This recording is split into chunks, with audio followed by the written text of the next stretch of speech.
Ladies and gentlemen, welcome back to the PlayVS Summer Showdown. It's day 2. We got a good night's rest, Matt. I'm excited to kick things off. My name is TJ. That is Matt in Iberia Clondaniel, and I remembered which way to point. We've got a full day of games. I'm going to run through them real quick. We'll start things off with the East Coast, Lafayette High School versus Shrewsbury Senior High School.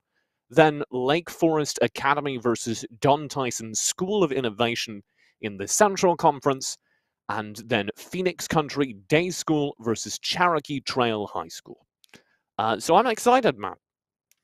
Yeah, I am too. But TJ, you said we got a good night of rest. Well, maybe you did, but I sure didn't, because I had to wake up at like 8 a.m. to wash this shirt from yesterday, because it's the only one I have here that fits. So I'm going shopping after this. Could you touch this collar, Matt, on this side? Oh, no. There you go. Came out of the dryer wrong. All right. I was like, there's not a collar there, TJ. What did you do to it? You know what would have saved you from that embarrassing on-air moment? If you were wearing a Champion hoodie. We've got a brand new line as part of our prize pool today, presented by Champion. They have a whole line of clothing that is targeted towards gamers and designed for the gaming lifestyle. And the part of the prize pool is these hoodies. They're available at champion.com and in select Champion stores. And they have hoods that go over headsets and giant pockets that are specially designed to hold game controllers. And they're very exciting. Yeah, I would just use them to just like put my hands together like this and just be warm and comfy. So I was Champion, if you're interested. I was thinking about it, and we had a day like a week ago, less than that, where we just played League of Legends for 6 straight hours because, I don't know, my excuse was that I was prepping and I couldn't talk because my voice was out. And it turns out I was wearing Champion sweatpants while we were doing that. So could have had the hoodie too, TJ. They pay for the sponsor placement. Let's go. We have trap number 1 to start the day off. It'll be Lafayette High School versus Shrewsbury. And I'm excited for this one. We took a look at the two teams, and I believe you have detailed notes. The most important part about it to me was that we have an Evelyn lane in Chazarin. And not anymore, we don't. It's the exact first ban coming out from Lafayette. Okay. So, well, sorry, I thought TJ. I'd have something special. You can talk about it still. I've been playing a lot of Evelyn, and I've been really excited to see not just the Evelyn, to be fair, but other assassin-focused junglers come into the meta, because it forces the tanks back to the top and mid lane in kind of weird ways. So that's not great. But it gives jungle players something to do aside from play Volibear and Set, and I cannot stress enough how exciting that is to me. Hey, there's also Sejuani. Always fun. You just sit there and kind of throw things. Trundle. Woo! Diversity in the jungle, baby. Oh, I just play Kayn and lose. Vayne and Darius will join the ban pool for Lafayette. We close out the ban phase with Shrewsbury getting rid of Jax, Senna, and Echo. I'm really looking forward to seeing what Calicuary ends up picking, because they have a really, really unique champion pool. Yorick, Malzahar, and Shen. Yes, I said Malzahar top. So, incredibly uncommon, but that Shen's going to be taken away. Yeah, we saw a real good Malzahar the other day, so I'm excited to see the repetition, maybe. Very good at denying that at common. As you say, we do get a Shen. Many people are saying that it's one of the most powerful characters in the game on this patch. So expect to see more of it towards the top of these pick bans. Also joined by a Kai'Sa to counter that Caitlyn pickup that did come through.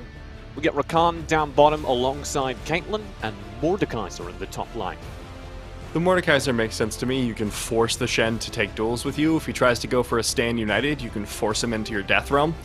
Try and stop him that way, and it is also a common pick of Calicuary. It's literally, I have the top 3 champions.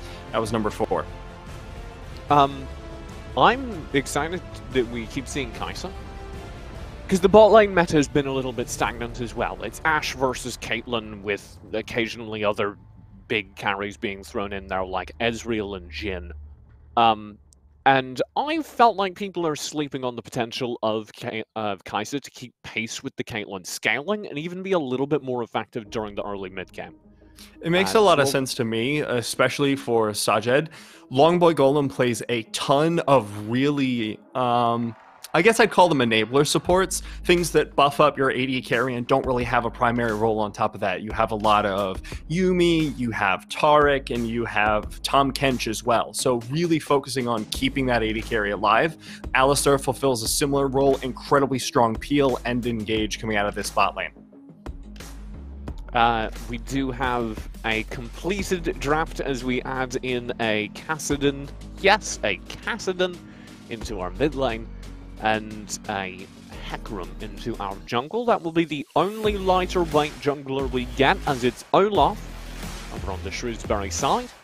They'll clean up their top lane though with a Renekton, and we don't get Longboy Golem on an Enchanter support. Instead, it's the Alistar, which I like.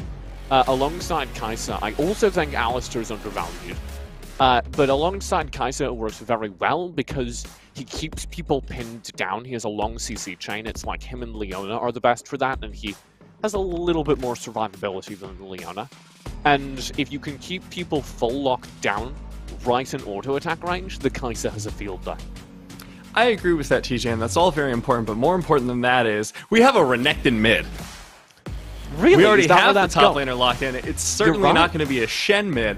Renekton mid into Kassadin is such a rough lane. Tumblr plays a ton of Kassadin, so we'll probably understand how to play this lane. But Renekton should, by all means, dominate it for the first, 15 minutes.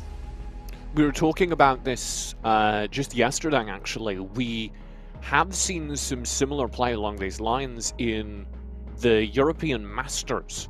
There was a Kassadin mid, and it also got counterpicked. Renekton mid comes out, so maybe Shrewsbury were doing their homework. Maybe they just also know that it's a good counter matchup. But that Kassadin sure had a terrible time in lane. And there's limited things you can do to stop it because you have a Hecarim jungle. I don't really favor the Hecarim jungle in a gank attempt against Renekton mid. No, especially when the Olaf, if you get into a 2v2, you just lose 100% of the time. So Okar is going to have a really hard problem pathing around that mid lane, which means that Shrewsbury gatekeepers are going to have a fantastic time early to mid. I mean, look at this team composition. Everyone except for Kai'Sa spikes it with that first 1 or 2 items, and you have so much damage and utility in team fights. You have to stand united to get that split push going, and you can just teleport into a dragon fight or something. So game number 1, Shrewsbury Senior trying to make it a short one. Oh my god. We kick things off with a very aggressive bit of pressure from Shrewsbury. But I think you're right. Shrewsbury will be most effective right now during the early and mid-game. The problem for them out of their draft is that if we get mid to late game, they lose. Yeah. The big problem there is that they don't have a whole lot of range. Even with the Kai'Sa, who scales very well into the later stages of the game, she has, as you would say, very short arms. But realistically, I think her magic void bullets just don't travel very far. Maybe they're powered by Wi-Fi or something, just Bluetooth. Bluetooth is definitely my bad. Bluetooth is something that the evil void created. Then their connections will drop every 5 minutes, mysteriously. Herring failed. We'll start with an invade with the 3 buff start, as there won't be any vertical jungling happening. And that's already a very good sign for Shrewsbury, taking advantage of their stellar early game to bully out some advantage. Well, I could see a world in which you go for a level 2 gank here if you're Jasmine. He doesn't have a whole lot of mana right now, but should have the smite available in just a second, which will pop him up on HP. And if you have that level 2, Undertow is very good at locking down that Caitlyn. He will be level 2, his laners will be level 1 still, but here he goes for it. In good pulverize, here comes Gank Jasmine on this side. It's very low HP on that Caitlyn with the Ignite ticking. Will be dropped down to a sliver of HP. Oh, this is beautiful. Not die. We're in a whole lot of trouble. Flash done. First blood goes down in favor of Exterminated. What a fantastic rotate out there from Shrewsbury Senior High School. And it's off of that early warding. That control ward that gave the kill over to Shrewsbury was dropped by the Loud One in his initial jungle trip as he was pathing towards the top lane. It was a really clever rotation. I understand why Lafayette wanted to go for that. Usually you don't want to get free buffed, as it turns out, TJ. But if you don't have any control, that is going to happen, especially in a lane like Renekton versus Kassadin, where Kassadin really has no answer to that Renekton leaving lane. Yeah, case in point, we said this would be a little bit ugly to watch in the mid lane. And I think you're already seeing some of that as Oscar has just been shoved behind his turret. We are going to continue with that brawl up top. Loud One expected to play safe here in this matchup. Nothing's really going to lean either way up there. Those are the two safest junglers, or sorry, top laners available right now. Oh my that's god, good. The re-engage. So good. Trample is going to land as well. Doge in so much trouble. Taken down second time now that gank has happened. And Doge sitting on that call, getting punished for it, whereas Sajed picked up the call after the Doran's Blade. And very happy with that purchase. Very fun to see Flash Alistair utilized to its maximum potential. I've always been an Alistair evangelist, but we're seeing Kai'Sa with the little bit more early game presence she has these days. I remember we were calling, it may have just been practice, and we were talking about this. And I said, you know, Kai'Sa's not that bad early game now. Well, she's pretty bad into a Hecarim early game. Sajed gets taken down. Longboy may be able to make it out of this one. Does indeed. So, the re-gank that was necessary.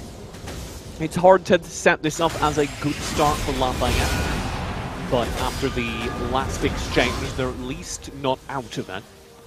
If they can get Doge stabilized, he's going to be a powerhouse for this team coming into the mid-late game. That Caitlyn is one of the most oppressive lane champs in the video game, which is why they were so dead set on shutting her down early. In the meantime, though, the Kai'Sa will still be having a good time. The recent buffs that we haven't really talked about did shift Kai'Sa's early game a little bit more in her favor, especially with people now going Hail of Blades for those very quick early trades.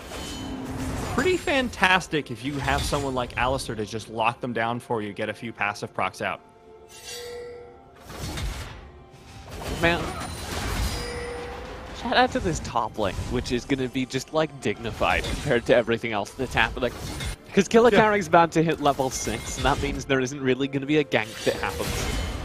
And Loud One's not in danger of dying unless he really screws up. So, it's going to be a farming lane, a handshake. They're just hanging out, but now that's level 6 for the Loud One and not Caliculary. So, really good move from Jasmine here to push for the Drake. You know that you have the advantage in terms of map mobility. I see Longboy. Waiting for his opportunity. There it is, in with the headbutt pulverize again, and he's got a pretty big stun. Doge does have enough distance though. Anime does get in with the grand entrance to stall things up. Exterminated looking for the kill here. Hasn't popped the Dominus, but a very good trade nonetheless. Tumbler doing surprisingly well in this lane despite it though, even on CS. Yeah, I also want to acknowledge Tumbler has exactly the club time we were talking about yesterday. Yeah. He's in trouble again here. He'll be able to stay safe.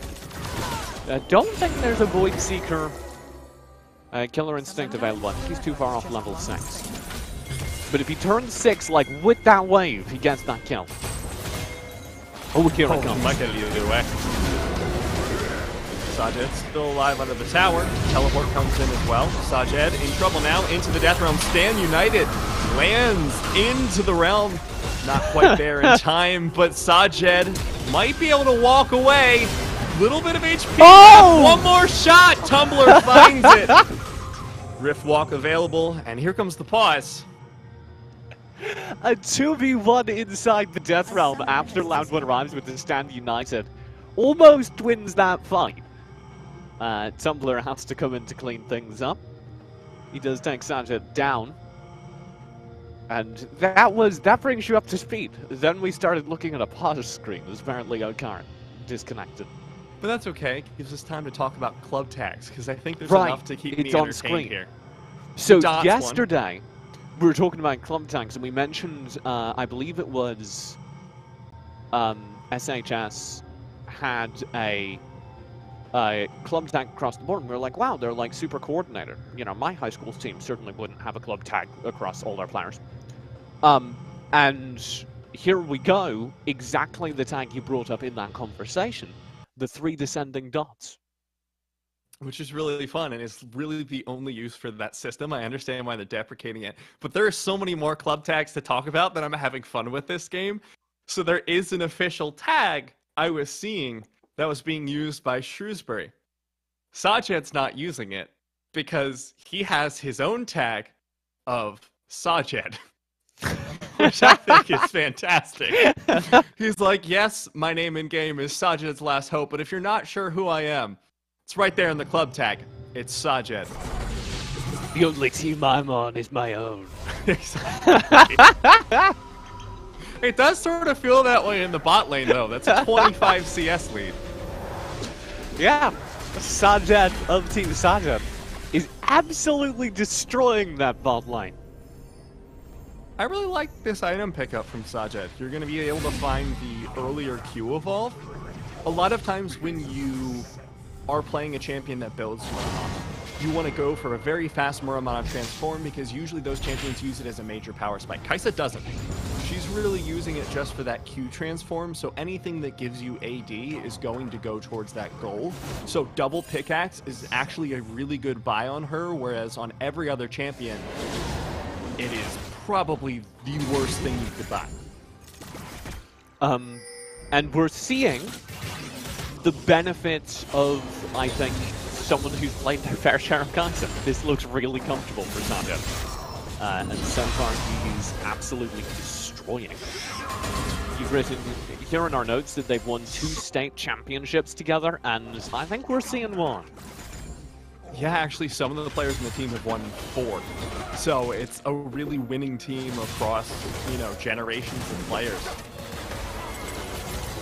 Anamite will start this fight on to Longboy Golem. You can see Jazzarin coming around beside and healing things up. Sajid doing the DPS for the backlines that entire time. Does get credit for the kill.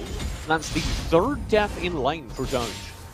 Doge is having a really bad time with Caitlyn, and one of the problems that Caitlyn has is we see Jazzarin trying to chase down Anime E-Girl, may be able to find it. One more. There you go. Oh no, okay. Flash in from Exterminated, and exactly what happened to Tumblr.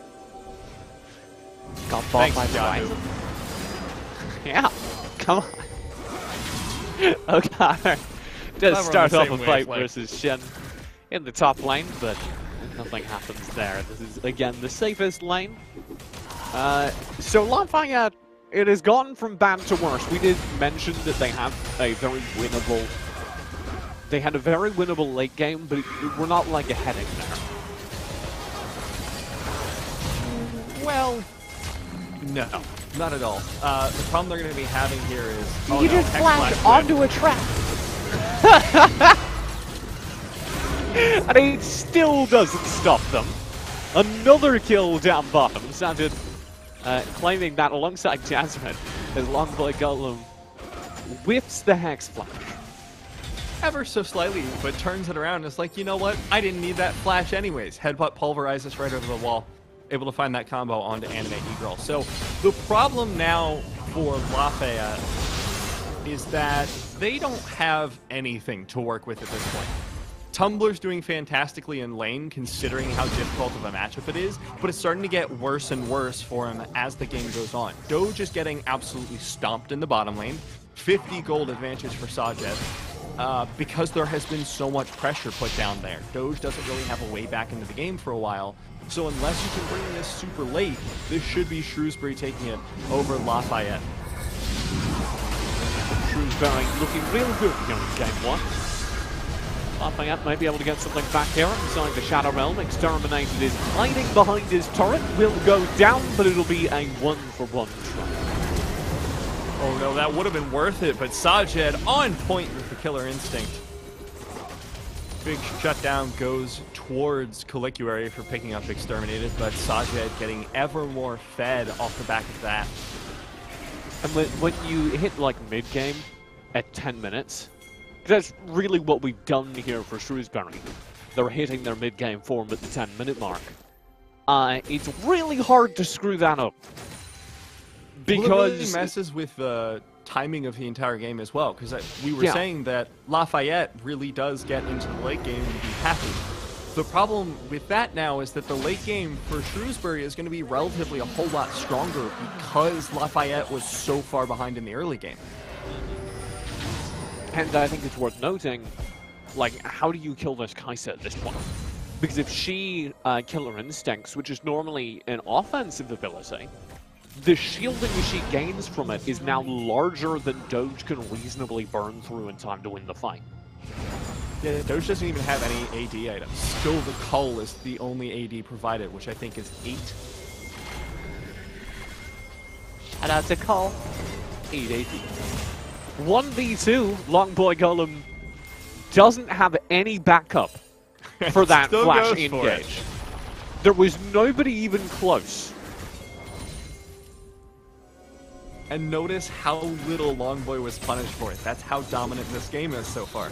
Shrewsbury just having a fantastic time. My screen. Punished 10 HP points for it. Oh no. However, will he recover? Very briefly. That mid lane turret to be taken down. It's got a single place of HP left. I was looking up Shrewsbury high school facts just to try and, you know, shout them out since they are winning. Hit me with them. It is the only public high school in the Shrewsbury Public High Schools district. It is like such There's not a lot of information on Google. I'm sorry, guys. I'll find something. This is like Saturd's plan tag all over again. Shrewsbury Public High School inside Shrewsbury Public High School District. Shrewsbury using the Shrewsbury tag for itself. The character's get a kill back over inside the Death Realm. That time able to flash away from the Retribution, but they're behind the Tier 1 turret. As the Rip Herald is summoned, this turret should fall. I'm excited that it's a public high school. That's really cool. Yeah, and apparently they actually have a system for their clubs where if a sport is not offered, it can be created as a club, and if it gets popular enough, it can become a sport at the school. So, that's really League of Legends. That's very democratic. I'm excited. And I assume that is part of why their system is so strong. They are pretty dominant in their region. Doge almost survives that, but Longboy Golem with the Flash Alistair will confirm the kill. And this mid lane turret should be threatened. Longboy may finally be punished as the TPs come through, man. We have a full team fight magic. They're looking for it, but after losing Doge, I don't think they want to re-engage. Undertow comes out. They're just trying to defend their tower at this point. What's a Shrewsbury? What is it, or where is it? What is it? Is it a berry? No, it's like Shrewsbury. Would be how you pronounce it. Okay. But if it were a fruit, are you asking how it would taste? Yeah, well, that's an interview question. Let me write that down. Okay, good. If your high school was a berry, what would it taste like?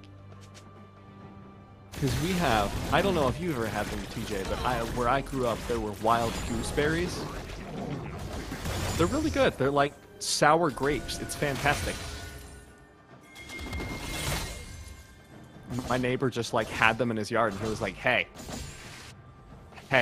let's go outside instead of playing StarCraft. And I was like, that sounds insane. Why would we do that? He's like, come here. And he just like fed me fruit off of a tree, which was a bad idea. Like, I don't know why I was like, sure. Don't worry about it. Okar really needs to worry about it. He's being fed death from Exterminated. This is the danger. That's really the danger of taking fruit from strangers, is that their Kaisa could get a double kill on you from out of the bushes. 8, 2, and 4 is the current standing for Saja. Yeah, a little bit more sour than your gooseberries, I believe. Plotboy will go in. Look at that, isolating a Mordekaiser all by himself into the death realm. Will go the Mordekaiser, and he exits by Jam. As Anime is cleaned up as well, this is 16 to 5 now in the kill feed. And one of the, I think, most dominant showings we've seen here in the PlayVS Invitational. Absolutely. Tumblr is trying so hard, and I respect it, but just doesn't have the damage. Oh no, Killer Instinct onto him. How far away was that takes down the Void kill.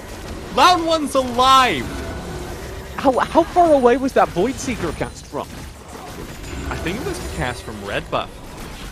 That was an incredibly good Void Seeker snipe.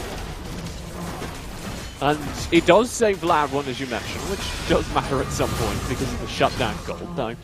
Loud One is one of the few people on the team without any shutdown gold. 2-5. I wish my Kaisa games went this well. My god. Every time we played Kaisa, it was just like, no, we didn't hit late game. We lose now. Well, Kaisa does more in the early game now, and they especially do more if you get really quick ganks from Jazzarin, and Longboy Golem is constantly flash engaging. Alright, so I guess you just need to flash engage next time we play it. That's what I've been saying! Okay, alright. We're in agreement. Exterminated gets taken down in the 1v1, which I was not expecting. I think the biggest... Like, we've been talking about Tumblr holding his own, and I think obviously you give props to him, but that's mostly in CS numbers. The actual performance this game has been Killikuri, who keeps isolating players as the Mordekaiser and finding kills. Yeah. And that's genuinely impressive. Nobody has paid the Mordekaiser tax just yet, not even Sajed, but I think Sajed can just win the 1v1. Sajed would just win in the death round. I think the funniest part is that by death realming Sajed, you take more damage because the Cathian Rain randomly targets units around you. And the Kaisa and the Mordekaiser would be the only target, like we saw just there. It does just all of your HP. Full target. So where are the Shrewsbury High School facts? Oh, okay. They have an anime club. I was actually looking into Shrewsbury as a town to see if I have anything interesting. One of the historical places is the 1967 milestones, of which 2 are in town, along the route of the old Boston Post Road. Very cool. I will be sure to visit them when I go to Shrewsbury. Nice. In the meantime, Shrewsbury are making some new milestones, grabbing an inhibitor and an inhibitor itself. I do not expect there to be any hope for Lafayette at this point. They can change some things in Game 2. I think Tumblr not having casted an interaction would be a really good start because he has looked decent in his play, but exterminated in his matchup. So I understand why the Castanen pick came out. I feel like Tumblr is clearly the most reliable player on the team. Has also won a few state championships on his own. So really putting him on something that can scale into the late game and essentially solo carry if you get to that level 16 makes a little bit of sense. The problem is the map kind of collapsed around him before that scaling could come in. Like the fact that Shrewsbury are doing Baron on timer now is indicative that the casting is not enough, but that's why the Echo was banned out. However, Baron take is so quick. Yeah, I mean, what's the Baron gonna do? Fight back against Sajed? He's got his own club tag. You can't take this man down. Do you think Sajed of Clan Sajed could 1v1 the Baron? I think it would be close. I think you don't have enough healing. Actually, if he went Ravenous Hunter plus Bloodline, maybe. Alright. I believe in him, I have to say. I think with the evolved E, you could win that pretty easily. Yeah. Anyway, If there are any members of the Shrewsbury Anime Club in our chat, do let us know. We're looking for things to talk about, so tell us what you've been watching in club recently. Because we know what their high school League of Legends club has been watching in their club recently. It's apparently sick VOD review. Apparently. 15k gold lead at 20 lots of minutes. practice. And it's hard to even, like, we always want to highlight the star players who made it happen, and it's hard to even pinpoint where it came from. Obviously, Sajid is big. That's a consequence of Jazzarin and Longboy Gona both aggressively contributing to that lane, though. He was a focus. They wanted to get him out ahead. I think it's a team-wide thing, though, because the level 1 was really where all this was set off, and it was a really clever level 1. You go in for the early invade onto the red, move in for the Krugs, go for a level 2 gank on a lane that you know you can punish, and as a result, Caitlyn was so far behind in the beginning, it just stayed that way. That's going to be a clean pickup, and inside the base will go to the game, and double kill already for Jazzarin. Jazzarin, as he Ragnarok's forward, he has finally stepped too far. Tumbler shuts down Jazzarin. Has to drop into stasis as Sajid Killer Instincts onto him, and he should fall immediately afterwards. Exterminated gets a double kill of his own, and that will be your game, and Shrewsbury dominant versus Lafayette in game number 1. Really good play out from them from level 1 onwards. Very clean macro, very clean decision making, fantastic pathing from Jazzarin, just all around fantastic. What I'd like to see as an adjustment from Lafayette, try and ward up better level 1, because it really was the vision game that got Shrewsbury ahead. You remember the red invade, of course, but after that they had a ward on their own red, and as a result, they were able to just pick off the invasion.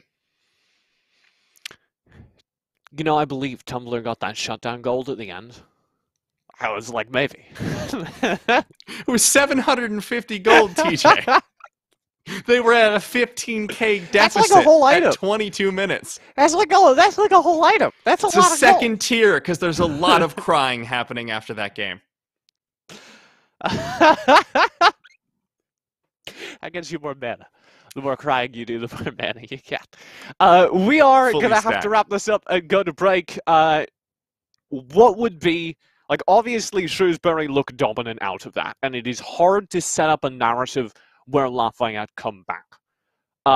But in a dream world, what are the highlights? What do you think they should be looking at promoting in their game 2 to make that result different?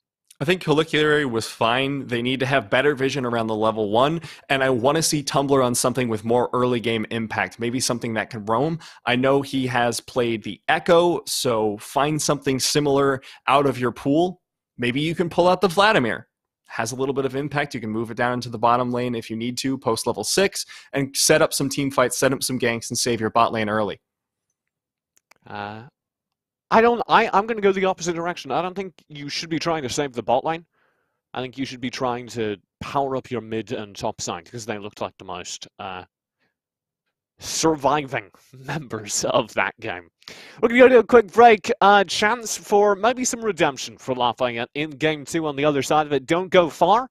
The Play versus Summer Showdown will continue after this. Overwhelmingly, the support has been there with, man, I wish that had been available when I was in high school. I guess it was last fall, some of the students were starting to go, hey, can we get a gaming club going? And then word came down that our athletic director was looking for someone to coach esports. And I said, this is something that's right up my alley. You know, I've always been in tune with the geek kids, you know, the geeks, the nerds, whatever. That's my scene. That's what I was in high school. I mean, I've done it all. I've done computer-based stuff. I played World of Warcraft for about 10 years. The 360's in the house right now. The main thing that I did to help find interested students is I told all of my classes, if you have friends who are interested, please send them this way, that anybody can join. I'm not going to limit this. For our first season playing, we have come in at approximately 23 kids. I've got one full League of Legends team. I've got 3 Rocket League teams. That's where we started at, and I'm looking forward to it growing. To get started in this, it was let me learn about the games that are out there. Let me see what I need to figure out, and then I figured out that the kids are going to know more than I ever will. The opportunity for any kid to be skilled at something and be able to have the chance to pass that knowledge on, to look at somebody else and go, hey, I realize I'm not going to be here for more than a couple of years, and we want this team to keep doing well. Let's get your skill up so that you can take my spot. Absolutely, that's part of giving the kids that bit of ownership in the sport. This is the first time we've done this at our school. How much of a legacy do you want to leave? Do you want to be the guy that's helping bring the next generation here at the school along, or are you going to be the one who's like, no, I'm the best and I don't want anybody else to challenge me? When I've got my lead for League of Legends going, okay, we're invading here, I'm marking the point, everybody get here, they're learning how to really work together and develop their skills that they're going to be able to use the rest of their lives. Here's your place where you can come in and be part of a team. Esports gives that kid who is a gamer that chance to be involved in the school and maybe help them develop more school pride than what they've had. They can say, hey, I was part of this, and that they now have the opportunity to letter in it gives them a reason to go out and say, hey, you know, maybe I do want to buy that Letterman's jacket. Maybe I do want to build some memories about high school that will last and be worthwhile. Ultimately, being a coach is opening doors for students to find their way to belong in a school that they don't have through any other means. So let's grow it. Let's make the school a more welcoming place for everybody.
Welcome back to the PlayVS Summer Showdown. My name is still TJ, still Matt and Iberia Clondaniel.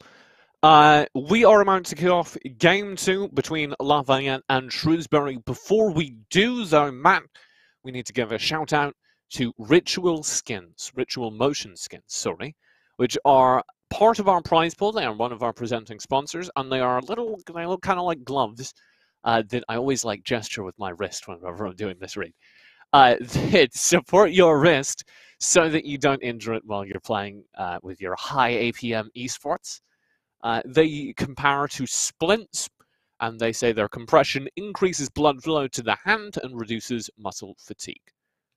You can get them with branded PlayVS logos or with all kinds of different custom designs. They're hand-stitched in the USA.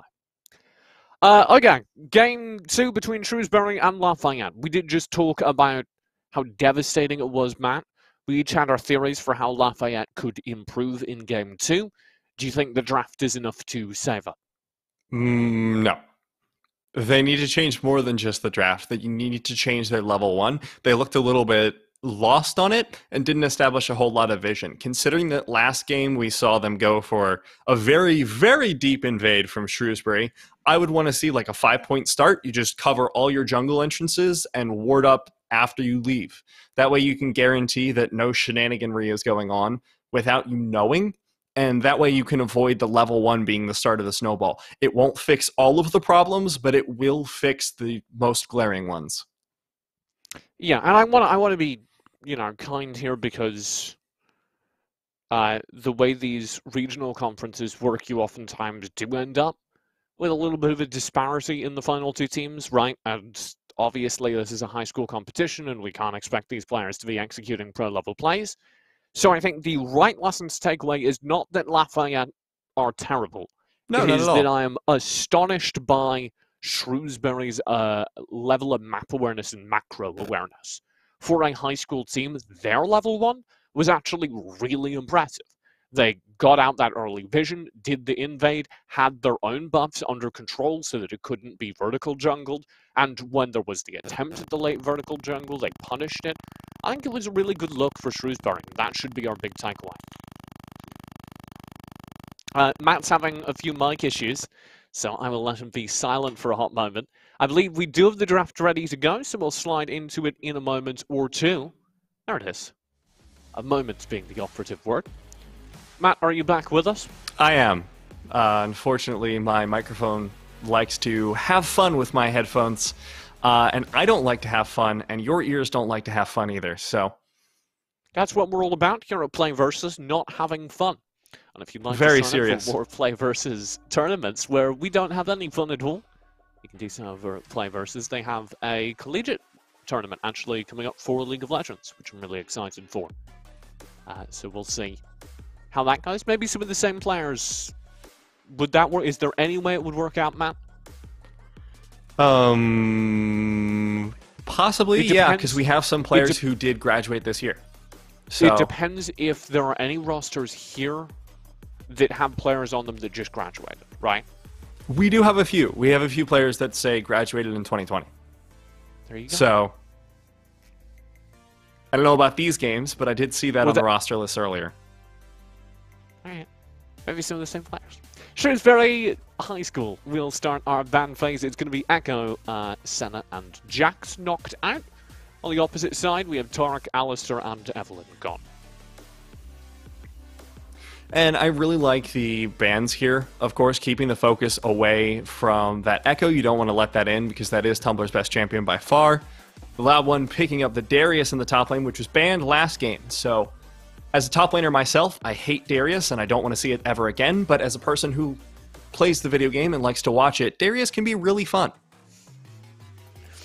As long as I don't have to play against it. Very fun to watch. Not especially meta, but that hasn't stopped Shrewsbury yet. We do get the Shen pickup from Lafayette, which is especially meta, alongside a Lucian. We got a Kayn, baby. I want to see... I know it's not going to happen. I know it's not going to happen, but I want to see Shadow Assassin. So much more fun. Where's that Darius going? Or support Ornn. That's the other option. So, I don't remember if it was these players, but I did look into one OPGG and saw that one person played Darius AD carry. May have been Sajid. I'm not 100% on that. If that's what's happening, I'm in. Opposite side, the Tumblr grabs a set, which means this Shen is probably support. Actually, either of those could be support. There's flexibility there. Shen, maybe jungler as well. He's one of the most versatile characters in the game. But the most important part about that is odds are, as a result, Lucian is mid. Which means Tumblr, who we were really excited about, will have an incredibly good, aggressive character to get through the mid-game on. Yeah, it'll be a much better chance for him to exert his influence over the rest of the map. Although, I'm getting an update from the geniuses of Shrewsbury in chat who are saying that Jazrin usually goes for blue form.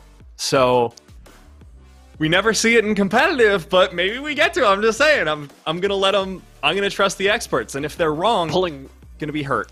Gonna be hurt that they lied to me. Chat geniuses is dangerous, man, especially when you big up their ego like that. Let them have a good time, you know. Or mid support or mid Lux. Support. I'm gonna say. Literally everything on this team could be played in 8 different places, and I don't know how to deal with it. Yeah.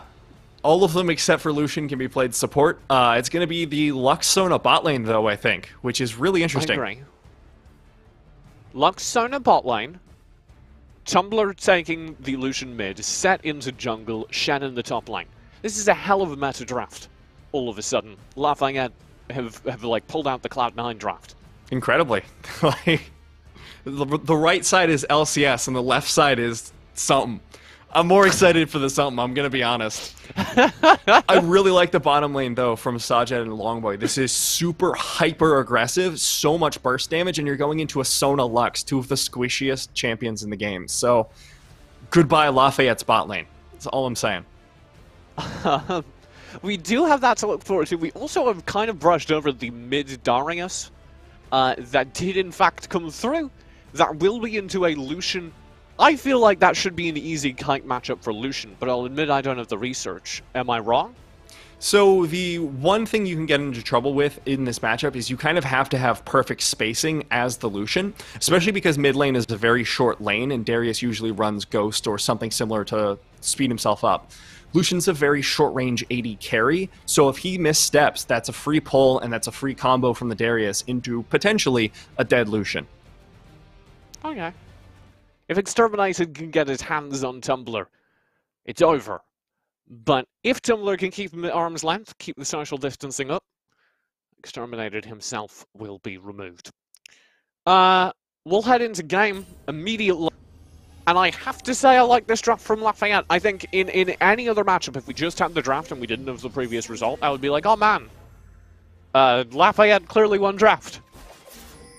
But in this particular matchup, we've already seen a absolutely one-sided game from Shrewsbury. And there's going to have to be more than just a stellar draft, as you said at the top of this block, to turn things around for Lafayette. This is 100% going to be Blue Kayn, and I'm so excited! Shadow Assassin Kayn is so much fun to watch. Dip in, out of the wall, one shot, the AD carry, leave the game. Wait, what? Sorry, I've been watching too many toxic Kayn streamers. Usually you win the game, but to be fair, I don't think very many Kayn streamers win very many games, so... Come on, man. There's a few of them in Challenger. Love the idea of somebody ganking your lane and then just disconnecting. Got the kill, and it's like, well, that's all you get all game. This will be Lafayette already getting triple buffed again. They need to start being aggressive into this, because you really can't try and vertical jungle after your jungle has already been cleaned up if the enemy team's on their warding and map control. It does look like this time Shrewsbury actually aren't down the bot lane though. We get the matchup you were predicting. Very, very early aggression out from Longboy Golem. Pike Callista devastating close range early game. Lafayette bot lane, less so. As soon as you see that bone skewer charging, you have to run behind minions immediately if you're either of these bot laners, because neither of them have any damage at this point. or any health. So really good play coming out from Sajed and Longboy. I do want to talk a little bit about the warding coming out from Lafayette High School. It's a lot better than the first game. They were able to track the fact that Jasmine was going for an invade, and as a response, Okar has gone to steal the blue. Did you just see that pike spear? That Did was it hit? like, yeah, it was like threaded through the minion waves. I was too busy talking about Kane, man. Cut me some slack. Oh no! Okar, goodbye! Shoutouts to Jasmine for the 3000 IQ prediction. Over the wall, completely blind. I think he just wanted his buff. I don't think he knew he was there. No, 3000 IQ prediction, TJ. We gotta give him credit where credit's due. Well, to be fair, he did get his buff, so Yeah, blue buff we're farmed. both right. He predicted he would get his buff, and he was 100% correct. So, a few fewer hits than normal. Top lane, this Darius from Pre-leashed. Exterminated. This Darius from Exterminated did in fact end up there. Loud one is dueling the Lucian down towards mid, which makes me think that maybe they also didn't like that Darius into Lucian matchup.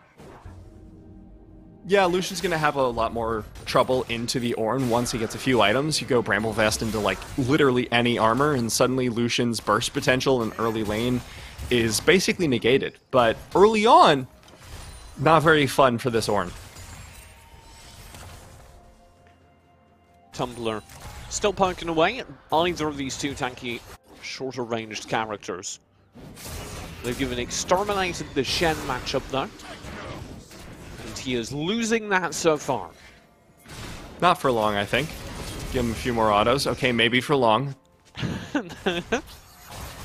Chased away underneath his turret. It'll be Loud One trying to go back in. He goes aggressive, and Tumbler easily kites him. Down in the bot lane though. A little bit more action as Sujid will go in with a decent spear and poke combo. They get a lot of HP off Anime, but don't confirm the kill. Yeah, look at these CS numbers in the bottom lane. 28 to a combined total of 16. And now Joj has to flash away Both as well. flashes. They have vision. They have vision on Jasmine, and he just like walked out of the bush and then tried to pretend they didn't see him. 100% it. sub. Forcing him to back off at the very least, and now that tower gonna lose another plate. Spear will be lined up for another throw and will unfortunately fall short. But as you say, the turret placing is the real story. Exterminated is finally arrived in this bot lane matchup and will get the kill. Oh, now there may be some trouble here for Jasmine. Doesn't have a whole lot of HP at this point, and a 1 versus 3, not exactly what you're looking for. Flash away! Tumbler still chasing, will be able to find the kill. Okar's here as well. Almost goodbye to Longboy, but makes it through the tower. Very well played and very good from Lafayette to get Tumbler into that action. As we talked about during the pre-game, he was maybe the brightest point of that game one. Putting him in on the action has given them the opportunity to control the game through him, which is why they bring him down to the bot lane after he gets that kill in mid. Try and leverage that advantage.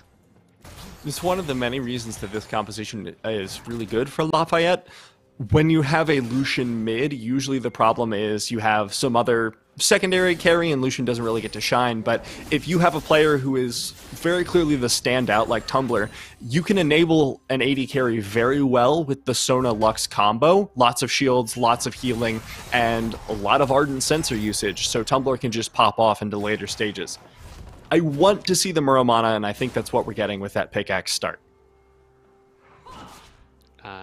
Still a rough time for the Loud One against Tumbler. I don't like the Darius wouldn't be having a better time, but he just can't find the connections. Yeah. You're not going to. You kind of just pray and farm as much as you can. Send, charge, and pray. Oh, Jasmine. Maybe in trouble here. Is going to get pulled in by the head smash. Tumbler does the damage, but now he's been hooked. An excellent opener. Stun from Longboy as well. And Tumbler is caught out. He'll find the turn himself, but there's huge damage from Loud One. And that will clean up the fight. Ornhorn coming in big at the end of that one. Finds the triple knockoff. Okar, Tumbler, and Doge all died within 3 seconds of each other. So, fantastic team fight ultimate there from Loud One. And now Exterminated just chilling under tower. Only one not involved in that fight. Low HP, so he did lose this little bit of trading again. Oh, and he didn't quite get that cannon minion. Did you see? He was trying to pick up the cannon minion with his Beyblade. A little bit short-ranged. Arms too short, TJ. Arms too short. Darius needs to work on his flexibility. I don't know. I think the big story of this matchup is that Darius wins any extended trade, whereas Aspired will win 100% of the shorter trades on that Shen. So once you get into the later stages of the game, if the Darius can force in those longer trades, or you pick up the Phage and get the additional move speed from it in order to try and chase down the Shen, you have a chance. But if Shen's just going in, taunting you, giving you a nice slap, and then leaving, you can't do anything. How can he slap? Sajid will have the bot lane shoved by himself, I want to point out. He was all alone in lane, just full sending. Now they're going to be pushing for tower again, and I don't think they'll go for the dive here, but they do have Fate's Call available. I'd really like to see it, but I think it's objectively the wrong choice. Looks like that turret will be dropped down to 3 plates. And another really good start for Shrewsbury. Certainly more signs of life this time round for Lafayette. The biggest highlight is Tumbler in the mid lane. Now 3 kills, only 1 death, while on his way to completing a cull, being the damage threat for the mid game. Able to scale up really well as well. He's going to find that Muramana around the 20-minute mark, and that's going to give him a whole lot of extra AD to work with very short cooldowns as well. He's going to be very happy about that build. But before that comes out, they aren't going to have a whole lot of power in these team fights as we saw. Outside of Tumbler finding picks, they don't really get a whole lot done. You need level 6 on both Doge and Anime E-Girl, and then the problem I foresee in these team fights is that the only damage after that will be coming from Tumbler. Loud One does have Jazrin nearby. They're trying to work together, but he's been picked up and carried by Okar. Tumbler will pop the culling. Drop him very low. Loud One not quite picked up by the flash engage. Okar's in trouble instead. And Sajid through to clean up the fight. 1 kill only to Tumbler, as they're shut down by an entire group of players. Jazrin and Loud One, the front lines for the pickup. Does Shrewsbury have a dance club I'm not aware of? Because the fancy feet from Loud One in that fight, damn! Every single skill shot was dodged out several times during the fight, and the entirety of Lafayette channeled hard onto trying to take out that Ornn and weren't able to land a single thing. I think there were 2 ultimates and like triple binding thrown at him in the duration of that fight, none of them hitting. Okar does get zoned back here, but the turnaround will be swift, and Aspired gets the pick onto Exterminated. Crescendo confirming that kill, but the entire team was there. Loud One still chasing that kill there. Longboy's trying to go for the 1v1 against the jungler. Yeah. That's how you can tell a pike's fed. Okay, 1 pick over. Hook to reset into the stealth. Will have the heal, but Tumbler's got the chase down. At least 1 more pick into the bank account of the mid laner for Lafayette. It is still the only spark of hope for that side, though. Continuing to struggle a little bit for Lafayette, but if you can get Tumbler far enough ahead, you still have a chance in these fights. That's all I'm saying. You have an entire team comp based around keeping Tumbler alive, and for what it's worth, he's doing his job. Despite Verizon buying Tumbler, Tumbler is still alive. Not banned on the App Store.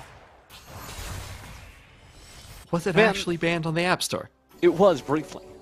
They had to make a whole bunch of changes. So hit me with those Shrewsbury facts you were looking up during the break. We do. Okay, so I seem to have actually a bit got of the a chance to talk to the players, the real inside look at Shrewsbury. And apparently, one of the players' favorite pizzas is pineapple. Alright. Anime in trouble here, will be chased down. Should fall to Jazrin on a sliver of HP. It is 2 more kills to Shrewsbury. There's a fun fact for you. Continuing to dominate the bottom line. It's a sour taste that at least one Shrewsbury player would like, but nobody from Lafayette is appreciating. So my problem with pineapple on pizza is always texture more than taste. If you can get the really crisp pineapple, I've always found it to be good. Not like hard to chew, but if it's the right texture, kind of works. I'm gonna be honest, and maybe this is closed-minded of me, but at least I'm aware of it. I think I just dismiss pineapple pizza out of hand whenever it gets offered to me. And I believe that there's variety and depth to the texture, and maybe I've just had bad pineapple pizza the few times I've tried it. But I don't really ever try it anymore. That's fair. There's a few dishes when, if prepared poorly, like I will never eat pufferfish.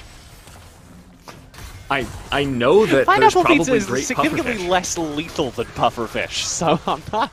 Bad texture is a food killer, TJ. True enough.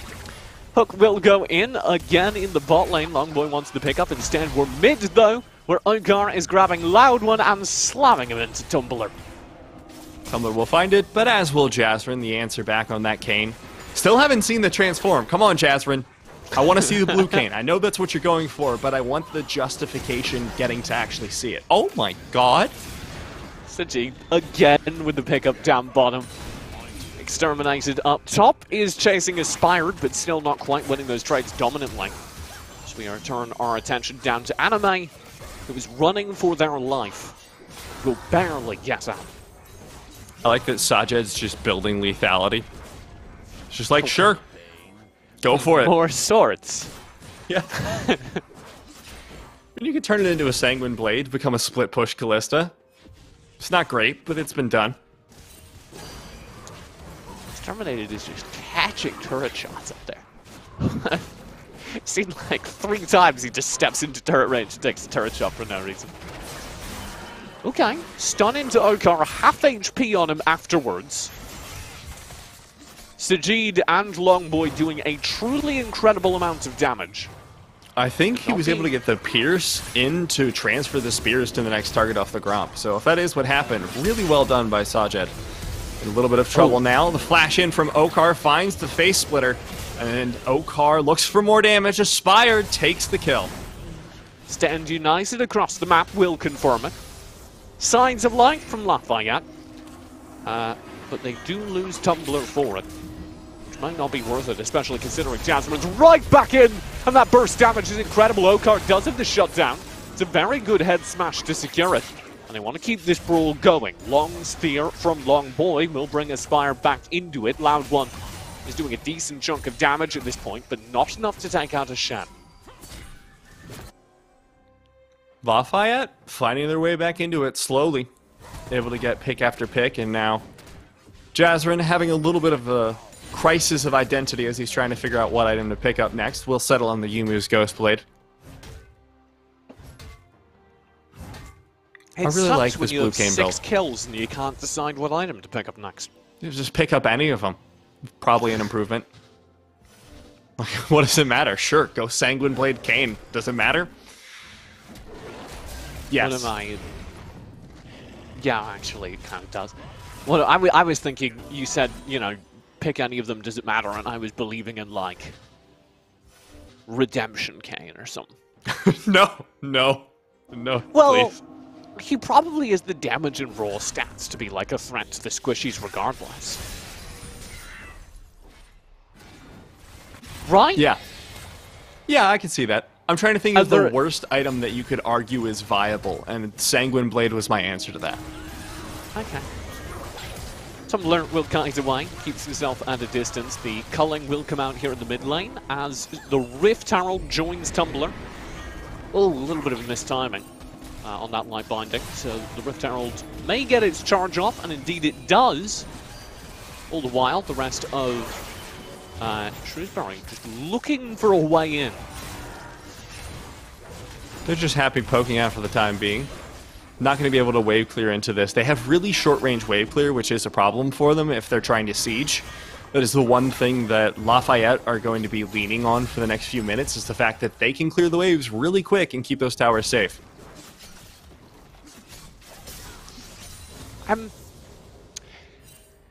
Like, we always try and be nice. And Lafayette are doing a much better job than the first game of the series. We'll see if they can grab Longboy here, but the answer is probably no, given the speed of Pike. But I'm once again struggling to see a path back into this game. If there is one, maybe it starts here with some good awareness of the Drake as an objective by Lafayette. The problem is they're kind of being encircled. The bot lane working its way up here. They just all run the opposite direction as soon as the teleports come out. No way to contest that one at the time being, especially against a Callista.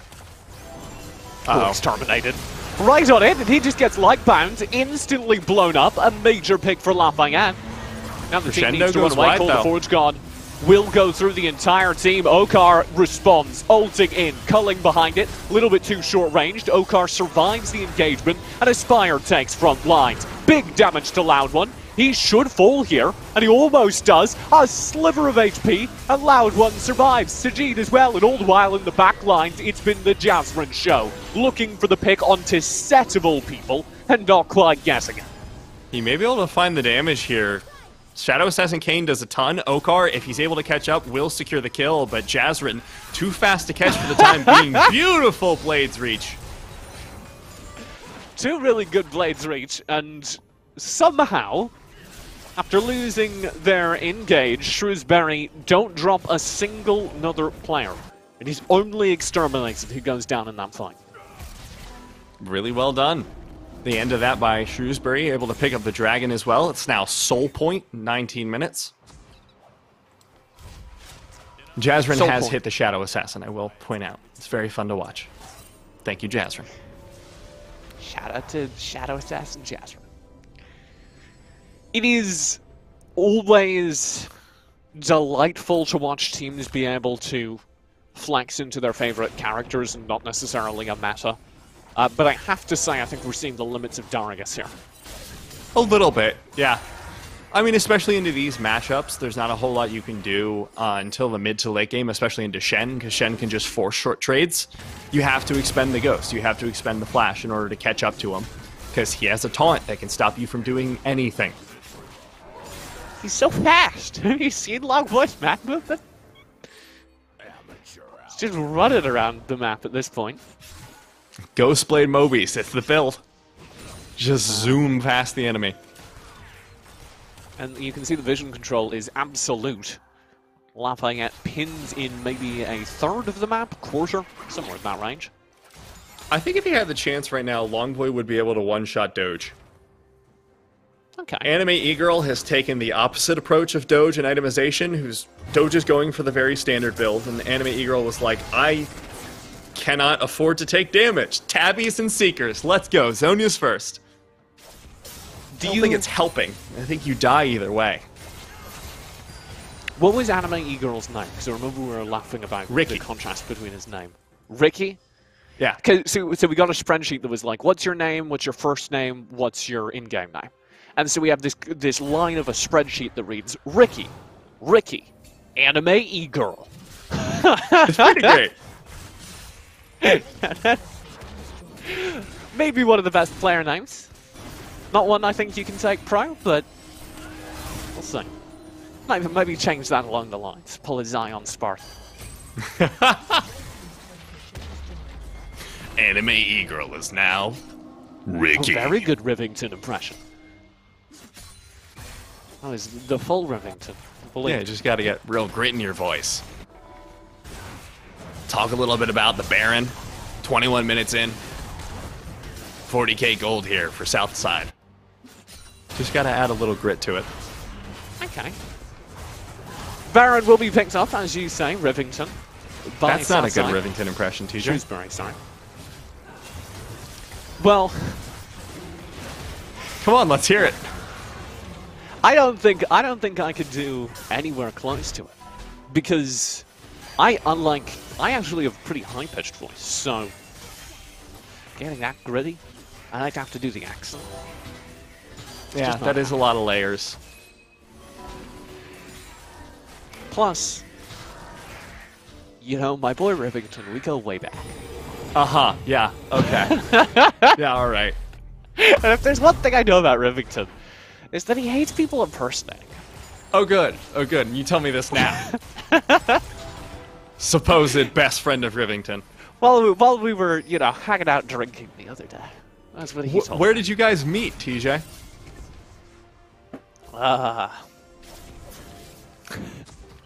This story suddenly lacks details. This will be the Drake picks up, the Soul picks up in a few moments. Baron in hand for Shrewsbury. Look at Jasrin, he is zooming! And Longboy, incredibly fast, and it looks like Okar will be paying the fee for that. Much To speed. flash away. They will find the knockup onto Okar as well. Jasrin's going in, looking for a target. The one Q just did so much damage.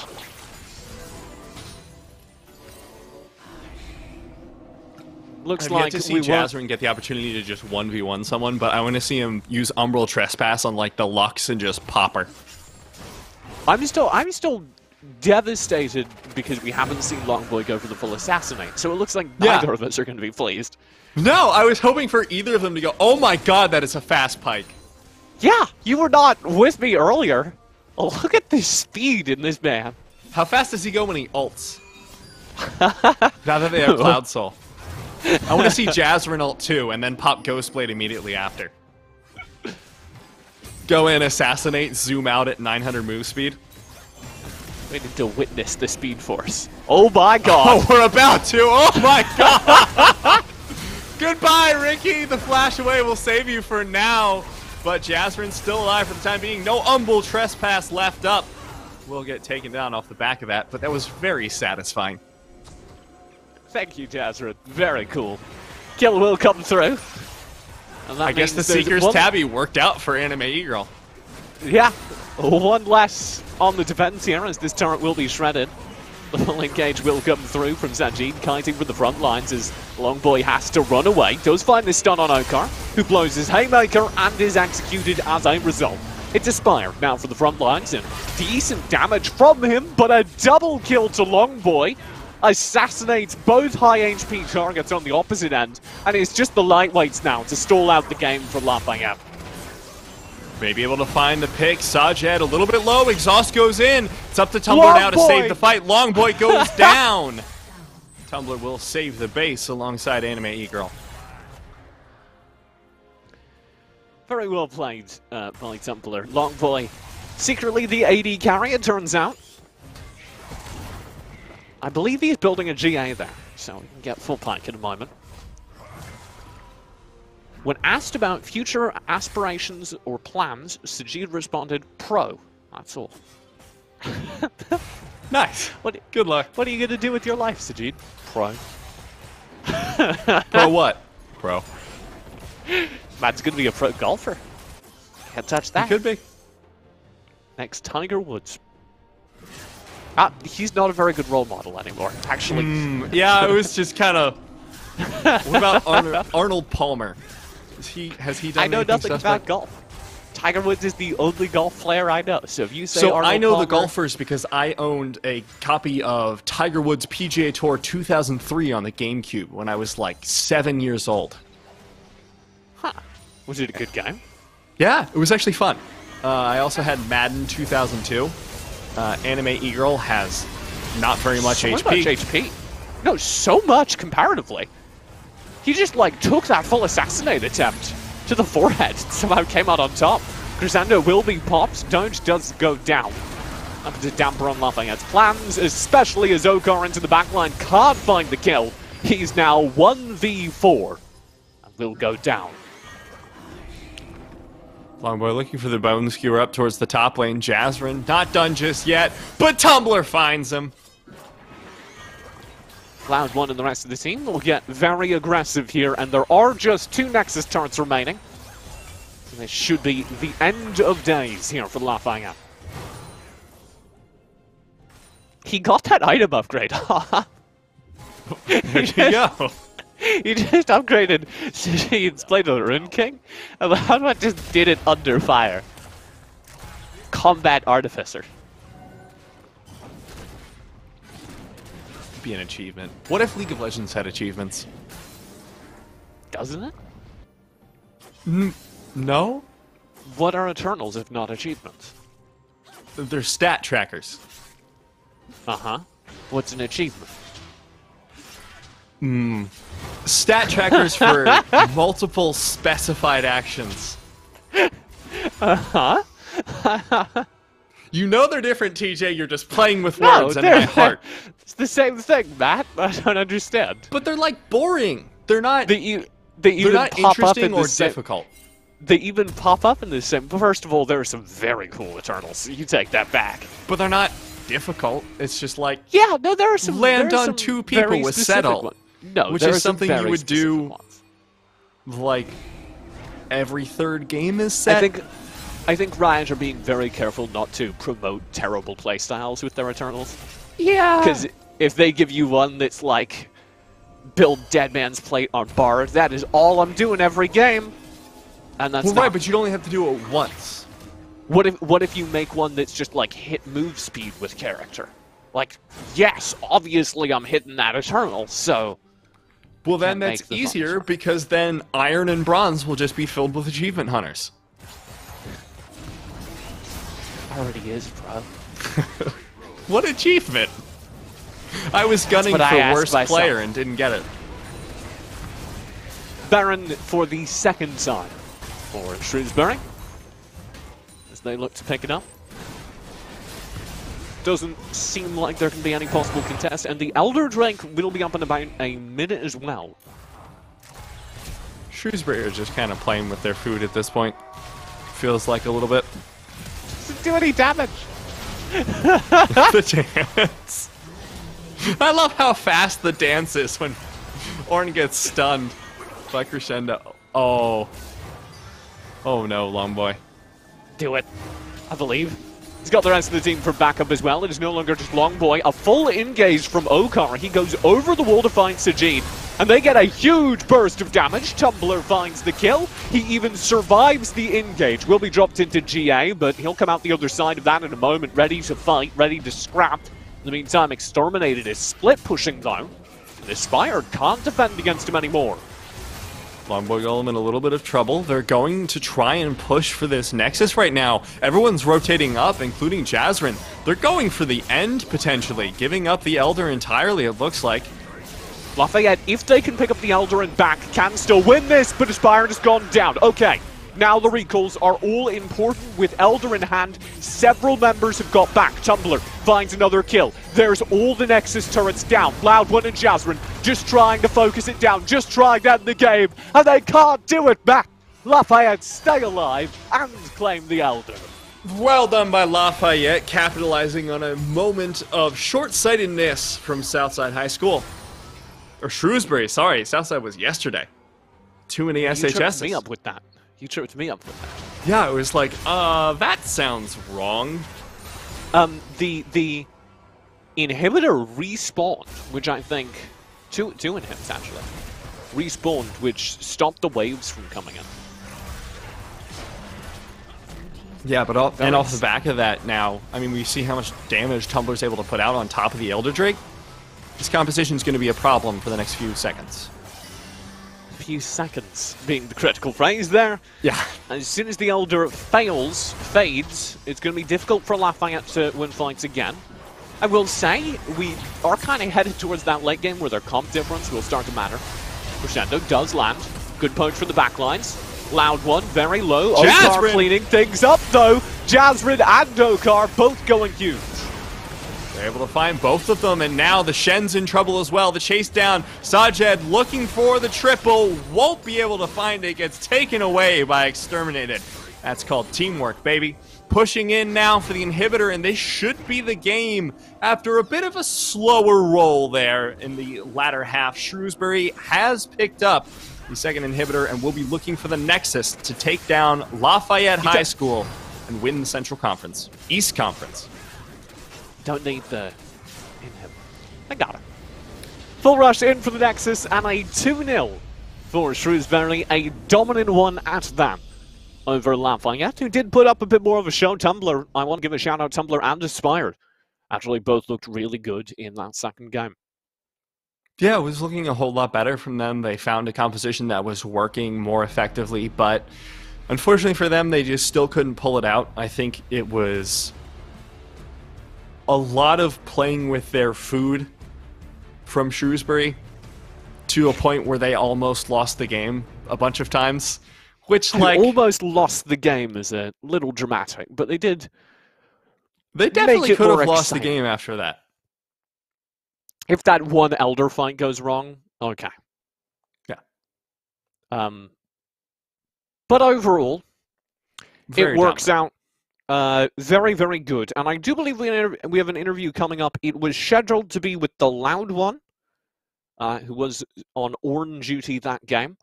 We will see who we actually get there, because that schedule happened a couple of days ago, so it may vary.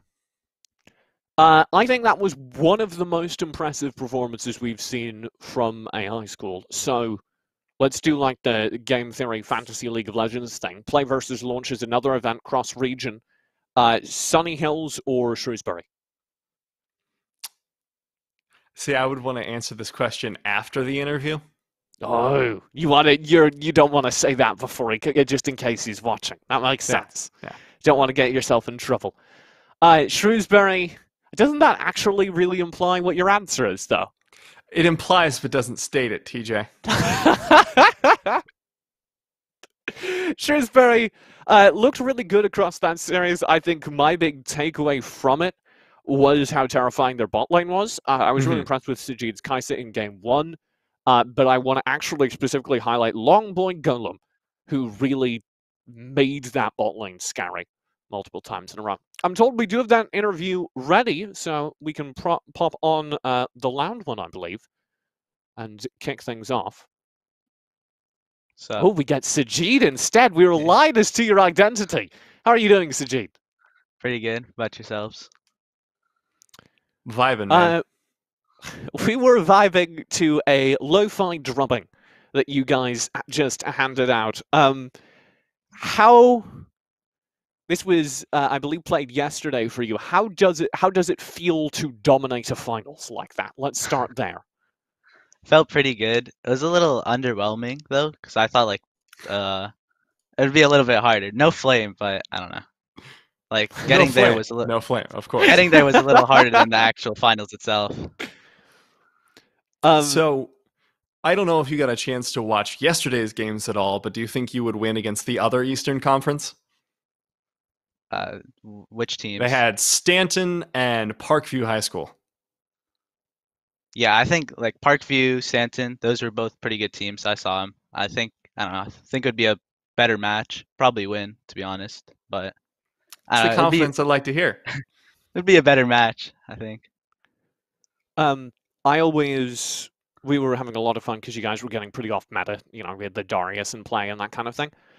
Is that just a case of you guys felt really confident, so you're screwing around a bit, or was that a case of those are the best characters for your team? The Darius pick? Is that what we're talking about? Yeah. Yeah, he's really good at Darius, so we put him on what he's comfortable with. He had a decent matchup too, so he kind of won it hard. And then you guys in that game got real aggressive. Longboy on the pike was absolutely terrifying. Yeah. Can you talk me through what your communication is like? Because you guys, I noticed, were just going into... You guys were going into turret dives on maybe level 2. Is that the plan going into lane? Is he that confident? What's going on there? We just like to fight as much. Like we just like to take every fight and just rely on our mechanics to win every fight, which we usually win them most of the time. But yeah, just diving bot when we can is usually the play for us. So I have a question for you. So I was seeing in the chat, I was trying to keep up as best I could. There was a discussion of Rengar Ivern that apparently Coach McKinstry shut down. You want to talk about that? Because I want to hear that. Well, it's a pretty standard Sonalux counter, you know, for us to counter it with Of some course, who Rengar doesn't Ivern. play Rengar Ivern into Sonalux? Yeah, exactly, It's everyone's right? favorite. This is a casual pick, but I don't know. It's a little troll to pick that, so he just went with like something more traditional. We got a note from our production team during that game. You guys all filled out a survey that we had to help prep on this, where you said, you know, what you were planning to do with your higher education, that sort of thing, coming out of these high school teams. You wrote on your form, correct me if this is wrong, but you wrote simply pro and nothing else concerning your future plans. I'm going to give you the microphone. Could you elaborate? Yeah, that's the goal. I don't know. Playing a game for this long, could go pro, could not. It just depends on what happens. That would be the ultimate goal, like in the end, though. So you see PlayVS and the high school team as kind of the first step on the line. You want to go to a collegiate team or an amateur team after this? Yeah, most likely a collegiate team. That'd be That's the second step, really I guess. cool. And is that true for most of your program? Do you have any sense of what everyone else at your school would like to do? From what I know, I think only one person is doing it. That's about it. Just long boy, you know, the Pike Meister. Well, I look forward to seeing you two on the collegiate stage, at least, together. Is there anyone you'd like to shout out as we close things down? Is there any shout outs for the Summer Showdown coaching staff? Yeah, our coach. He's a really good coach. Took us this far. He's always behind this. Makes it like really easy to just, we just have to show up and he does the rest. All right. Well, thank you very much for a good interview and a good game. I look forward to you. seeing more of you in the future. Thank you. That will close out our first game of the day, Matt, but it is not our only game. We have two more to start things off in a moment. I'm going to head to the central United States, where it will be LFA Orange versus Phoenix Rising, or Lake Forest Academy versus Don Tyson School of Innovation, depending on whether you use their team names or their school names. I like the team names because they're a little bit more, I don't know, creative. Yeah, they're just very Phoenix Rising. Yeah. Yeah. I'm excited to rise like a phoenix, and I know Chad is as well. So don't go anywhere. We'll be right back with more of the PlayVS Summer Showdown right after this.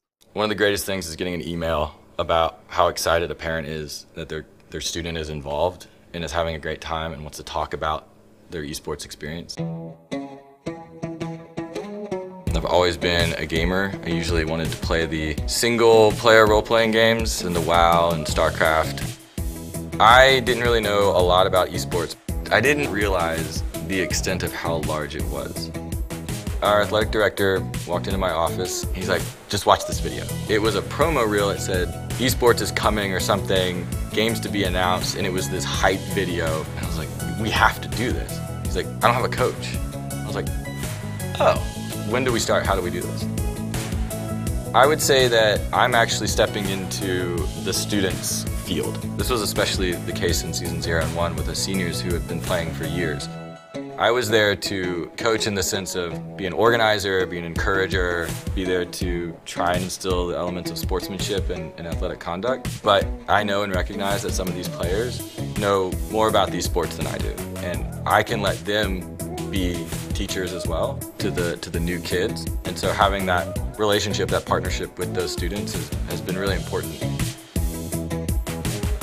It's been really exciting to be on the beginning of this program to say, let's see what happens and see where it goes and learn along the way and have an outlet for students who have many, many different interests, but maybe this one aspect of what they love doing hasn't really been given an outlet yet. And to say, we know you love all these other sports, but you're also really talented at this, or you want to be talented at this, and you can. And there's an avenue for that. The reception from parents has been fun in its own right.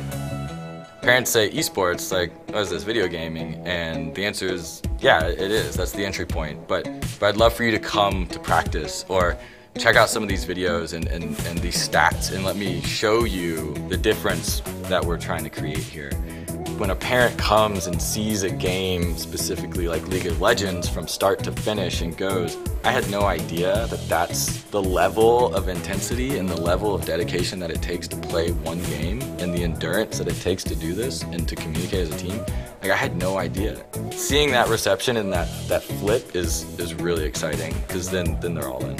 It's been interesting to see the elements of other traditional sports. Communication skills, sportsmanship, conduct, planning, strategy, skill, and mental athleticism. All of these things feed into creating an esports program and creating students into athletes.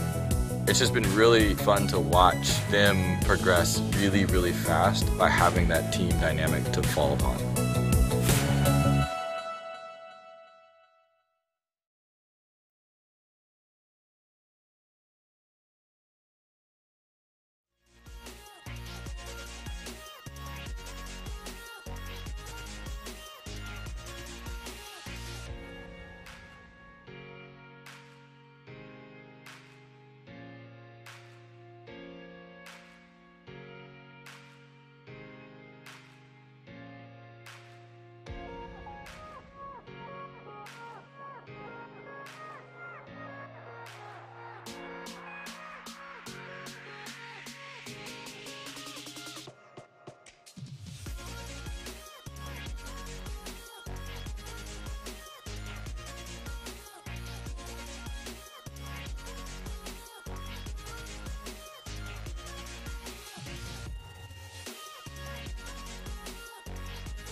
Hey, what's up? You're still watching the PlayVS Summer Showdown. We're doing it casual today, Matt and Iberia Clendaniel. I'm into that, TJ. Still wearing this shirt from yesterday. Got up at 8 a.m. to clean it up, put it in the laundry. Did you ever get, we asked yesterday, you were asking for some stain removal advice. Nobody sent me anything, and now I'm sad because I don't know what to do. I have like bleach, but I've been told not to use bleach on anything with colors because then the colors disappear. So I'm stuck between either leaving my perfectly bright white sweatshirt slightly orange or having a slightly orange sweatshirt. Well, I can't help you remove orange stains, but I can help you remove blue light from your gaming laptop. The Alienware M13R3 laptop has eye-safe technology, and it's part of our prize pool today in the Summer Showdown. That eye-safe technology is a built-in panel in the display that reduces harmful blue light, and it's the first panel to ever intelligently manage light energy at the source to achieve that. You like that segue? I was really impressed with that segue. That was good. It's game number 2 here on day 2. And we're headed to the central United States for Lake Forest Academy versus the Don Tyson School of Innovation. Have you had the chance to take a look at these two teams, Matt? I've had a chance to look at both the two teams and Don Tyson on Wikipedia, so I'm prepared for the entire series. I actually genuinely have no clue who Don Tyson is, so hit me. He was the founder of Tyson Foods. He inherited... Okay, no, he wasn't Tyson the founder. Foods... He was the president and CEO. He inherited it as a family business. What did Tyson Foods make? Where should I recognize that from? So I'm going to make sure it's the right Tyson because there's a Donald J. Tyson and there's a Donald Tyson. So I could be wrong. It's the same page. Okay, we're good. I don't know. I wish I could share my screen with the stream because I went from a page that was just titled Donald J. Tyson or Donald Tyson, and I typed in the J in the Wikipedia search bar, and it just refreshed the screen and added the J. So very fun. But they make chicken nuggets and popcorn chicken, which I use in my cheap college rice and chicken meal. But they also have vegetarian nuggets now, TJ. I looked this up for you. You know, I was about to say that's why I've never heard of them then. As a vegetarian, I wouldn't be using the cheap chicken meals, but now I have no excuse. Hey, exactly. if they win today, if Don Tyson's School of Innovation wins today, I'll look into this. I'll get myself some vegetarian chicken. Before we get too far into this, I believe we are still waiting to sort out an issue with the draft. I also want to give a shout out to something else that PlayVS are launching. It was very passive-aggressive timing, Producer Pith. I just want to briefly acknowledge their Game Changers initiative, which is trying to make esports as inclusive as possible, bringing more women and girls into gaming. All right, that's all we have time for, because Producer Pith hates the Game Changers initiative and pushed us right into the draft. You be nice to Producer Pith. The Don Tyson School of Innovation will start things off. That's going to be a Twitch ban over on the left-hand side, with Olaf taken out. So, full AD carrying focus so far by Don Tyson. Yeah, I have some notes on both of these teams, but I'm going to be honest, a lot of them are very confusing. Getting through the OPGGs for both of these teams, I was like, they play what? They play what? What lane is this? I'm looking at some of these notes now, and they are truly astonishing. Yeah, there's like several question marks all over the page, so we usually set it up so we have player name, role, champions, and then like narrative. Most of them are just question marks. I'm going to be honest, there's at least, I think, 7 on this page. Yeah, I've spotted Romans 117. You literally found nothing on his account. Yeah. So... Yeah. We'll find out. It was with like mid-laners. ARAMs and One for All, and that was it. Hey, those are the only good modes. Draven will be the first pick for Don Tyson. We get our bot lane locked in as well by Lake Forest to open things up with a Caitlyn. And a Kayn! Woo! Woo! I saved that one for you. I don't think it'll be Blue Kayn again, though.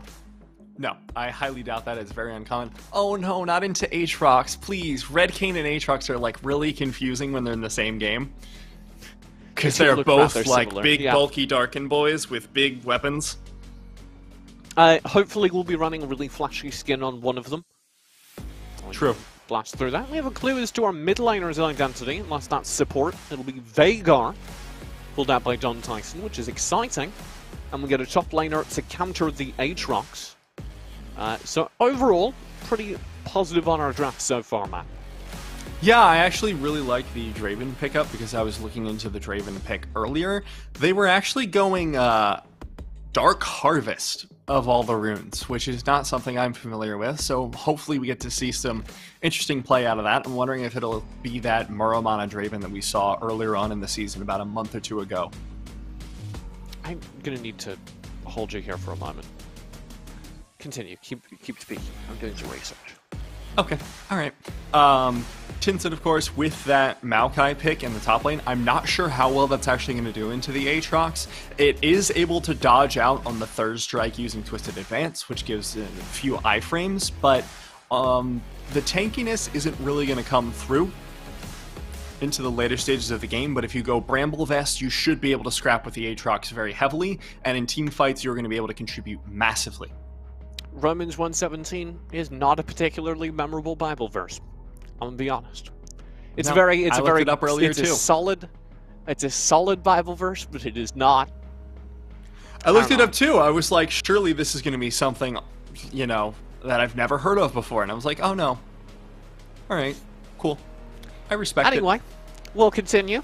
It is going to be Malzahar and Morgana into the Lake Forest draft at the final stage, which gives them a whole lot of lockdown. And I'm struggling to see what that's targeted at, to be honest, because there isn't really any assassin available to dive their backline.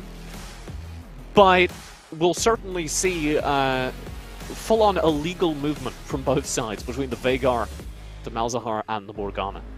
Nobody is stepping anywhere. The Black Shield's the big reason to pick up the Morgana, especially into this game. You know, if that baby cage lands onto Caitlyn early on or during team fights, she just dies. So I totally understand the Black Shield, especially into Alistar as well. The Morgana's a great pickup. I'm assuming Tinson just feels this is a comfortable matchup for him, or a comfortable pick for him in general, but I have seen him also on Syndra and Zoe. But he plays enough Veigar to know what the counter matchups are, so I trust him.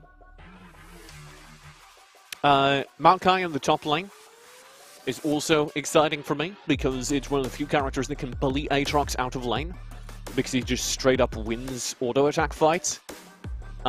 So especially before the Aatrox is scary and regularly has his cooldowns, that can be a fun matchup to watch.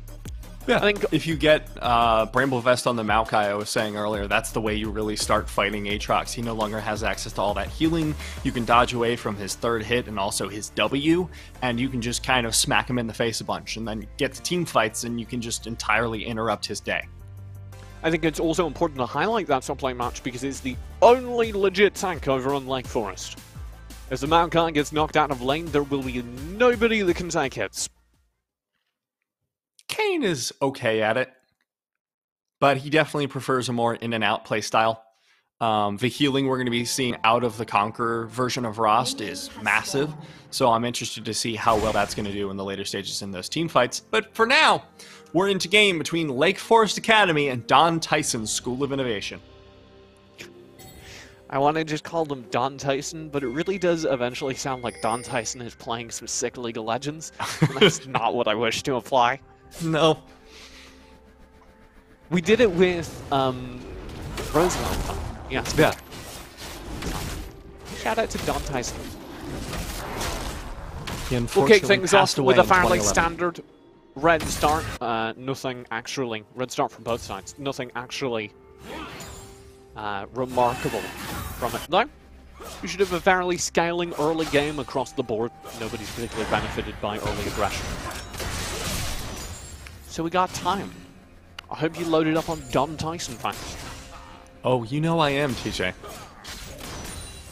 I hear you typing. No, I already have it. I want to acknowledge the Draven here, at least briefly, because we haven't seen Draven in competitive in a hot minute, but he's always decent on the ladder. So I'm excited to see kind of this middle step where you can still get away with good ladder picks. Well, we scary saw that it in the Draven- finals in 2019 between Top Esports and IG even, so it's not like entirely gone from competitive. but Jackie those are Love was really Chinese strong on that.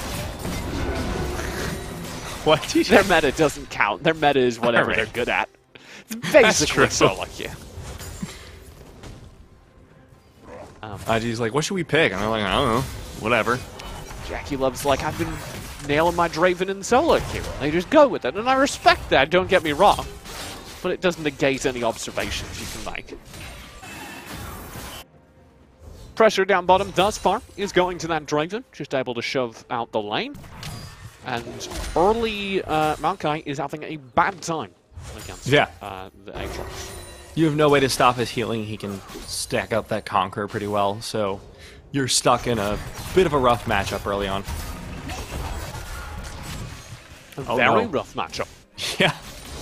As Nicola gets dropped to just a sliver of HP, he's going to have to back. He does have a TP, so he can return to that lane after backing. He's actually trying to freeze that, interestingly enough. That's a little bit of innate sustain. Tinson in trouble. Inting Wang going in. I don't know about this one. East Phantom has to flash away. The follow-up flash will find the first blood, and now Roman's in a little bit of trouble. Will flash over the wall to safety. Burn. Yeah. Does get out, but there is no way to frame that except for a massive win for Lake Forest. They managed to take away a flash from Romans, the mid laner, who will need it if he wants to keep pushing aggressive. They shut down the jungle during arguably his most effective state in the game. And they get their Kayn off to a great start. Even better in a second here. Roman's in trouble. Will get taken down. Inting Wang now 2-0-0 on this Kayn. Having a fantastic time. Two solid ganks for the mid lane. Starts the Kayn off very powerful indeed, and gets Tinson a little bit closer to his own goals. Bot lane looking in trouble though. Trundle is going to be here. Black Binding goes a little bit wide. Phantom looks for the pillar onto Rat. Will find it, but it will not be enough to stop the Caitlyn from escaping. Rat wants to go back in. I don't like Even though that. a dark binding to that effect. I think it's a little bit too far forward, as you say, though. And they're going to get punished. Double pulverized Cub forces Rat Prince down, and the TP will answer. They keep this fight going. Double TP. Double TP, Ekla coming in as well. Tinson to follow up. Triple The TP TP from Laugh as well. Oh my god, it's gone wild. Cubsy gets taken out. The Maokai has been dropped low. Tinson, last one surviving. Beautiful binding from Kuroko. And Roman's now on the run from Tinson. The mid lane comes to the bot lane, and we end up with a very fun fight that again ends for Lake Forest Academy. The even trading, keeping them ahead, but more importantly, the gold goes towards their mid laner, Tinson. Yeah, A little bit over-aggressive. A little bit over-aggressive for Rat Prince to start that whole fight off. Disrespecting the Alistar in lane is always a bad idea. And if I had one criticism for them, it would be that. You cannot just try and get aggressive against an Alistar. They will always have that pulverize if you step out of position. Speaking of out of position, though, Tinson was still in the bush, and that's another kill onto the Draven. Constant support is actually going to need some of that if he wants to find his way back into the game. And as a result, Lake Forest are off to a dominant start. There's no way to frame this start other than brilliant for Lake Forest. Yeah, and I've Did wanted not to get talk that about... ward. He's out of Oracle Lens. That ward is still inside the Drake Pit. Oh no. This may not go well for them. Inting Long still going for the Dragon, alone in the pit. And the TP onto that ward I was highlighting, with the Drake already low. That should go very bad indeed. In the top lane, we do have Laugh Wizard in trouble. He's going to get focused down and kept back. Rat Prince will to flash away. It doesn't save him. Cup over the top will go down. Kokoro manages to grab it, but Drake goes against them. Two-Dong Tyson. Romans should fall in mid. Insing responsible for the kill. Making the kills go positive for Lake Forest, even as they lose the first objective. Yeah, I think it was a little over-aggressive from them, but they were able to come back from it. Laugh Wizard now all-inning onto Ekla in the top lane. Little too much there from the top laner, but Inting Wong so far so good. 4-0-0 on this Kayn. Really want to shout out for the past few minutes how good his pathing has been. If you looked into the mid lane, that first mid lane gank immediately afterwards, he was going to Raptors, knowing that Kayn has an incredibly good kit for clearing it. Just takes 1 or 2 Qs and a W, and the entire pit's gone.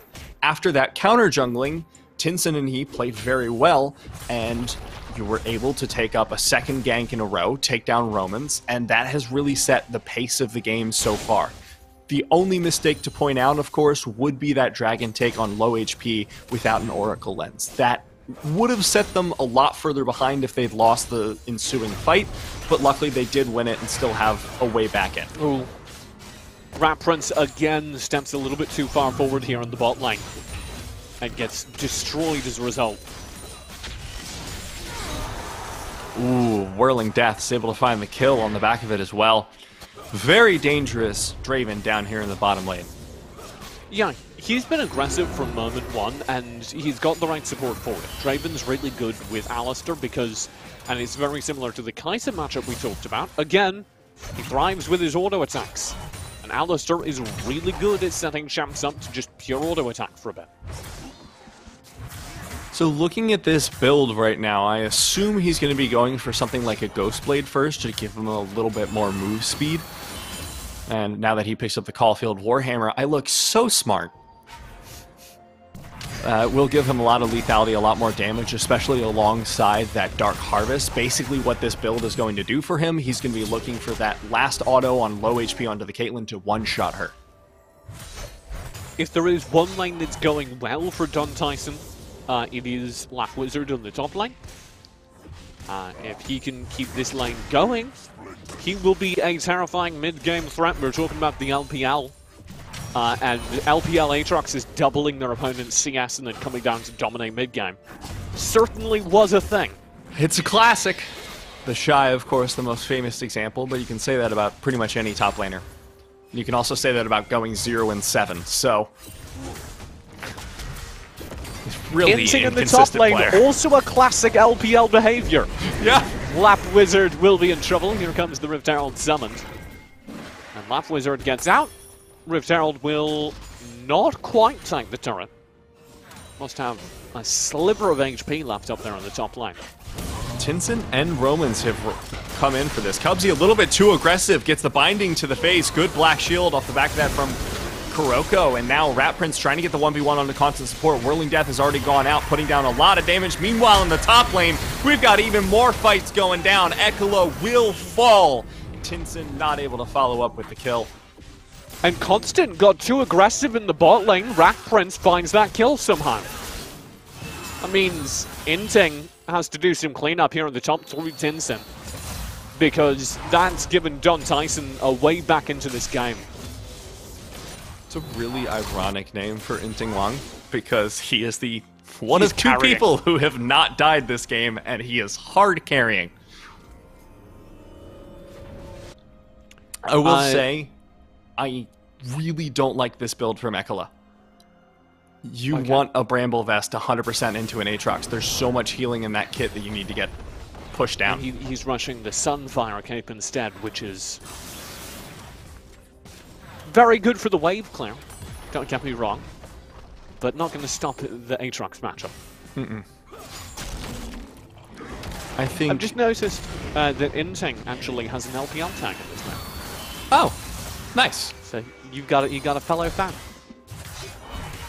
Hell yeah. Shoutouts to Inting Wang. Shoutouts to Kuroko Boom's internet. That's rough. We get an instant pause as there does appear to have been a disconnect down in that bot lane. Hopefully that gets resolved relatively quickly though. In the meantime, hit me with those Don Tyson facts. Don Tyson was 80 years old when he passed away, but more importantly, he served on the board of directors of the Bill Fish Foundation and the International Game Fish Association. Like to fish. Good for you, Don. Is the Bill Fish Foundation related to fishing? Bill fish. It's a type of fish. Oh, I thought it was No, a it wasn't guy called William Bill Fish. Yeah. Was excited for that. That Especially would if it really was a have been great. foundation related to fishing and Bill Fish had founded it, because that would have been so cool. Laugh Wizard will get shut down here at the top lane.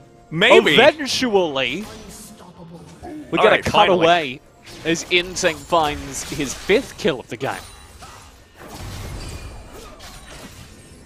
Man, imagine if your name was Bill Fish and you turned out to be really into fishing. There's actually a term for this. It's like a sociological phenomenon. It's called nominative determinism. There's like a tendency for people with related names to go into fields. So like I knew there was a roofing company near me that was run by someone named like Bill Slate. Like Slate roofing Oh, and that's tiles. good. Very good silence. Constant just needs to run away. We'll drop the whirling Whoa. death into the bite, and Rat Prince, off the back of that, will find 1 kill, and that is it. Our fight ends there briefly. As the 1-1 trade, AD carry for AD carry, has left us at a standstill. Hey, that's good, TJ. You know, because the standstill, because they have the pause. That was really clever.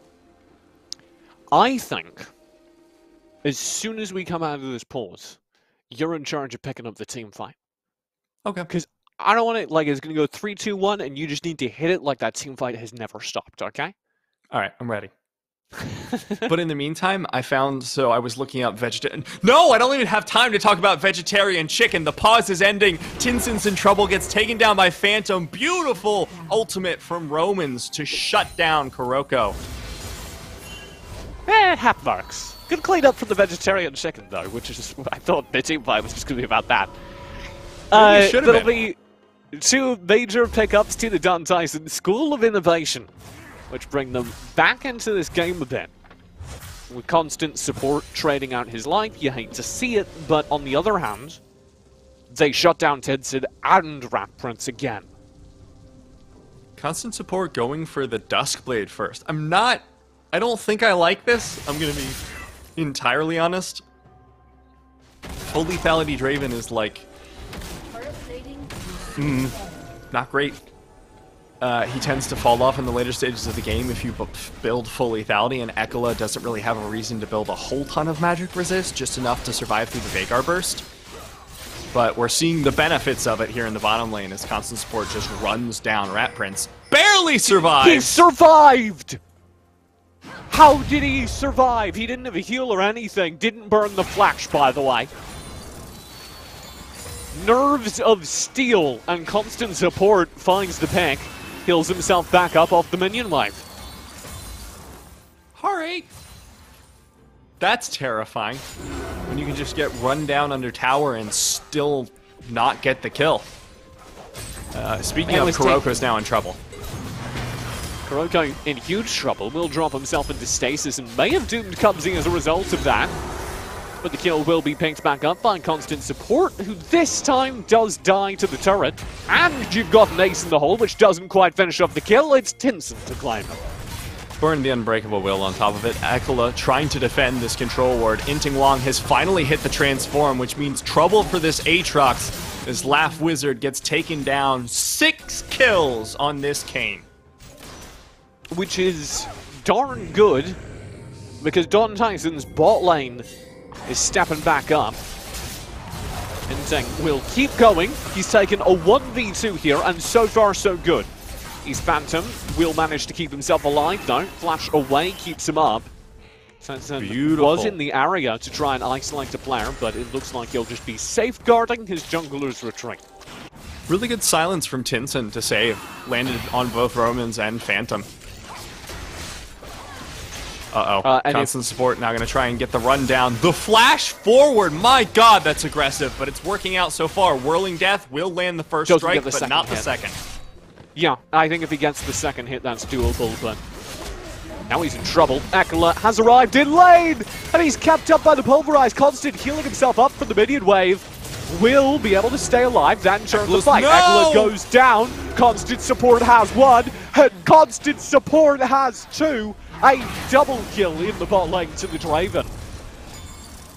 So I know this is really the wrong time to talk about this, because we should be highlighting constant support in this massive Draven.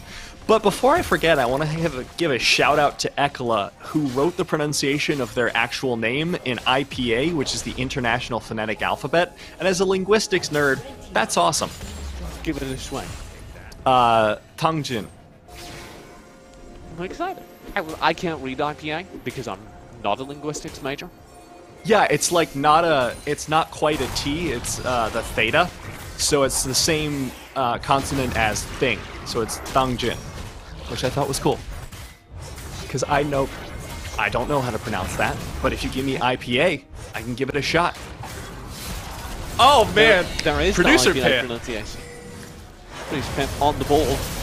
Oracle was just picked up by East Phantom, and he's got the HP to stay alive for a moment, but he'll be shut down by the opposing jungler real quick. And in the area as well is both Cubsy and Romans, who seem to be joining the death train.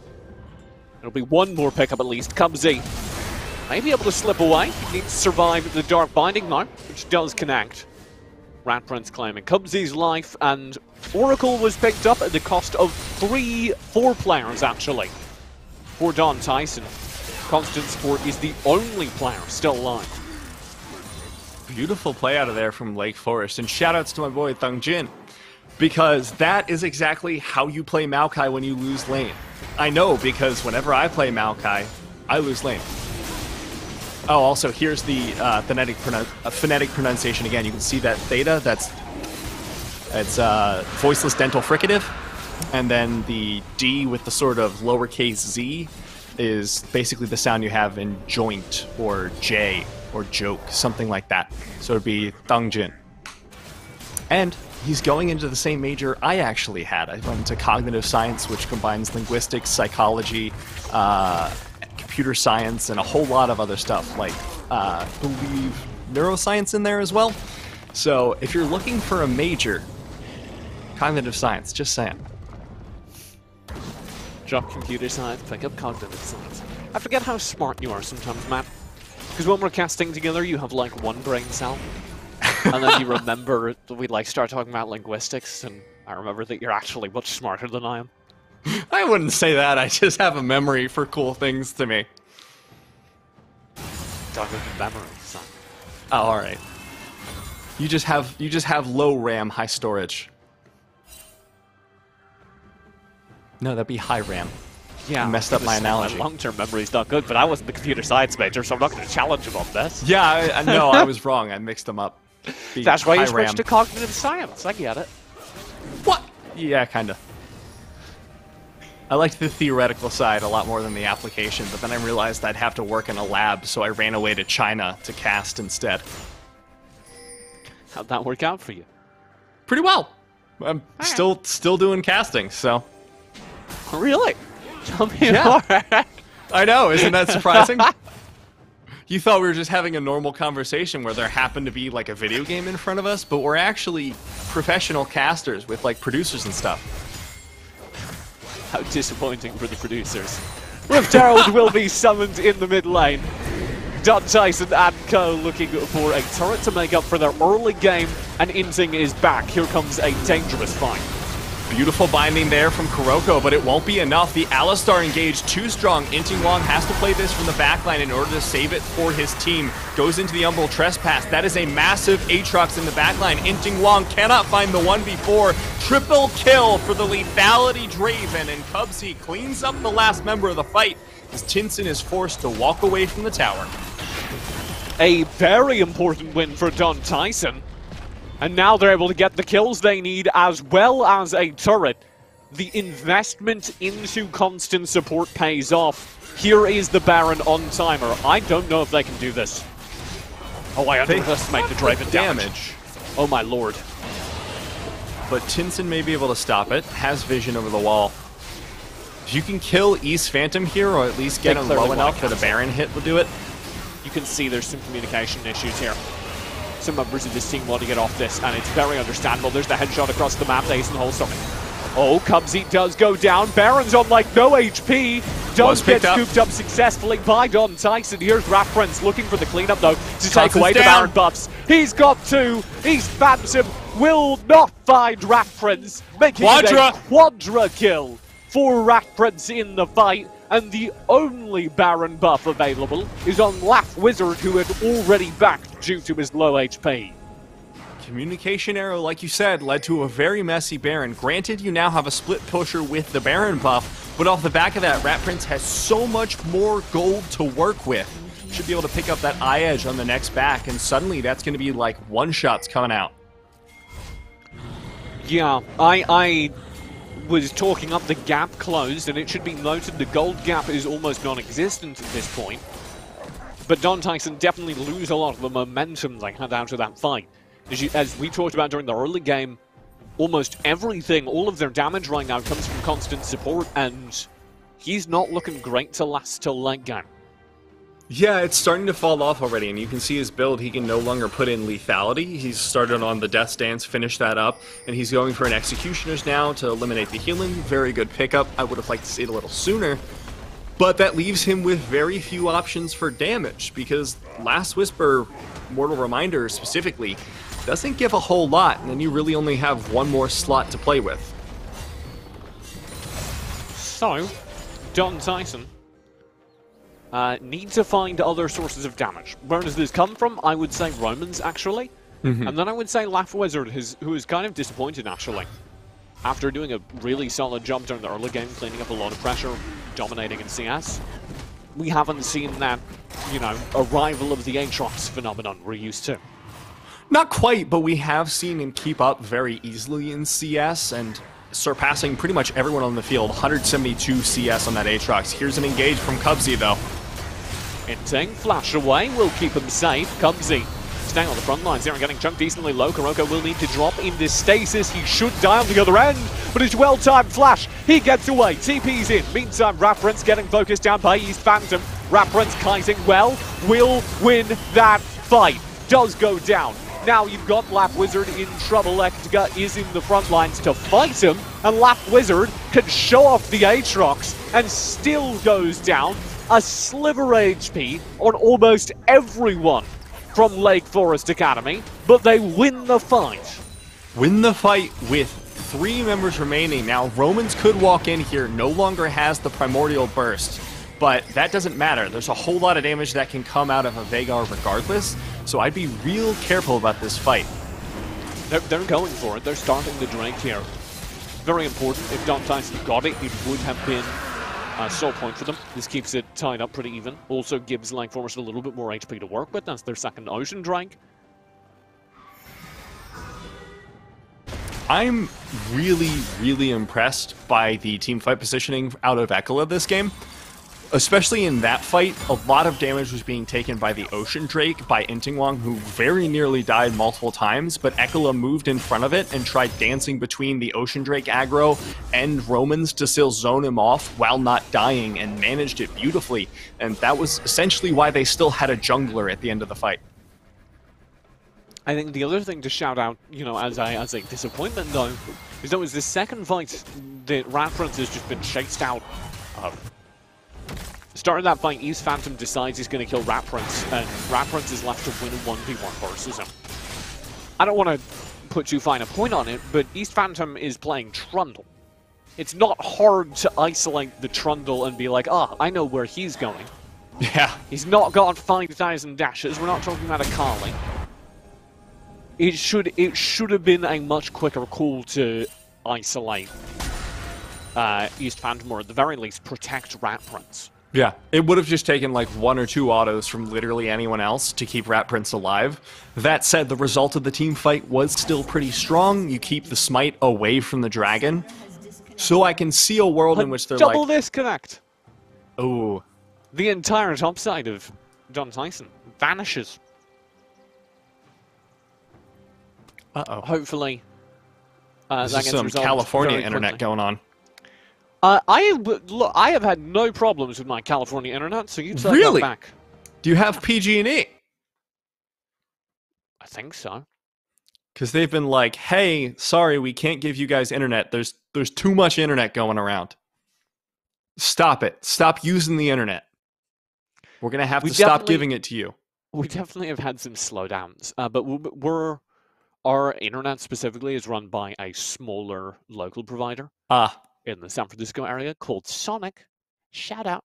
Oh, yeah. So we do pretty well.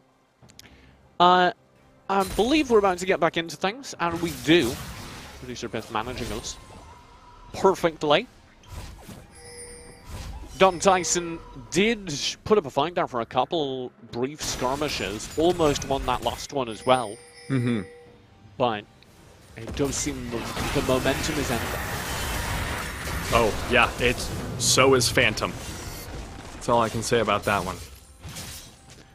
Malzahar in the late game just runs into people in the jungle and decides they're dead. Yeah. And it is remarkable. It's really fun to watch.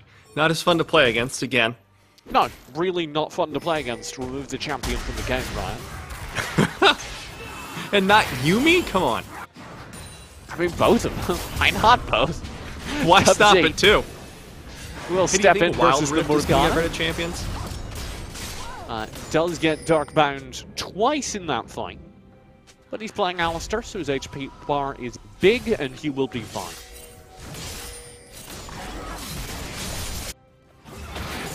Got another Raptors clear coming out from Intingwong there. You should be able to push into this. They have really good siege. You have great backline protection, and you have tons of long range from Rat Prince. The only problem is your wave clear without having Tinson there is rather slow. And I think that's maybe the big thing to take away from this is neither team has great anti-siege. It's a little bit better with the Vagar for Don Tyson, but you're gonna struggle to see Baron waves held. This is a full-on murder build. Malzahar strats. The ward over the wall gave it away, though. Oh, not There enough, it is. though, apparently. The flank will be there. That's Alistair into the back lines, and the ultimate popped. A death, a huge death trigger into the back line, but I don't think it's going to turn the fight. It's all Don Tyson all the way. Kuroko will fall as well. Rat Prince kiting as best he can, will pick off one. Watch East Phantom on the chase, though. Slow in, Tinson to kite him back. Both big damage sources for Lake Forest will survive. That will keep the fight from being devastating. Keep the Baron away from being threatened as well. Constant support taking a little bit of damage. Ace in the hole from Rat Prince was not enough to secure that kill. Ooh, never nearly was, though. It's a very low Trundle. I actually curious about this build coming out of Phantom. Okay. It definitely looks like a murder the AD carry build, but it's not giving him a whole lot in these huge team fights.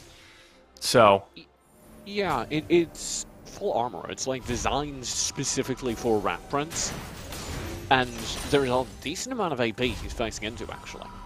well, it's Warrior as well. That's more the problem that I have with it, is not necessarily that it's just armor, but you're sacrificing a lot of tankiness in order to basically kill your AD carry faster, and that's fine if you're able to do that, but the later the game goes, the less of a threat you're going to be as a result of just being a kiteable melee character. So you get into the late game, suddenly that Warrior enchant feels pretty bad. We've seen some very successful 1v1s so far from East Phantom, though. Maybe as a result of him being handed them. We'll have to keep an eye on how much he can secure them as this engage comes through again. Don Tyson for the front lines, and Kuroko just blown up. No Zonya's off cooldown this time. It's beautiful timing. World Ender is popped. Lap Wizard will keep going in. And in the backlines, this Maokai did think he had something. Has to flash away now as the something vanishes. Romans will drop into Zonya. So here comes the rest of the team. Tinson on the front lines, providing the damage. Inting will come through. He's forced to ult just to stay alive. And I don't like his odds. The dive for Romans will not work out. Constant support finds the kill, but Tinson shot down Lap Wizard in the meantime, man. They're not able to find it. The flash into the rage cage. Oh no! Prince gets stunned. Ekela falls down as well, and constant support with the constant damage was enough to take out Lake Forest Academy this time. Ocean Point will go over to Don Tyson. And it is the arrival of Vagar that has changed the game here. That all of a sudden was two very solid fights out of Romans. Yeah, I think it was a very well-timed engage, too. That's the one thing I'm going to run away with, because if you looked at Morgana's cooldowns as the fight opened, no Zonias, no redemption. Zonias will be popped there. Constant, I thought, might have bitten off a little bit more than he could check. He didn't the Zonias, though, so that turret will be taken down in due time. No inhib, no game-ending objectives achieved either. But Don Tyson all of a sudden in control.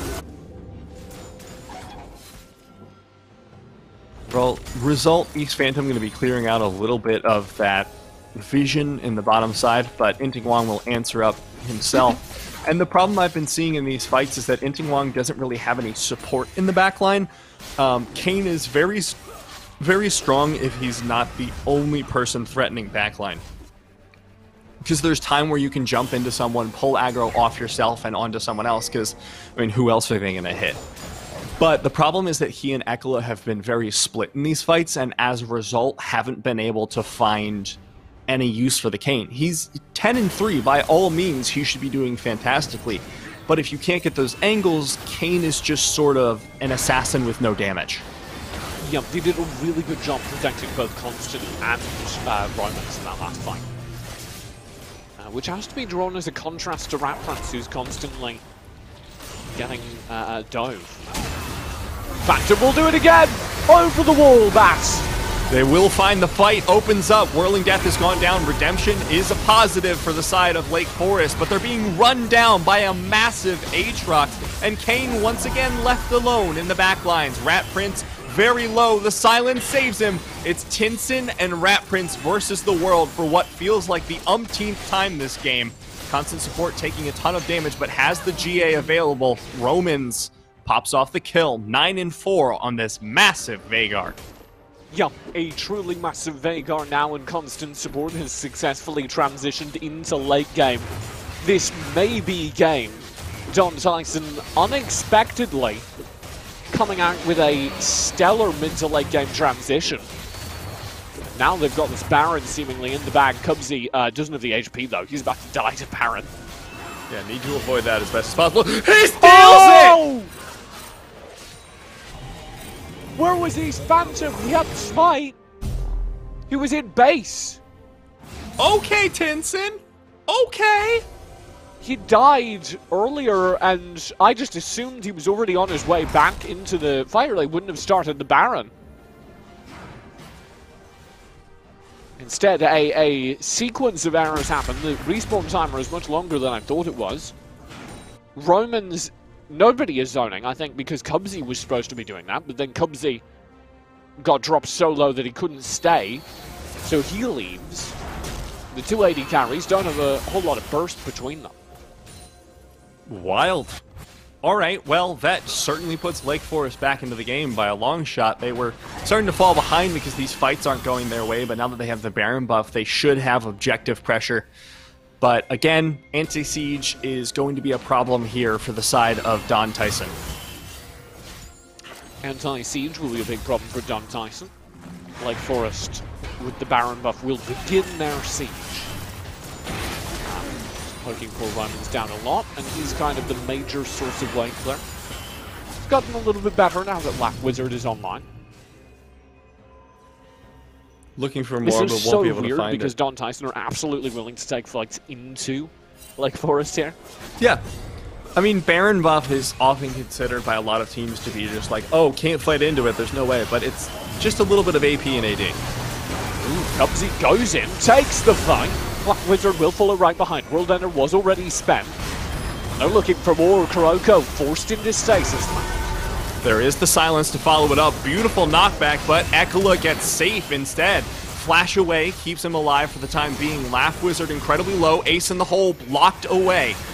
Are they going to look for the re-engage? I don't think so at this point. And one pickup should be enough to guarantee that their base won't fall. Flash for Nether Romans! Grasp should find the kill. Stops him. Roman's going to be able to find the safety. Shut down onto Romans. Another kill follows up off the back of Intinglong. And now that is 4 members alive on the side of Lake Forest. And the one pickup is answered. Flash Nether Grasp, as you say, from Tenzin, guaranteeing it. And this means that John Tyson had no map control as what would be their soul point comes up. Lake Forest would like to use this time to grab the Ocean Drake, put themselves on soul point with 3 consecutive Ocean Drakes, and get back into this game. That Whirling Death almost stole it, but Smite was there. A little terrifying. But this is kind of what I was talking about in the late stages of the game. As you've mentioned, Romans is scaled up rather heavily, but look at constant support. 35 minutes in, full build, but it's not a ton of damage. It's putting out a lot right now, but if you look at the movement of items from Rat Prince, he has so much more room to grow. You can finish off that last Whisper, but also add in another damage item like that Shiv, and now suddenly Rat Prince is at 100% crit and is going to be doing a lot more damage in these fights than constant support is going to be able to provide. The question is just if Rat Prince is going to be able to be, you know, in range for these fights. Because so many of these fights have been decided by him just getting isolated. And for that reason, I do wonder the viability of going for Last Whisper instead of the Shiv at this point. I believe it was Freak who did the math after the rework and found out that 3rd item Last Whisper is usually more damage than anything else. So when you're getting to this 4, 5, 6 slotted, Last Whisper probably should be the pickup, especially when you're being threatened by such a tanky Trundle. Static Shiv will speed up their own wave clear though, which might be relevant as we head towards the Baron. And also, of course, heading towards what will be the Ocean Soul for either team that picks it up. It's a moment of presumably passive play across the map, as neither team wants to risk either of those major objectives.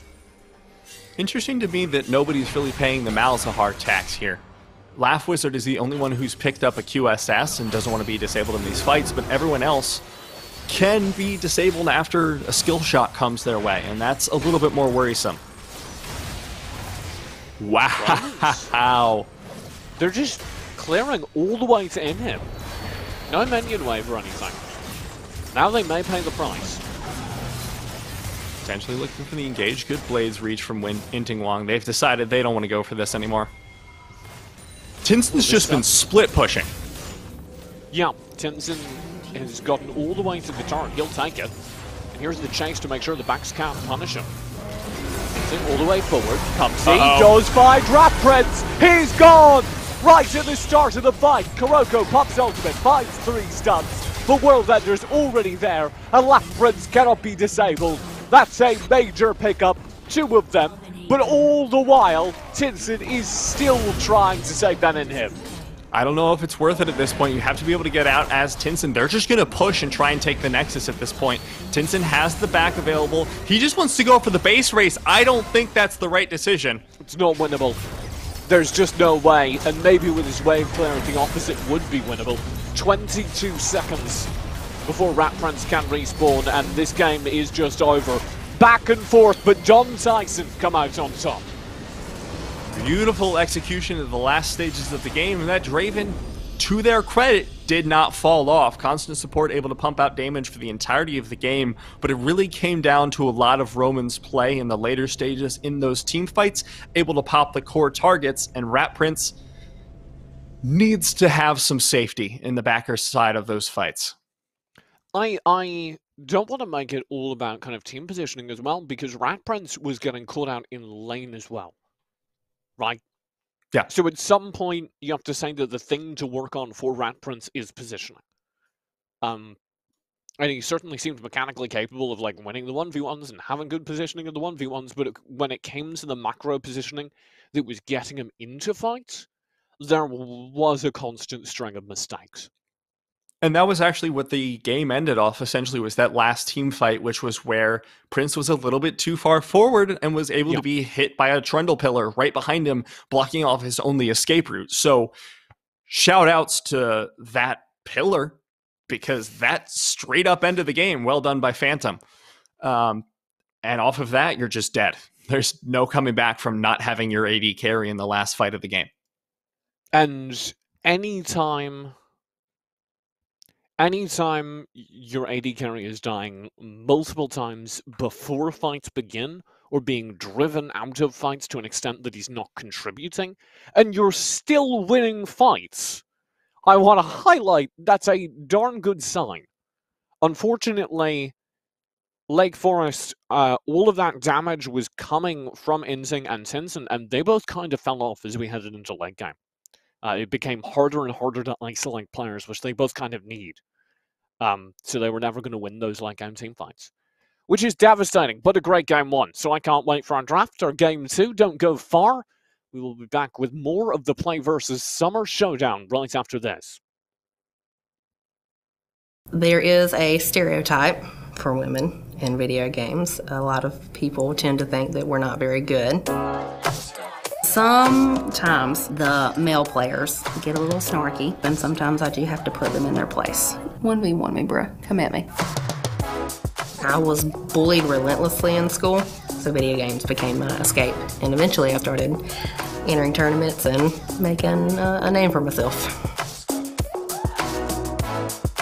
A lot of people thought it was a joke, but I was really excited. I went before our Board of Education and presented the case for esports. We talked about the benefits of playing video games. You build teamwork, critical thinking skills, problem-solving skills, communication. These are skills that companies are now looking for. And also, I brought up the child that won $3 million in Fortnite and discussed how students had a future with esports if they could win money and go to college on scholarships. We made an announcement 2 days after the board approved, and I had about 450 students show up, and it was a little overwhelming to think about how am I going to teach students how to play this very complex game. There are a lot of different types of students in my program, and I have a lot of students who say, you know, they come to school for esports. They know that they need to do well in class. Otherwise, their teacher will call me and I will come up to their classroom and sit in that class and make sure that they're doing what they need to do. A lot of them are now maybe at B's, when earlier they were at C's or D's. I had a student graduate last year. He told me that he was going to drop out, that he didn't like school wasn't for him, and then we announced esports, and that's kind of what saved him, and he graduated and now he's in college. That meant a lot to me. I tear up a little bit every time I think about that child. Every school really does need an esports program, simply because, in my personal experience, a lot of these kids that play esports, for various reasons, they can't play a physical sport. But esports is just, it's online, it's at the school, it gives students a place where they can feel safe and they belong, because back in the day when esports and video games weren't mainstream, you were bullied relentlessly for it. And a lot of my students talk about how they feel safe in the esports program, and that's their family, that's their community. Being an esports coach means to me that I have a huge responsibility to these 65 children that are in this program. Despite the fact that I have no idea what I'm doing half the time, they are counting on me to give them guidance in this game so they can win and go to playoffs. It's more than just being a coach, it's being there for students who might not have anybody who's normally there for them. It's about encouraging them, loving them, and showing them that you can do something like this and be good at it and go off and have a future.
Welcome back to the PlayVS Summer Showdown, the only League of Legends broadcast where we put the fight at the bottom of the screen. My name is TJ, joined by Matt, Niberia, Clip, Daniel. We're ready for our second game between Lake Forest Academy and Don Tyson School of Innovation. I'm looking forward to it, TJ. Don Tyson really surprised me, not only with the incredible comeback at the end of the game, able to push through a massive lead, but with how tasty his chicken nuggets have been over my years of growing up in America. So really, 2 surprises for the price of 1. Several surprises for the lucky winners today. HyperX are giving away their Cloud Stinger headset to our winners tonight. They're part of the prize pool. And those headsets are incredibly comfortable. They're lightweight as well, with immersive in-game audio and durable adjustable steel sliders on their convenient audio controls and noise-cancelling microphones. I'm really good with these sponsor segues today. I don't know. Yeah. You're starting to get there. Maybe I should Matt. start feeding you intentional ones. I think Just be like, oh God, TJ, my eyes. It's almost like there's some light in them that shouldn't be. It's almost like you don't have an... Yeah, I can't get it.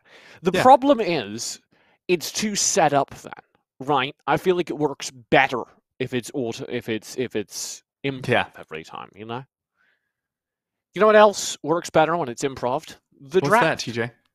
We should be headed that way as we kick into it. Lake Forest, we were very excited about their mid lane, their top side of the map in general. Rat Prince was struggling on the Caitlyn. We're talking about positioning errors, but one of the ways to fix positioning errors as an AD carry is to play something like Ezreal, where you can just get away from it. Yeah. And that would make these bans make a whole lot of sense, because Twitch is another one of those characters where you can get away from your mistakes. Well, kind of, and this is why I'm surprised by Rat Prince right now. Obviously, the Twitch is a target ban for them, but you would think that when you're used to playing a champion that is much shorter range, your positioning would reflect that. And I've seen a few times where Rat Prince just seemed a little bit uncomfortable in the fights. It does, because he's always at the front of fights, which was the mistake on the Caitlyn. And we wanted to see that cleaned up. Yeah. Twitch can get away with that because you just one-shot people when you start in the front of fights, but Caitlyn less so. I'm distracted, but only because producer Pef warned me about this. Silas's gigantic arm muscles are extending into Draven's portrait. Oh my god. You see that down in the bands. He's got those Vin Diesel arms where he's just built like an almond. It's okay, bro. I'm banned too. We'll get through it together. That guy first pick for Lake Forest Academy. Putting the Forest in Lake Forest as Don Tyson kicked things off with Lap Wizard reprising his Aatrox and constant support getting an Ashe. So I want to see a different build this game coming out of Ecolette. If you want to go for the Bammy Cinder first, that's fine. I totally respect that. You want the wave clear, you want the damage and the burst. But please, please, please, please, build a Bramble Vest next. Don't finish the Sunfire Bramble Vest. He did eventually. I believe it was his second item. But it was like after Sunfire Cape and after lane was over, and at that point you've already been crushed. This will be an Olaf onto Inting, which is far cry from what we saw during game number 1, where he was oh, you're excited by this brand. Okay, I'll let you go. Yeah, so brand is something we really don't see in a lot of competitive games because he's like not a great support, not a fantastic mid laner, but one of his strengths as a champion is AoE team fighting, and especially if you have on-demand CC with the Ashe, that gives a great way for the Aatrox to get in. You toss the Pyroclasm in behind it and you create chaos which the Aatrox can clean up against. So I actually am really interested to see how this brand pick works out. And the bans, TJ. Poor Rat Prince has like a pick left. They're all gone, and all the kiting AD carries we were talking about are out of the pool as well. Rat Prince doesn't have any of them to fall back on, but his own team banned them, so presumably he wasn't going to pick them up anyway. This will be Victor out, and we get a Callista, of course. How could we forget a Callista? I wanted to forget, nonetheless, TJ. For a fantastic bot lane for Lake Forest. They'll be into Ash Brand, so significant poke versus very short range. It'll be interesting to see how that plays out. And we get a Syndra versus Victor mid lane, as well as a Trundle versus Olaf jungle. So I think that this is a really good lane for Lake Forest, mostly because the Callista is very happy playing into Brand, not specifically because she can survive the poke, but in fights it is very hard to hit her with the Brand Q Seer. It just doesn't do a whole lot. You just have to predict the jumps coming out of the Callista, and it's very difficult, especially when she can move and attack so quickly. If I had to pull one thing from this, it's we're going to get real scary real fast for, like, both teams, but Don Tyson keep getting scary. Their late game is terrifying, and I do feel like Lake Forest fall off. Obviously, the Syndra keeps going, but you lose some of the Callista damage. Olaf becomes a glorified tank, and the same can kind of be said for Maokai. Callista around 3 or 4 items doesn't really get any extra damage. It's basically just utility from there. You go for like a GA, a BT to keep yourself healthier, but you don't go for those like game crit items or anything. And if all your lane game damage is from Syndra, don't get me wrong, that is a lot of damage, but you're not going to win team fights into Victor, Brand, Ashe with an Aatrox to front line. It's like an actually ludicrous amount of AoE damage coming out from Don Tyson. You have the Chaos Storm on top of the Pyroclasm on top of, like, volley shots.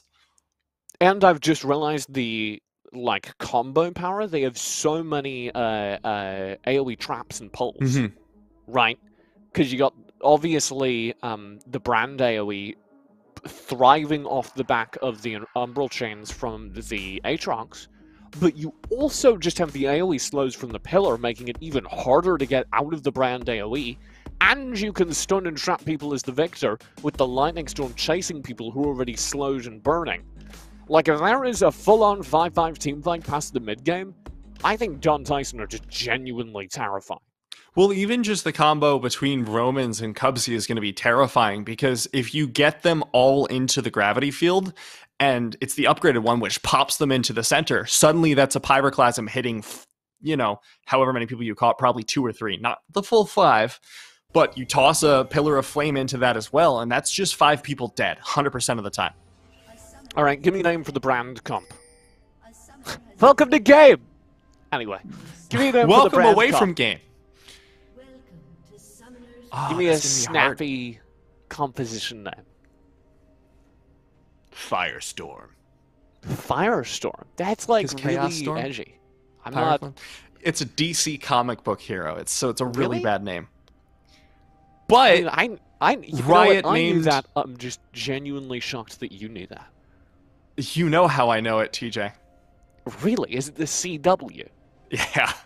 Wait, is Firestorm a protagonist on the CW? Yeah. Firestorm's like a C-list Batman villain. Shoutouts to the CW. It's in the CW's Flash, which is an awful show that I recommend everyone watch because it's just the worst. Well, I have great news for us. We have a moment where I can tell you that you should absolutely not watch The Flash. You have better things to do with your life. There's like 18 seasons and they're still making more. Okay, that's fair, but there is one episode where a psychic gorilla fights a giant shark man, and I feel like that's because the giant shark man tried to kidnap, no, the gorilla tried to kidnap young Barack Obama. And you can't tell me that's not great television. I'm sorry, I really can. You would be shocked at how easily I can tell you that's not great television. You would be astonished at how quickly I could tell you that. Alright, game 2. We've spent through the pause. And we're ready to get started. We talked about Don Tyson's terrifying mid-game team fight, their Firestorm composition. Nice. That's I don't good. think I like Firestorm. I think we need a really? better All right, name. let's try something else. We need something cheesier. Think about it. Brainstorm it over the course of the series. All right, I'll figure something out. Hey, their team name is Phoenix Rising, so maybe there's something there.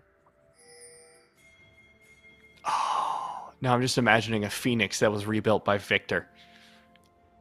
That'd be a cool skin. Yeah. Cybernetic Anivia? Battlecast Anivia. There it is. You're welcome, Riot. It's free.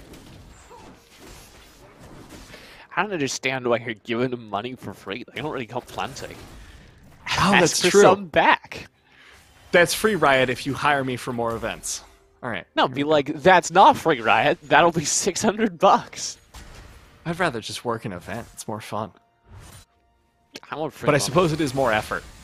Yeah. Thinking up ideas and throwing them at Riot. Telling them to pay you. That's free.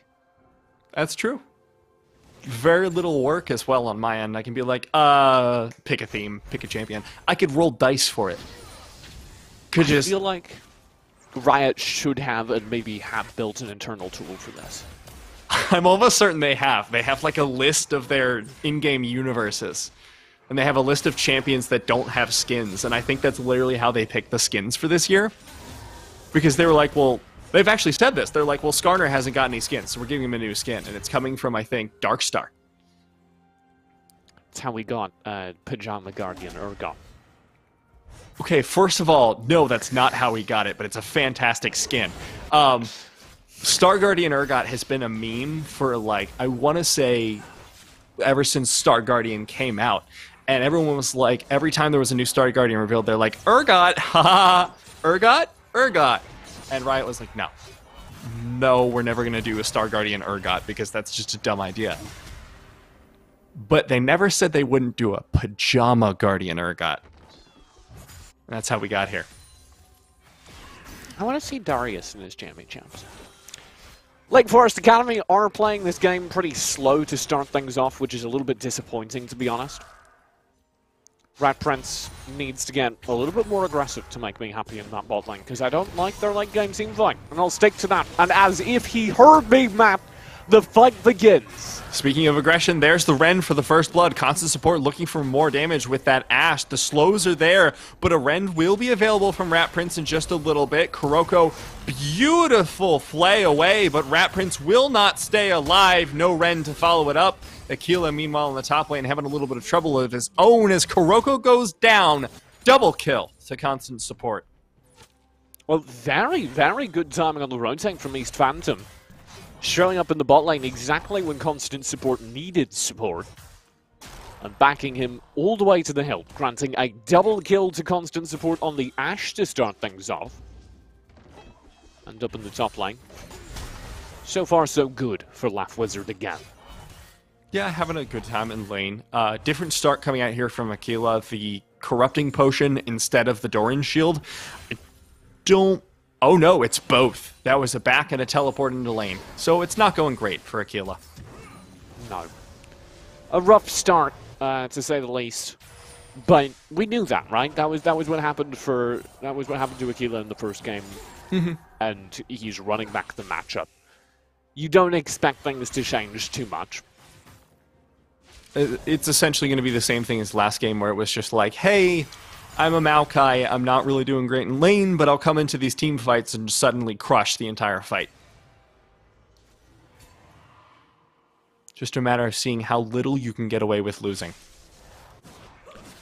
So we're still hyping up the mid-game, and outside of Rat Prince's aggression, which has just been stymied, there shouldn't be a whole lot happening in the early game.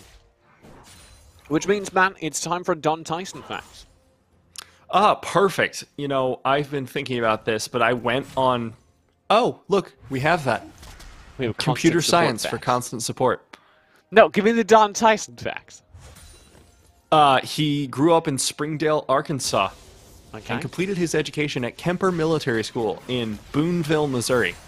Wonder if they have a League of Legends team. Kuroko will miss them up in the mid lane. Considering he was born in 1930, TJ, and League of Legends came out in 2009, maybe. They're ahead of their time, man. That's why it's called the Don And there's Tyson going to be School. this champion called Thresh, you see, and he's got this hook and a little lantern that can grab people. That's why it's called the Don Tyson School of Innovation. Oh man, really did innovate. Explains why their team's so good. They've had it for 70 years before everyone else. Early Pike will come in the bot lane from the Brand, and this is just going to be the rest of their lives. Cubsy has arrived at a game state where he sucks to play against. That's why they send Intake down to the bot lane to clean him up. 1 kill over the Rat Prince. This is huge. A double kill to their Kalista. This is a lot better than last game. Rat Prince is getting off to a good start here and is on a carry that can, frankly, get out of bad positioning a lot easier if that still is an issue. All you need to do is be able to auto-attack. And I'm excited to see him getting out of the lane with a lead here. Especially as they convert it instantly into a Drake, because his highlight fights on that Caitlyn were really good, genuinely excellent fights. But there were so many fights where he just didn't have the damage to pull off the plays he clearly wanted to. He wanted to get way more aggressive. Not only does the Kalista give him a little bit more of a safety net there, but you also, with the extra damage, can burst people the way he clearly wants to play. That should help out quite a bit. It's worth noting that slows really mess with Kalista because they slow down her jump distance, which is really rough. But she should have fine access once it gets to mid-game if she's able to avoid the easiest slows. Sorry, I was really focused on Roman just shoving the mid lane. And he's been like working on shoving that for ages, and he finally got to turret, and he auto-attacked it once. Woo! Progress, baby! Cubsy calls out again, down bottom, will be picked up. Nothing much that can be done about that. More gold to Rat Prince's bank account. Still more good signs for Lake Forest. I'm liking Inting Wong on this Olaf, not because I think he did a bad job on the Kayn. I actually think he did a fantastic job. The thing that was missing, though, was a lot of early game agency. That was what Kayn doesn't have a whole lot of, because until you get his transform somewhere between like 9 and 15 minutes, depending on how aggressive you are, you don't have any CC and you don't have enough damage in the case of Shadow Assassin to really threaten. Just threaten the mid lane. Into the box he goes, and Tinson will clean up the kill. Very good to see. Beautiful roam into the gank by Kuroko. Moby Boots paying off, worth their weight in gold, I'm told. But shoes aren't very heavy, so. You got those fresh gold kicks. Yeah, like, well, it's hot. Acolyte did die in the top lane. Scooped up by Rome. I have to say, I think this is a bit of a waste of time from East Phantom. He's got the Herald at the very least. Yeah, unless they believe that Black Wizard's going to be able to full carry this game, though. I think it's the wrong lane to be trying to babysit. Because Acolyte's already hard losing it. It's like a 50 CS difference coming up on. It's not going to get better. Oh, Don Tyson. One of Don Tyson's major contributions to the upholstery industry includes introducing Rock Cornish game hand. Thanks, Producer Pip. I don't know what any of that means, but I'm wondering shout out to our Don Tyson fact. Wondering what an instant hit in the poultry industry looks like. Everyone is talking about your game hands. Bro, this game hand sounds wild. Constant support will find a 1-for-1 trait, support for support, down in the bot lane. Rat Prince did almost manage to make a full fight out of that. The Fate's Call dropping Kuroko back into it. I thought they had it, but Constant's positioning, it's really good. Yeah. Being able to kite away on that Ashe as well is really important, but this may be first tower already at 10 minutes. That's going to be the Rift Herald summoned and deployed, and that turret will indeed fall. Rat Prince trying to see if he can get something there. Actually, Constant needs a turret shot. He's too far forward. Rat Prince will find the kill, but no more. Shut down. And that's a major pickup to East Phantom. He should get 2 there. The rotate's coming through. That's Inting headed down there alongside Tinson. East Phantom has to flash away, chase down. Cubsy for the stun, does not save them. A double kill. Back to Lake Forest Academy. They lose the turret, but win the fight. Top lane not going great for them, but if Aquila can just hold off for the time being, it'll be a good start for them. Laugh Wizard getting a little bit cocky in the top lane. We can see the health is suffering for it. But Aquila is having a rough time. This team, not as much. Beautiful play, beautiful rotate from Tinson once again. Game after game, it seems like Tinson and Intingwang are really the two pillars of this team. But this time, now that Rat Prince has gotten out with a much larger lead in the bottom lane, I expect this to be a significantly harder game for Don Tyson. Yeah, this is good because there is another carry on the board, right? And Tinson demonstrating exactly how important that is. Like last game, we had Tinson and Inting, and they were both really good, and that was kind of it. Realistically meant that as we headed into the late game, it was kind of only Tinson.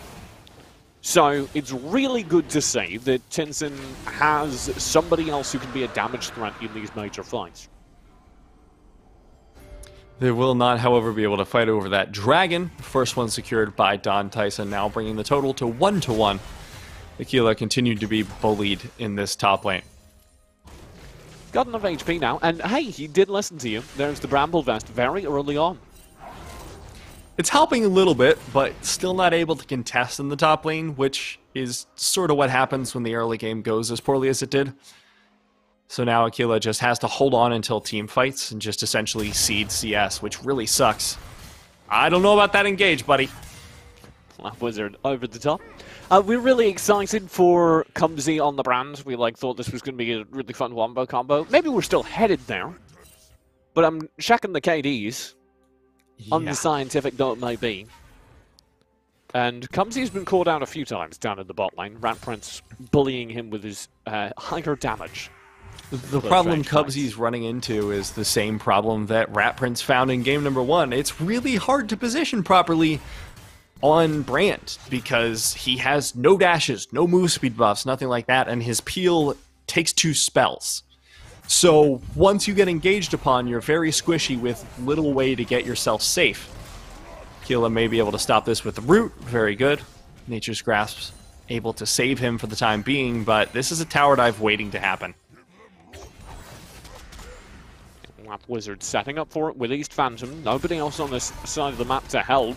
They'll just go for it. Aquila underneath the turret. World Ender procced. Oh, that's a big knock away, but the aftershock's over. And that should mean the kill is secure. Aquila makes him work for it, but will go down. Cubsy in the meantime does die at the top lane. East Phantom will go down to the turret in trade. This is devastating. Rat Prince is across alive. the board. Lake Forest lose so much. It's a double kill to Kuroko down bottom to save the day. First off, clean hook into the minions, Kuroko. Second off, you're wild!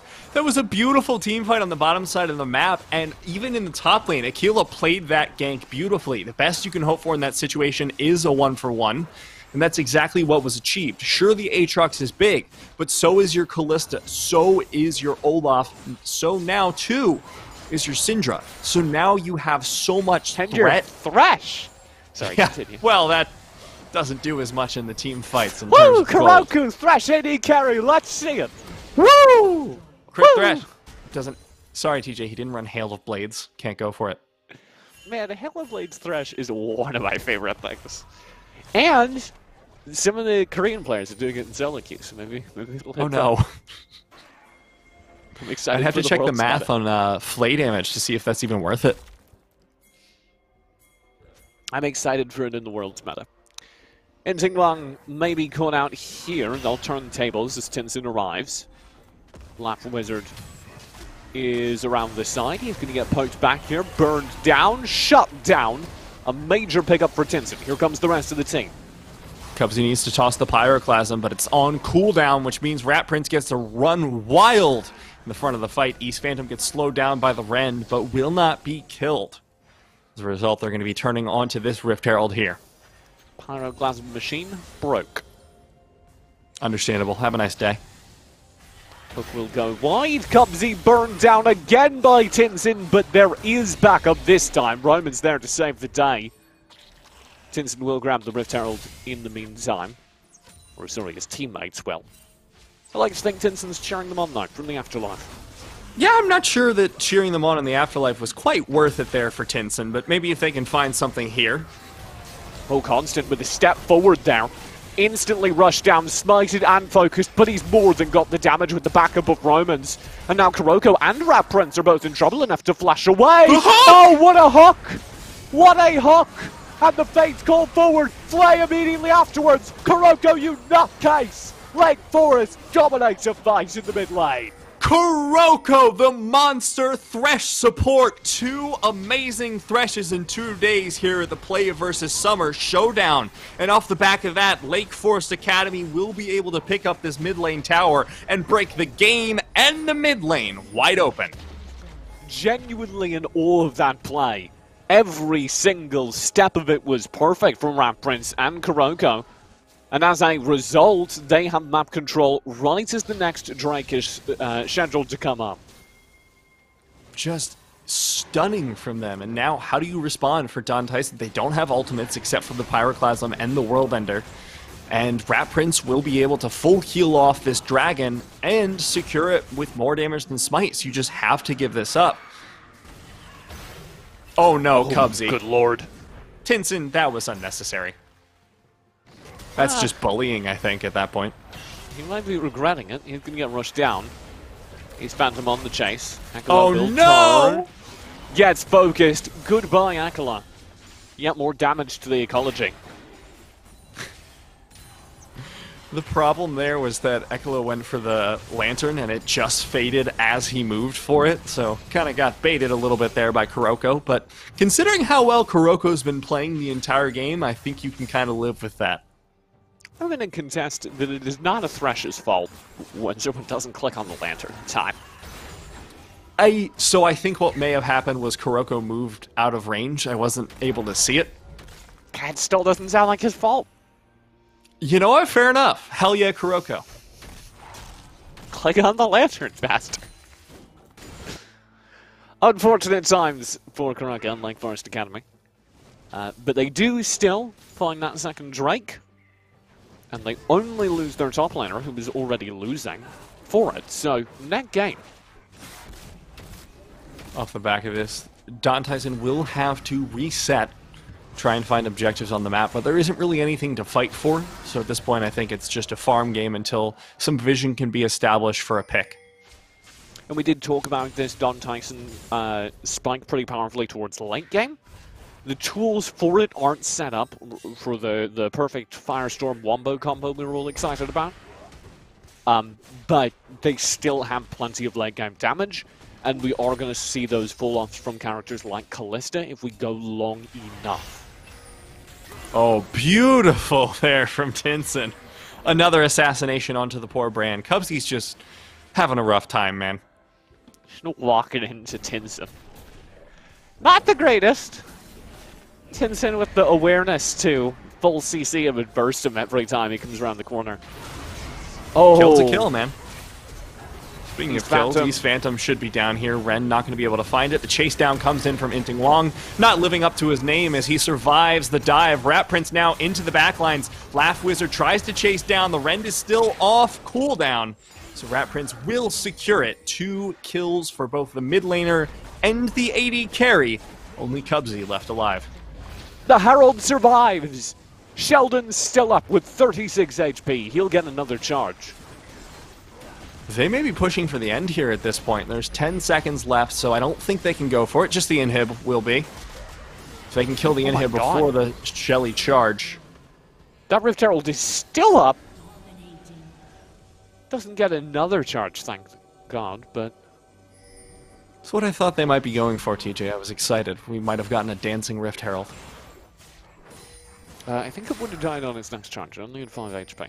Well, see, I thought that on the last charge, so I was wondering if it was sort of like a percent HP and not a flat plus percent, and maybe if nobody touches it, it just lives. I did a video on Rift Herald recently. Somehow his didn't come up. Huh. I guess we have to test it later.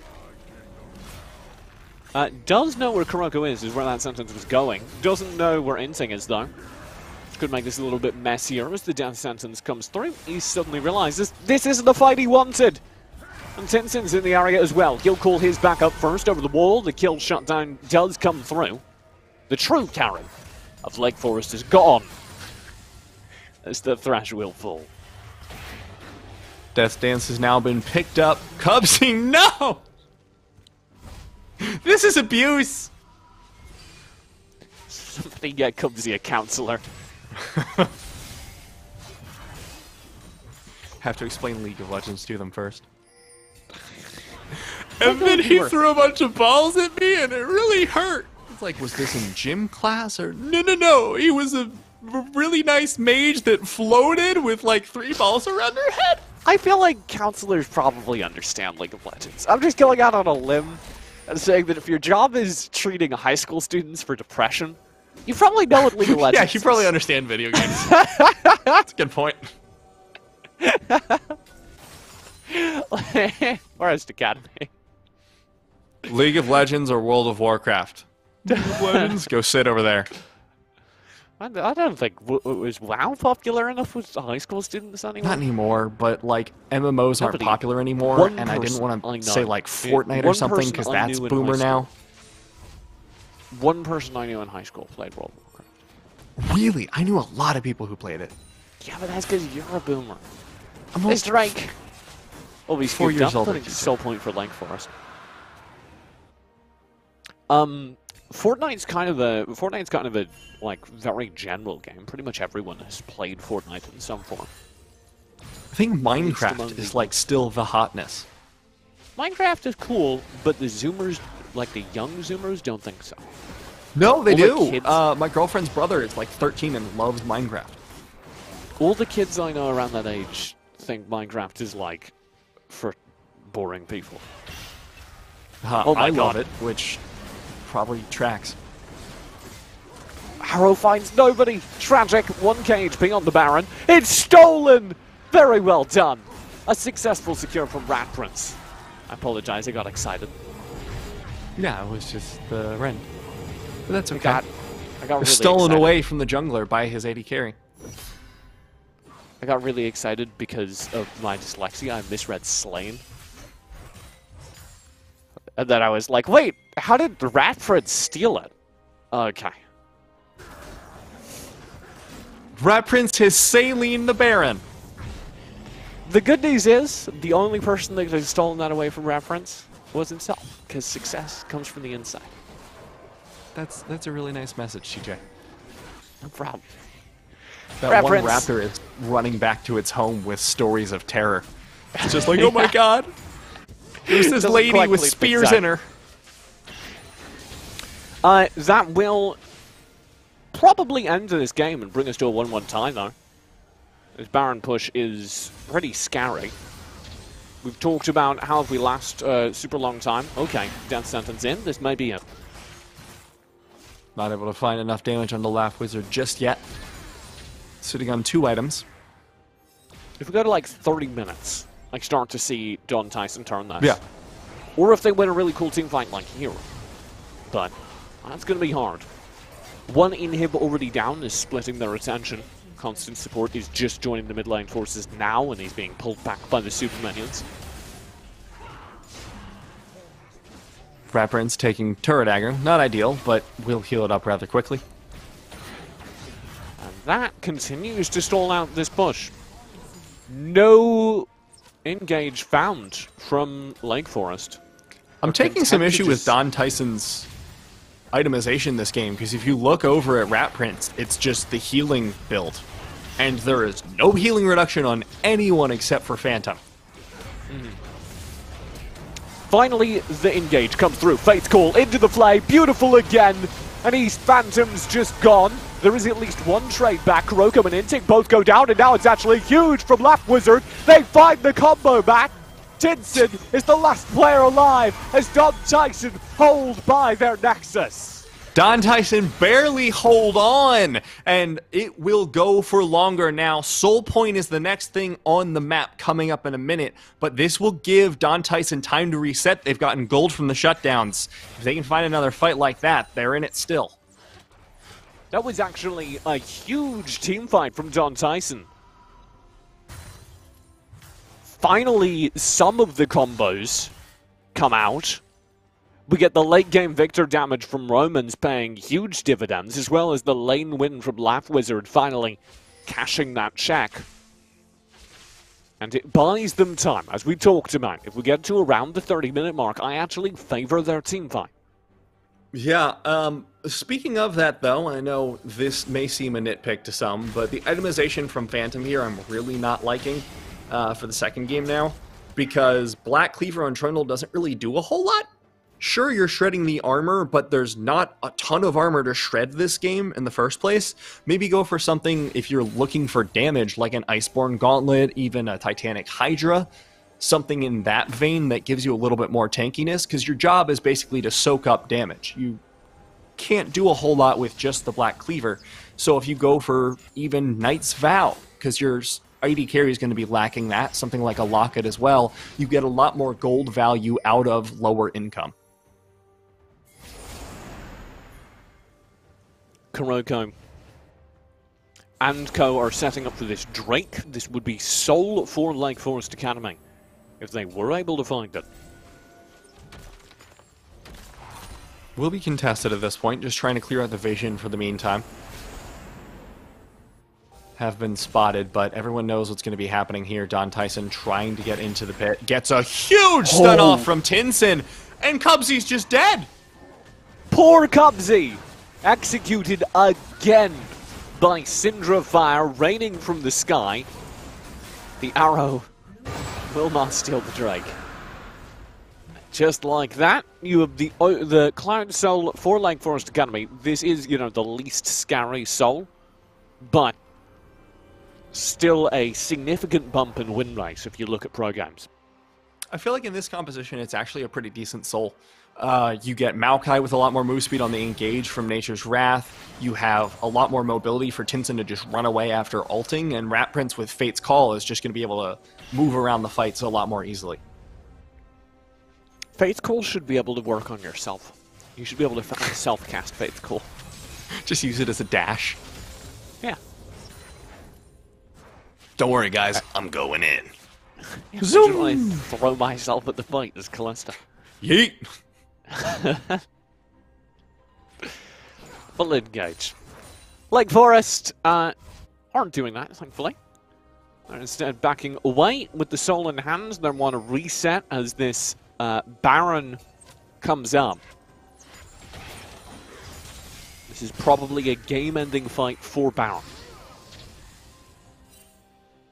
We'll have a little bit of time to reset. I want to see if Rat Prince can get enough gold to finish off that Bloodthirster, because like I've said, the itemization is not really there to cut down on the healing.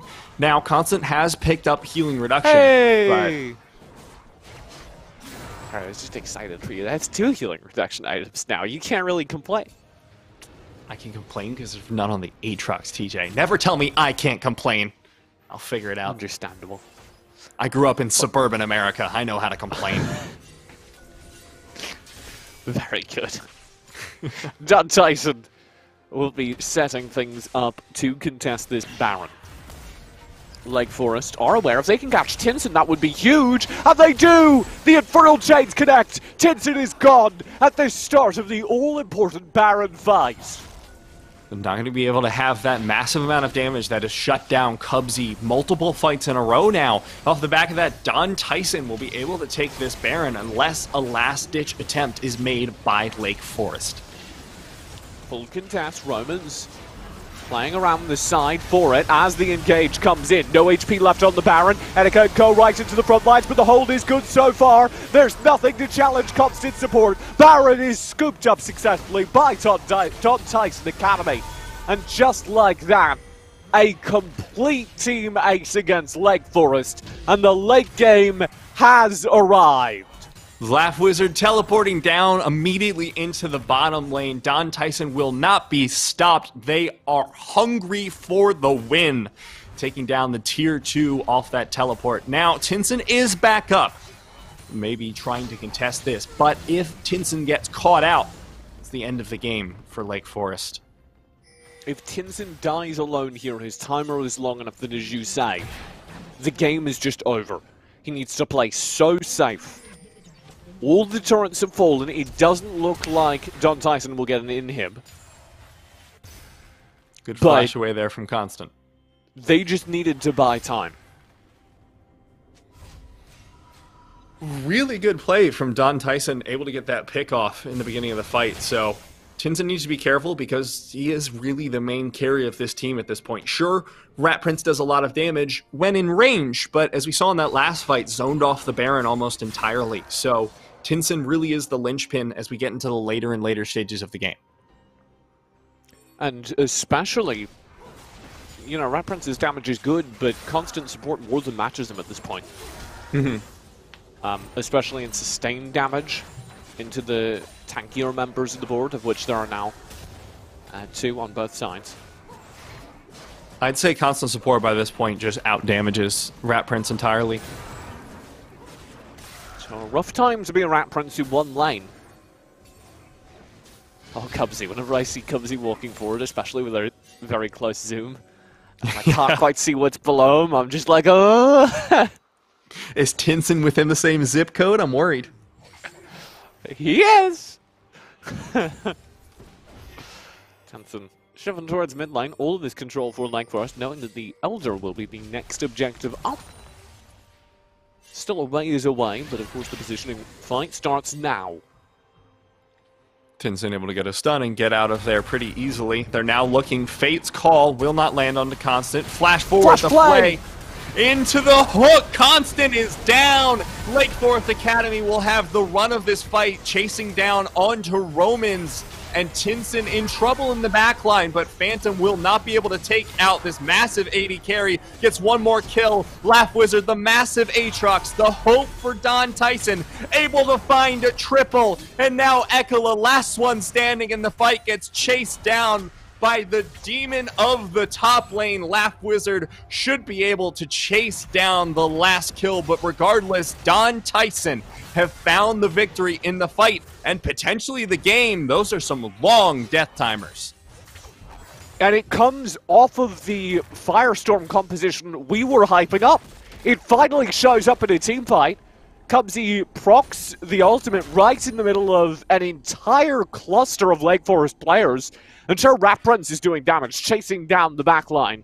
But he's the only person that's not just blasted by the combination of Cubsy and Laugh Wizard right at the start of the fight. And it made it a more forced fight for Lake Forest. They had to split. They absolutely had to split away, and that's what allowed Rat Prince to go forward, sure, but the rest of the team was blown up while that Callista was just trying to survive in the back lane. And now, the Elder Dragon is the point of contention. Rat Prince isn't here. They may be able to just burn this down. Inting is, though. He's got Smite waiting just on the other side of that wall with a control ward active. This is a Smite fight for the game. There's the engage all the way through. Flay, no HP on the Elder, but the backlines are being clicked up by Lake Forest. Elder does get picked up by Don Tyson. Can they turn? Laugh for the fight. These go huge. Him and East absolutely already do. Romans claims it. East does it, but they can't find the kills. Tinson is still alive to kite them, and that may be game. Minions are already knocking on the Nexus, and there are 30 long seconds on the timers. Lake Forest almost didn't close out the game in time, but a beautiful Elder Dragon fight will secure them the push in towards those Nexus towers. And this will be the game tying up the series 1-1. 13 seconds on the soonest member. If Cubsy can find a stun, wait out a little bit longer, but it's going to be going to a game number 3. Tinson's just waiting for the first respawn. Hey Cubsy, welcome back to the map. A tie series, 1-1, Lake Forest battling back a truly spectacular game too. And it comes down to Don Tyson getting a little bit over-aggressive on that Elder. I really like their teamfight at that point. I think they win the teamfight if they take it properly. But instead, they rush to burn down an Elder Drake in a very strange situation. It's hard to make shot calls in those positions, though. I understand why they did it, because you have to choose between the objective and the fight, essentially. And they either went for the objective or choose neither. So they go for it, they burn it down, and to be fair, they do get it. But Laughing Wizard just doesn't have the damage alongside East Phantom to essentially 2v5 at that point. So as a result, just get wiped off. Yeah, an unfortunate time for Don Tyson Academy after a remarkable comeback to get there. They're unable to close things out, and that means we're going to Game 3, which is fortunate for us. It's a little bit of built-in bias on the casting side. Lake Forest Academy will have one more chance to close out this series in Game 3. Don Tyson have another shot at claiming it as well. I would say that I think both drafts are like solid, and there's nothing I want to see changed. Like, if we just get a run back, I'm happy, man. Yeah, just shot calling from here on out. That was the big difference in both the games. And maybe Cubsy, be careful, avoid bushes. It's the only other thing I have to say. Yeah, actually, no. If there is an adjustment, it is I want Cubsy back on a tank, because it looks a little bit rough to be an enchanter versus Tinson. Don't go anywhere. We'll be right back. It'll be rough if you miss it. Game 3 between Lake Forest and Don Tyson right after this quick break. I was always told growing up, it's gonna rot your brains, it's a waste of time, and then like now I see where esports is at, and my family and I at home, we watch the League of Legends Championship. One of the students here at BC, he came to me and said, hey, we're really interested in starting an esports team. Like, BC needs an esports team, and can you help us? I was a little bit apprehensive because I did not play video games and I wasn't sure what it would all entail. But then that same student came to my door almost every day the first week of school and said, have you talked to the principal? What's going on with the esports team? It's really because of the students. They were the ones that I felt like, because they're so interested, I think I can do this. My team, they never played League of Legends before, and them going from starting out just at the basic beginnings to now they're in the 30s and seeing how their team work, they're strategizing, and they've basically taken ownership of our team and run with it. It's been fantastic. At our school, leadership is really encouraged and admired among the students. With esports, my students get an opportunity in a different way than what maybe traditionally would be thought of as this is a leadership role you would have. So we have a team captain, we also have a team coach, and they really work really well with the students to kind of bring them together, and they are the ones that outside of school, they're practicing. We get 3 hours of practice a day. They come in at 7 a.m. in the morning, and they're waiting for me. They're like, hey, we're ready to go. Can we come in? Can we practice? Originally, we were practicing 3 days a week, and they were like concerned they weren't getting enough practice. They were like, can we do more? Can we squeeze in another day? So they wanted to do 5 days a week, but I was like, let's start with 3, let's build up to 4, and if we make it to playoffs, then we'll go to 5. They are just so motivated to kind of like take ownership of it. They basically decide beforehand what their bands are, who's doing what position, because I really would not have that kind of knowledge. And even though I don't play as much as they do, you know, you have to admire somebody who's built up their skill set. They've had to put in a lot of time and energy in order to be so good. And then when I play, I go like, wow, this is a lot harder than it looks. It has been wonderful watching how good my students have gotten in such a short amount of time.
You're back. Welcome to the PlayVS Summer Showdown. My name is still TJ, still Matt Niberia, Clint Daniel alongside me. Matt, would you describe that guitar as a prop? For yesterday and today, I would. Because I actually said this exact phrasing. I don't remember if it was to you or to my girlfriend. I was like, I was playing guitar this morning until I remembered that for the next 2 days, it's no longer a musical instrument, it's a prop. I have to leave it there. I have, because like otherwise without it, my room looks so empty. Okay, yeah, no, I Like, look at appreciate that. it. It's awful. Yeah. So I just have to leave it here. So people can be I mean, like, like, oh, it- wow, he does have interests. It's not just video games. Yeah. It implies a larger world. I remember the first show I did with Matt after he got back from China. He didn't have that shelf behind him either. I didn't have So it was anything. just- It was just the beanbag. No, there wasn't even the beanbag for the first show we did. There was Did I no move it? beanbag, so it was Oh, just no. a white corner. Get some art or something, or a green screen. Those are the two options. We do have Game 3 between Lake Forest Academy and John Tyson coming up. Before we get into it, we need to talk about something that you can add to your gaming setup, perhaps make it look a little bit more lived in. Respawn gaming chairs. So they make very comfortable chairs, and they will be part of our prize pool today. They're joining all those wonderful people you see below to help contribute to the winners of the event. Very nice So of them. you can pick up the Respawn gaming chairs, and I am just told that we've got our draft ready to go, so I will cut that off. Let's head into things. Game 3. A spectacular Game 2 got us here. Lake Forest able to stabilize after it really did look like Don Tyson were coming back into things. They make an overly hasty Elder Drake call, and it all goes awry as a result. Some things, though, never change, never go awry. Twitch first ban. Draven's second ban. Both these 80 carries are big Whoa! threats in the draft. Wild. I feel like, just to prove me wrong, you should play something on the guitar next time we come back. All right. I All hear right, that. we got him. Stick around for Game 3 of the night. We got a guitar solo from Matt. I don't know if you know much about guitarists, TJ, but they often do not have solos on acoustics. Well, you can change that. Also, I don't listen to music. I don't know. That's true. I've heard the phrase guitar solo multiple times. Our paths stay focused towards AD carries with the Jin removal, but we also get rid of that Syndra Tinson. Will not be reprising that character. And East Phantom has been knocked off of the Trundle. I think that's good, get him off the comfort pick, but then you're giving him away the Olaf, which is like the other version of the Trundle. So, I don't know if that would be what I would have banned. I would have probably banned the Aatrox, honestly. J4. Okay. We don't see a lot of him these days. There was some chatter like a few patches ago about how Jarvan was coming back into the meta. But I believe the consensus is he was in fact not. Well, I Yeah, was checking out, I was doing some scouting earlier, and I think it was Inting Wong who had the Jarvan games. There were like 2 of them. So, it's happened before. Was not him, Alright. but I don't know. Other players have played Jarvan. Other players have More played Jarvan. analysis after this. So Uh, the big use for Jarvan though is like the cannonball composition. You have Yes. Jarvan go in with the ultimate, and then you have the Galio come behind him. You have a contained Galio ult.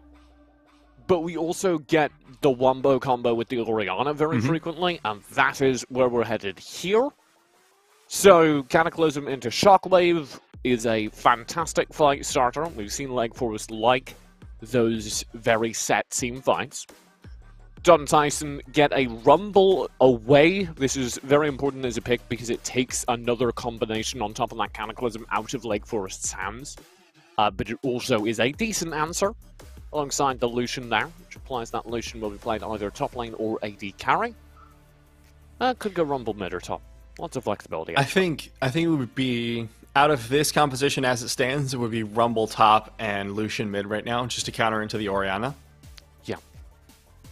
And also, I forgot that constant support banned the Lucian the other time. So, okay, I was going to say he definitely won't play the Lucian, but there it is. Okay. Constant support pulling out the Lucian into AD carrying. That will be into an Ashe in the bot lane. We get a Braum Ashe bot lane from Lake Forest. And it was Rat Prince, sorry, who banned away the Lucian. That's where my mix-up happened. Constant support has not played or banned the Lucian to date, so it may be incredible. It is. I was checking the account, Yes. and it's like 90% Lucian games and like 10% Jinx, essentially. So the fact that we are seeing Lucian now is a little bit scary for Lake Forest. Not a whole lot of teamfight synergy set up for Don Tyson, but it is a solid teamfight nonetheless. You're going to be able to have that Leonos take the front line with the Olaf, you can be able to pick off the back lines, and you've got Lucian Rumble. You'll do fine. There is the beginnings of that Cataclysm Shockwave wombo combo for Lake Forest, but that's kind of it. Which means I think we're in a similar teamfight rating for both teams, and we're going to have a spicy mid game. So Lake Forest Academy is like a really, what I'd call it, like a really traditional composition. When all 5 of these characters were meta, you'd see it run a bunch. The Maokai Engage is strong after an Ashe arrow, so you have a lot of teamfight disruption, and you have a lot of pick and wombo potential, like we were mentioning with the Jarvan Orianna. So I can see their teamfight going well if it starts off with an Ashe arrow. If it doesn't, people can just kind of run away from you. This is this is an LCS comp. Like this is the kind of very standard. There's nothing here that's gonna be bad. Yeah. Draft from Lake Forest. Although right now Jarvan's kind of bad, so that would be my one pull. We'll see if he gets out jungled by the Olaf. That would be what I worry about here. Rat Prince also was mispositioning a fair bit on the Caitlyn. Ashe has even less mobility, so whether or not he can stay alive will be a similar linchpin. Don Tyson stumbled during that last game, but did show signs of life throughout. I want to see their stellar team fights. I don't want to see the weird Elder calls. No, let's try and avoid the Elder, if at all possible, this game. But I think this is going to be a really interesting game, mostly because, like you said, it is a very, very, very standard draft coming out of Lake Forest. But Don Tyson really living up to their name with the Rumble mid going into here, which we haven't seen a whole lot. Will be okay into the Orianna, who's also a pretty short-range mage, but he will be suffering a little bit of poke. You know, I'm really happy we also got Cubsy off Enchanters.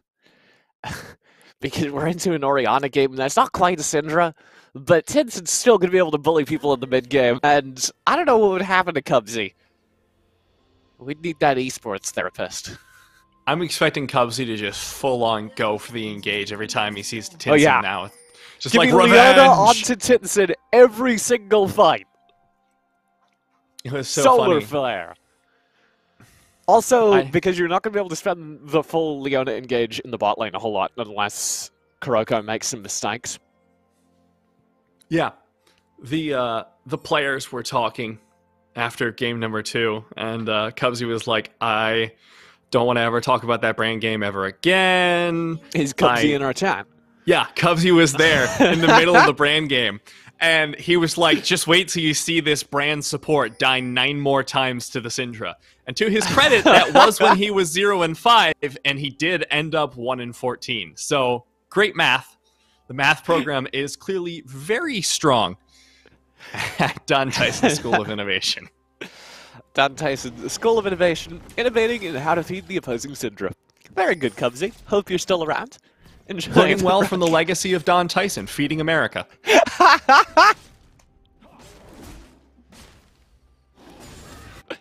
I don't know where to go from there. Just Apart let from it to sit, say, TJ. Hope that Don Tyson win this game and you don't get arrested for flaming them. It's not for flaming them. They're honoring the memory of the school's founder, TJ. How dare you make that a negative? I like how you've doubled down. Give me a Don Tyson fact. Don Tyson was a billionaire. Very cool, Don Tyson. Thanks for sharing that. Oh, early engage from Kuroko. Very. Rather likes Cubsy to continue feeding America. I can't quite make it happen. He stays safe underneath his side. On a note, Laugh Wizard off the Aatrox, by the way, onto Camille. Yeah. I can see this being a stronger bully lane. You're going to be able to get really big combos into Aquila. The other advantage you're going to have is that there's no way to really slip out of a level 6 Camille all-in, and you have true damage in your kit. So Aquila will still have to play pretty careful getting into the later stages. Do you think it's specifically picked just to ruin this matchup? I don't think necessarily specifically, but the only person you can really punish, I'll put it this way, with the Hextech Ultimatum is Rat Prince. So, probably. If you know Akila's going to pick Maokai every game, just go for it. Uh-oh. Big trouble, actually, for East Phantom, but now the fight's split. And Kuroko and Insing need to make something happen here. Insing is just eaten alive. Kuroko will be able to get out through to Rat Prince, but now he's left Rat Prince in danger. The AD carry's gone to save the support. That's not how that's supposed to work. Not quite.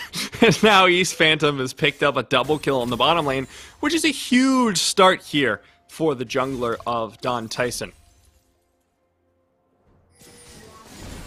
I understand that they were caught in a very weird position there, but I would have much rather seen Insing and Kuroko just try and disengage from that fight as much as they could. Rom's very good at covering that sort of retreat. Uh-oh, engaged in here to the mid lane, Intingwang going for the kill. But Romans may be able to find it, the flash forward with the Flame Spitter with the Undertow to follow it up. At the very least, they've stopped the gank from continuing and blown the flash of Tinson. Was Insing level 2 still when that fight happened? I think maybe. I'm trying to work out why he didn't just flag and drag over the wall. Flag and dragged in. He did, So. but it paused for long enough that I thought... It may have. It's worth noting that Inting is also like super low on CS right now. Yeah, no, he's getting bullied. He's getting outlocked into. Remember when we were like, hey, that Jarvan, people don't like it very much. Yeah. We're finding out why, especially against a fast clear like Olaf. He's just Jarvan gonna- has arguably the slowest clear in the game of the old meta junglers. Like, it's really sad. They haven't given him a whole lot of tools to come back. Ever since he was last meta, they nerfed the attack speed from his standard, and that was like all of his clear speed was contained in that one ability, and then they nerfed the flat shield on his W in favor of scaling health. So your early clear just doesn't exist. Did you see... This is reminding me, because Jarvan was like the LPL pick for a really long time. Did you see the Ning clear meme? So Ning, one of the LPL junglers, had this Lee Sin clear that is one of the slowest and worst clears I've ever seen. He like almost dies to blue buff, doesn't get his red buff in the top. It takes him like the first 6 minutes of the game. And because it was so awful, Chinese fans noticed and on Weibo started posting their own videos of their own Lee Sin jungle clears trying to race him. And some of the LPL pros joined in as well. Or they got roasted by almost the entirety of Chinese social media. I believe you can find some of the videos on even Reddit. That's so funny. I know the my favorite memory of Ning before LPL. Oh, hold on. Not this. No.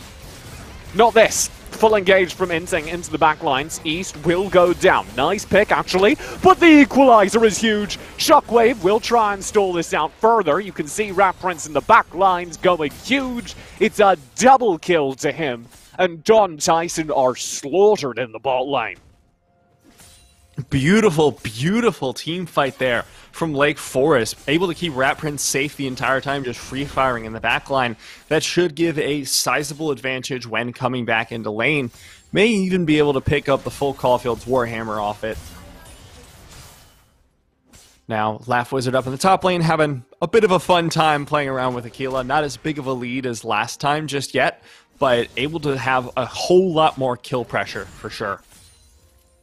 Yeah, I want you to know we're 7 minutes in, and he's got a 20 CS lead. Good point. That's a very good point. Didn't really notice the time. Also, Inting Wong is only level 4, 7 minutes in. Yeah, although he did just contribute positively to a fight, so... He did. I mean, good things are on the horizon. The flame horizon. Romans will push into Tinsip, shoving him back out of wave. Doesn't chase too much though. He had a rather disappointing fight. Did show up with perfect timing, landed a decent equalizer. And just nothing came of it. I'm interested by the build of Rat Prince here. A lot of times into squishier teams, you'll see pros going for something like the Essence Reaver build, which gives you a lot more upfront damage and a lot more flat AD. Scales really well into the late game against non-tanks, and there are no tanks on Don Tyson, but I think Rat is just valuing the heal and slow from the Bilgewater Cutlass more than he would value the flat damage that comes out from the other build. I'm trying to sort out how this bot lane is going because of that, right? We're looking at the flat damage arrival of Rat Prince out of that fight. And constant support is like more than keeping pace, but given the engagements we're seeing specifically down in the bot lane, you'd expect them to be flat winning. Mm-hmm. They have been bullying Rat Prince. Rat Prince has been keeping up really well in CS, and off that team fight as well, has just gotten enough of a lead to stay even.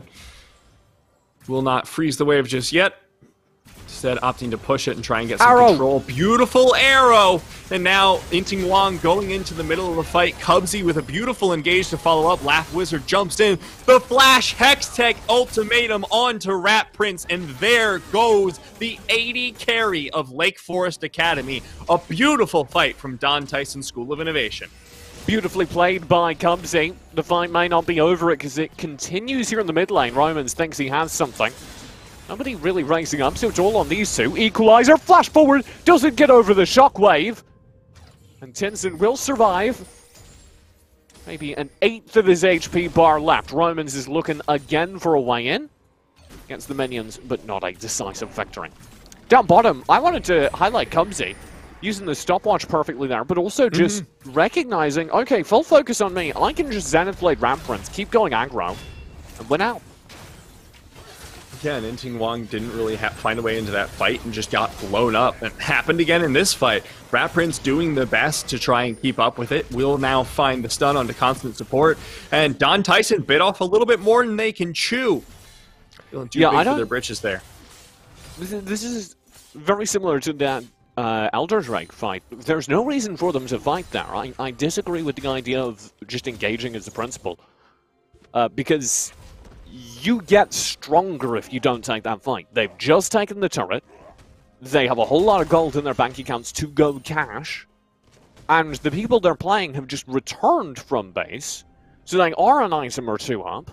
And they had a player advantage. Yeah. There's no world in which it's a sensible fight to take. That world, TJ, is you want to make Inting Wong very upset. It made me very upset. It's a 2-for-1. That's a good budget. Inting Wong did get blown up again, which means that there is a, well, significant lack of a jungler for Lake Forest. We'll be picking up the Tiamat, though.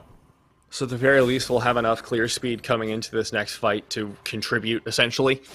Has down 20 CS to his jungle opponent without, I think, any lane farm on the side of Easy Phantom. Or East Phantom. My lord.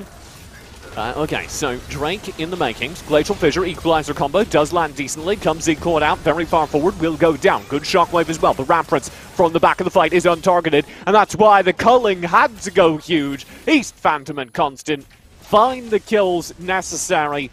Romans start strong with an Equalizer, and that Drake will be picked up. Don Tyson coming out on top. They're really on top. They have both dragons now, 22k gold compared to just the 18k of Lake Forest. So they've amassed quite the lead in the early game, and I suspect they'll be able to bring it through to the mid and late. Lucian does fall off a little bit into the later stages of the game, but we've seen before, if you don't get that far, it doesn't matter. 3v3 does poke in mid lane, Don Tyson this time around. Remember not to run it down, not to nair him. We'll back away. It's better to EU ram. EU ram is just like river fights constantly, though. True. Which is They're way like more fighting fun. over vision or something. Yeah. I don't know what that is. Wording? Get out of here. This is North America, baby. The only vision we get is backwards. Woo! I can't afford my eyeglasses. Reference for the mid lane turret. Alongside Karankan, I'll take another plate down. Could have been 2 plates now, but they're of course almost dealing got with it. the I armor. was waiting for it. But now off the back of that, Don Tyson's still pretty far ahead. I'm waiting for the next objectives on the field, and I'm guessing it'll just be the Rift Herald, unless they want to go for a hard push into the mid lane again. Once the turret plates fall in about 20 seconds, it's going to be much easier to take down those towers. So, something that Don Tyson are looking forward to, really. I want to highlight how far behind Lake Forest are in the jungle as a massive problem coming into the 5-5 team fights. Because you're essentially just down a player for all intents and purposes. Yeah. Oh, beautiful solar solar flare. flare, TJ. The equalizer comes out, and Shockwave not enough to save Tinson. Laugh Wizard now goes for the full engage in the top lane. May be able to find some damage onto Ekela. Poke shot will go in, nothing more. Laugh Wizard finally not able to win the 1v1s. In the meantime, in the mid lane, this turret will be falling, and Cubsy, it's a fair count of turret shots. This Ekela fight keeps going. 2 ultis pop simultaneously. Laugh Wizard does with auto attack trades. Will come out on top. Only barely, though. I'm wondering if this is starting to move more towards Ekela's way. Granted, he did lose that, but he's down 40 CS. The fact that it was that close is a little bit worrying for the Camille. Map control though, as I was talking about. Mid lane turret falls, and as a result, that's going to be Rift Herald picks up. Very easy to get objectives now that they've gotten that mid lane turret. They should be able to pick up this top wave really quickly, and I think, again, I'm going to toss a question at Ekela's build. You go for the full completed Sunfire before the Bramble Vest into another champion that heals in those long engages, but doesn't matter if you can chase him down. Ragnarok popped, doesn't get you out of Cataclysm, and CC still works. Not going to kill as a result. East Phantom does go down. Lamp Wizard able to get away. You have to flash and then slap him down with the Winter's Bite, and Kuroko is capable of doing that. Kuroko's been pretty good this entire series. Especially that Thresh game. Wild. Real good Thresh game. Might have stepped a little bit too far forward here on Braum. Gotta wait for the backup for a moment. Roman's in a bit of trouble. Has the equalizer available. This would be a beautiful spot to drop it. There it goes. Romans chases down. Rat Prince is dead. Teleport still coming in. No way to cancel that anymore, buddy. Tinson in the back of the fight may be able to stay alive, but Ekela's getting burned to cinders. No ecological preservation in this team fight. Don Tyson gets the double kill for their mid laner and win the team fight handily with an ace. Welcome to California, Ekela. This tree's on fire. That's good. Rift Herald will be summoned here. Just leaving that was very clippable. You know? I'm Just helping you out with okay? your reel, TJ. There's so much smoke. I can't breathe. East Phantom will walk this Rift Herald into the mid turrets. And just like that, Lake Forest Academy are bullied all the way back of mid lane, and Don Tyson will be able to get their third Drake Soul Point again, Ocean Soul this time. should be able to secure it with their composition. I'm suspecting that they aren't going to fall off until much later than the next dragon, which would be at about 22 minutes. There's not a huge power spike that's going to come out for Lake Forest because the damage you're looking for on the Orianna is somewhere between 2 and 3 items. And for Ashe, you really need that Infinity Edge before she starts doing actual real damage with this build, which is why I prefer going for the Essence Reaver first. Gives you a lot more upfront damage, you scale up a lot faster. As a result, Rat Prince is going to not be able to put out a ton of single target damage.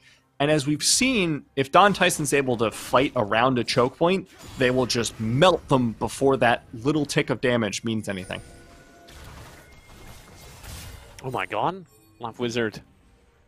I thought he was going for that, and I was questioning it because I think he would have had the rotates quicker, but he didn't know that. He's going for it, though. Yeah, do now realize that Cubsy has no fear. Ekela is gone, Cubsy responsible for another kill. I love that he partnered the Zeeks with Olaf. He's just ready for these engages. They're just roaming as a duo. And this is something we're seeing a lot in the more successful regions this year. Especially in Korea and China, which are considered to be 2 of the top regions. We'll find out. Ready for Worlds? But jungler support matchups. There we go. Equalizer goes in. There's Kuroko. Tries to find it good. The 4-man shockwave, but it doesn't matter. No damage back up for Tinson. Stalls out the fight, but it's too late for poor Kuroko. What a tragedy, because it was a truly massive shockwave. What did you say? Where does this damage come from? You've got Rat Prince, but he's single target. He's not going to benefit from huge shockwaves, apart from them keeping people away from him, which they did. Kuroko's dead, though. Lake Forest struggling again. Only one source of damage in these fights. Tinson having to do it all. Tinson doesn't even have all that much damage to his name either. He really needs that second item that he's working on, but not going to be able to find it for a little bit still. And that worries me coming into the Dragon, because if you can get an Ocean Soul on this team, there's not really a whole lot you can do as Lake Forest Academy. You don't have burst damage outside of Tinson. So sustained damage doesn't do a whole lot into specifically Ocean Soul because it can heal you up every 3 seconds. And Don Tyson are only 1 Drake away from that soul. And we're headed there probably in about a minute and a half. We're taking a guesstimate here. Over under on a minute and a half, Matt. Over. I think it was like 22:30 or something. I trust your memory so much more than me. What'd you eat for breakfast today, TJ? Genuinely no clue. See, my Actually, answer's easy. I genuinely didn't no eat clue. breakfast. Boom! Alright, way to flex. Baron to be started. Lake Forest are aware of it. John Tyson currently working away. Here comes the engage. May have been caught out. There's the equalizer. Solar Flare to follow it up. Another 4-man shockwave, but the damage just isn't there. The Olaf chasing down into the backlines. Inting Long finds a pick onto constant support. Romans has to run away. The slows are here. The Prince has arrived and his throne is claimed as Cubsy falls to Lake Forest Academy. Somehow, despite a devastating early game, Inting is the linchpin of that fight. Diving into the back lines and shutting down constant support, who still had heal up, I might note. Blowing him up before he can self-heal, guaranteeing that the biggest source of damage in those extended team fights from Don Tyson is absent. Oh no, Roman comes in, the flash with the harpoon is enough to take down one. Ooh. The flame spitter finishes it off. Rat Prince turning around, the double kill for the Rumble, but here comes the Wizard of Laughs. Rat Prince is down and Ekela is shortly to follow. If he can find the wall dive, doesn't need it. Flash in, the stun will come out from Kuroko. That's all she wrote for this team fight, is Laugh Wizard just gonna chase it down. A huge team fight from Don Tyson. They lose round 1, but they have the TPs to make it interesting. Kuroko is actually doing so much better than he ought to have, when he will finally fall. And that may be game, really. That's devastating. You do have, as we were talking about earlier, the Ocean Soul on the map. It's coming up right now. 2230 was bang on, man. What can I say? Constant support and the rest of the team will just get that inhib turret, rotate back, grab the Ocean Soul, and that should be an insurmountable lead. Uh-oh. Inting Wong's a little too far forward. Solar Flare lands. We'll find a way out with the flag and drag, but Laughing Wizard won't let him go. It's the magic of Camille. Constant support. Shockwave the combo. Flashes out of it. The culling to follow up. And that's the entirety of Lake Forest being chased down now. Tinson, barely any HP left. They can peel back off to the dragon anytime they want. You're not catching constant support with no summoners spent 2 fights in a row. You're lucky to get one. He'll be able to flash out of the Shockwave wombo combo. Shut down Rat Prince and Inting, who are literally the only 2 people who can win that fight. And as you say, there's just no hope left for Lake Forest. They need to run away. Ocean Soul will be picked up. Don Tyson in control with all the regen in the world. Head up towards Baron. Gonna be able to find it pretty easily. It'll be difficult to contest. Inting Wong may be able to look for a steal, but they really don't want to take a fight at this point into Ocean Soul. I mean, if they don't contest Baron in some way, they just lose. So, we need to see it. Inting ready for it. Spotted out. There's a ward right next to him. So and he'll get stunned as a result. Over the wall for the steal. He steals it away! Inting with the steal! A huge win for Lake Forest. Can they escape? Able to find the Shockwave onto Constant. He wants to chase it down, but so low on HP, he is forced to back off. And somehow Don Tyson have found their way back out of the game as Lake Forest steals away the Baron. They may end it yet. Even into the Baron buff, 5v4 is a devastating advantage. They will go for the inhib. 10 seconds left on Inting Wong. I like Tekken being left on Inting Wong. Do you think he plays Tekken? Yes, because he's fighting again. Here comes Ekla. They've already got one pick. Rat Prince kiting really well, but it's into GA, and it takes back. There's the fighting we needed. A deep cataclysm shuts down the team fight. 4 kills for Lake Forest. Don Tyson all but wiped again. And Lake Forest may be able to turn this past the 20-minute mark. I was really worried about this Jarvan in the early game. Behind in farm, behind in ganks, was having a rough time. But Inting Wong is showing the power of this pick. Pushing through teamfight after teamfight, full AD, no fear in the world, able to pick off the AD carry, interrupt the entirety of the teamfight, and now Lake Forest Academy into an Ocean Soul are starting to win the game. They're starting to equalize the game. I don't want to sugarcoat it too much. They are still 2,000 gold behind even after all of that. But for the first time this game, Inting Wong is a believable threat in teamfights. Rat Prince is online. Hold that thought, as Laugh Wizard does know where he is. Laugh Wizard does now, but won't want to chase into that brawl.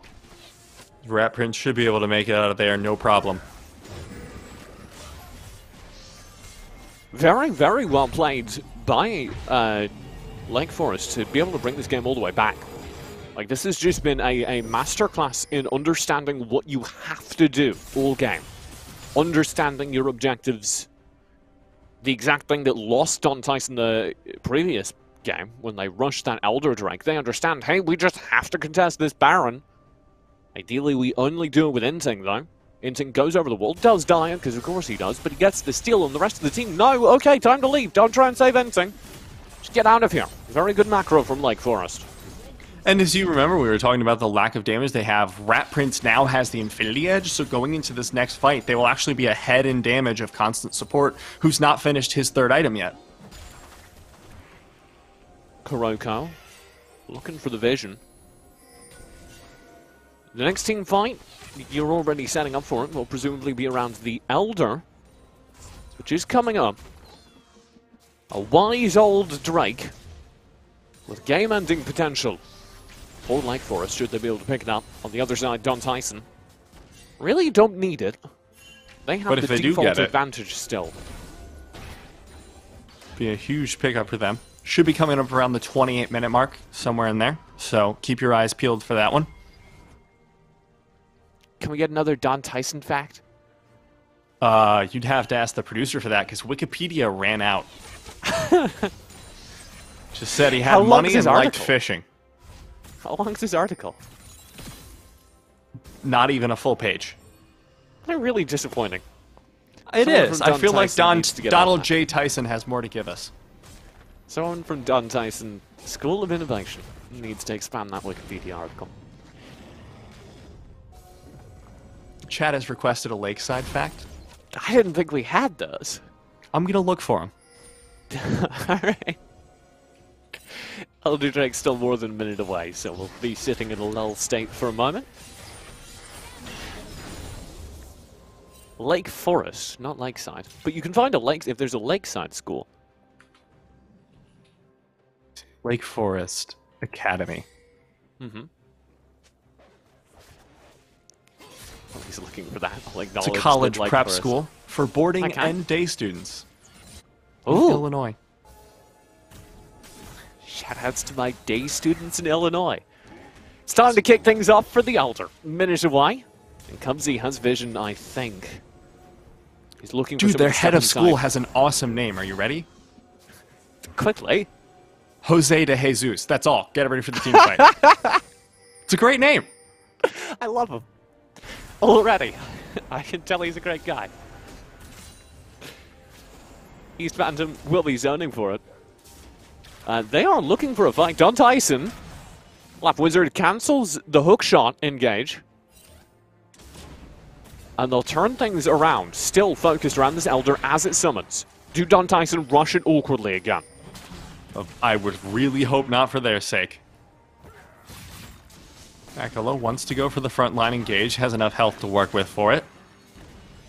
They've aggroed the Elder Dragon, which I don't think was what they were looking for. It's going to hit on them much more quickly. It'll reset. Unexpected third party in this fight.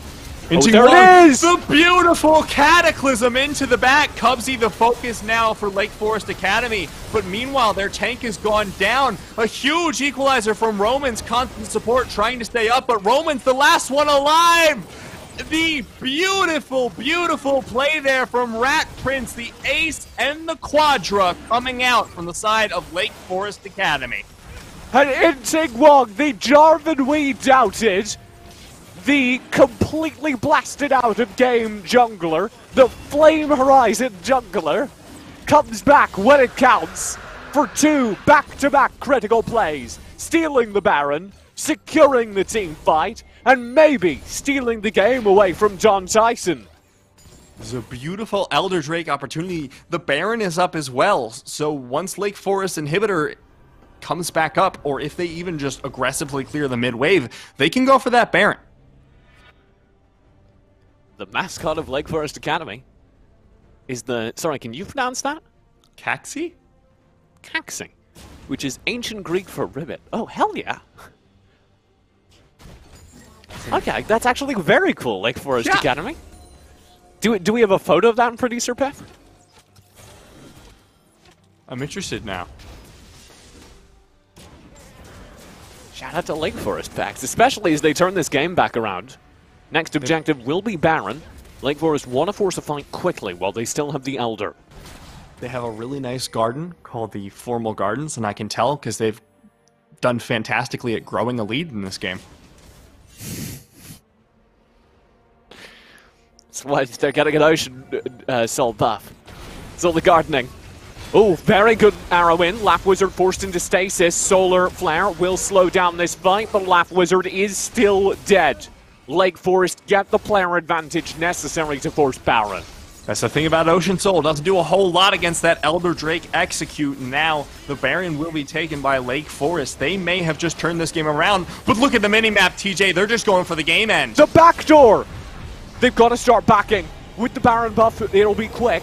They'll be able to get back to base in time. These Phantoms Rat able to stop the Prince. back of Rat Prince. will potentially pop him into the GA. This is kind of a crucial 1v1. If East Phantom isn't able to win, that may be the end of the game for his team as they push into the Nexus, but they're able to find Rat Prince. How much HP is that? That's like 2 digits, TJ. If he doesn't get away, if Rat Prince doesn't get away, this is actually also devastating because he's almost all of the damage.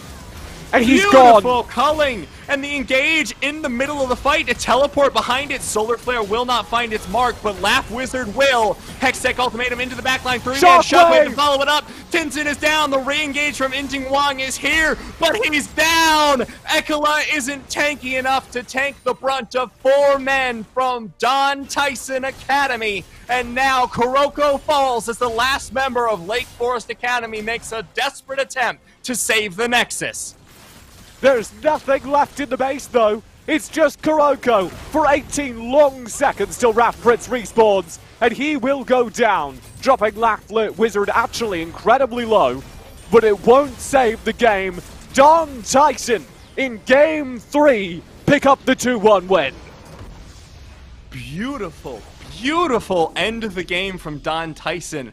Such a fantastic turnaround that I thought it was game over already around that Baron. But then suddenly you find a pick, you find a team fight to follow it, just go for a back door.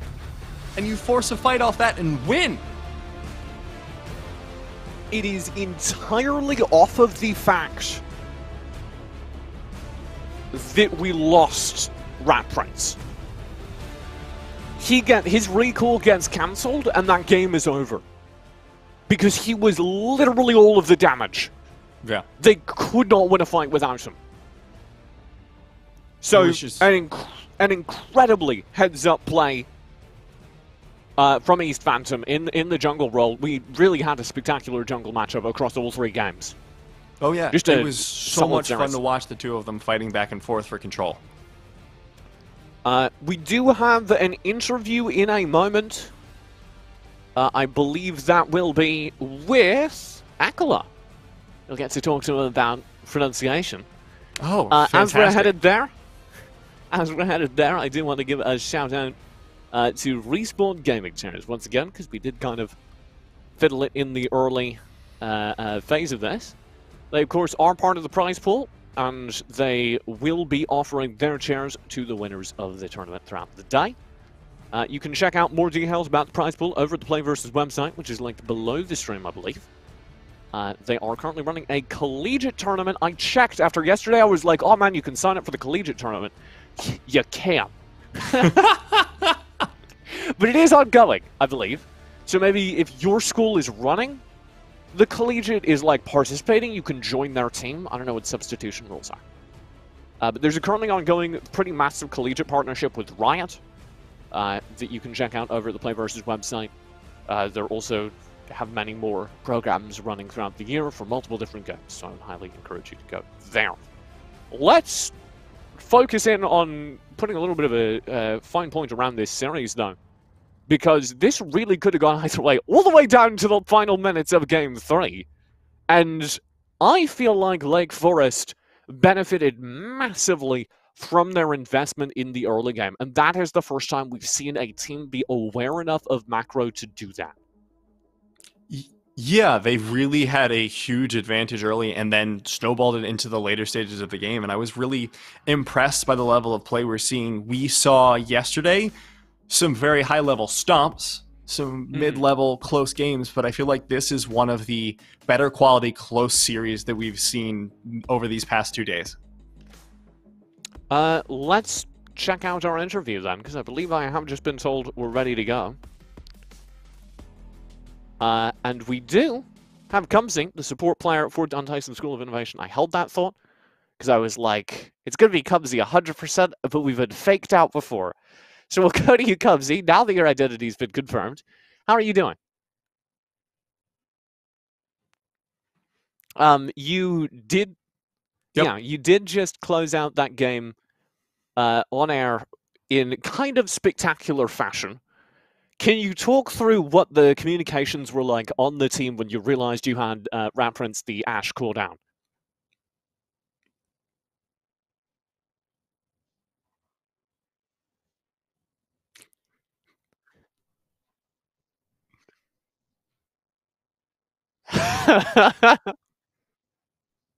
Do you guys ever scream nice repeatedly after a team fight win? Because we hear that a lot in like LCS. They're all like, nice, nice, nice. Do you guys ever do that, or do you try to keep it cleaner?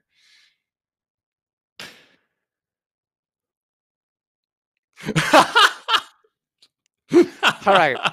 Very, very good to Fantastic. keep it clean. Sorry? I do want to ask about that bot lane matchup because there was a really fun back and forth between Rat Prince and Constant Support, you two in the bot lane. That game too, the Callista and the Syndra really had your number. We'll put that politely. How do you go through bouncing back from that? Because that was a really rough game too, and then you looked good again game 3.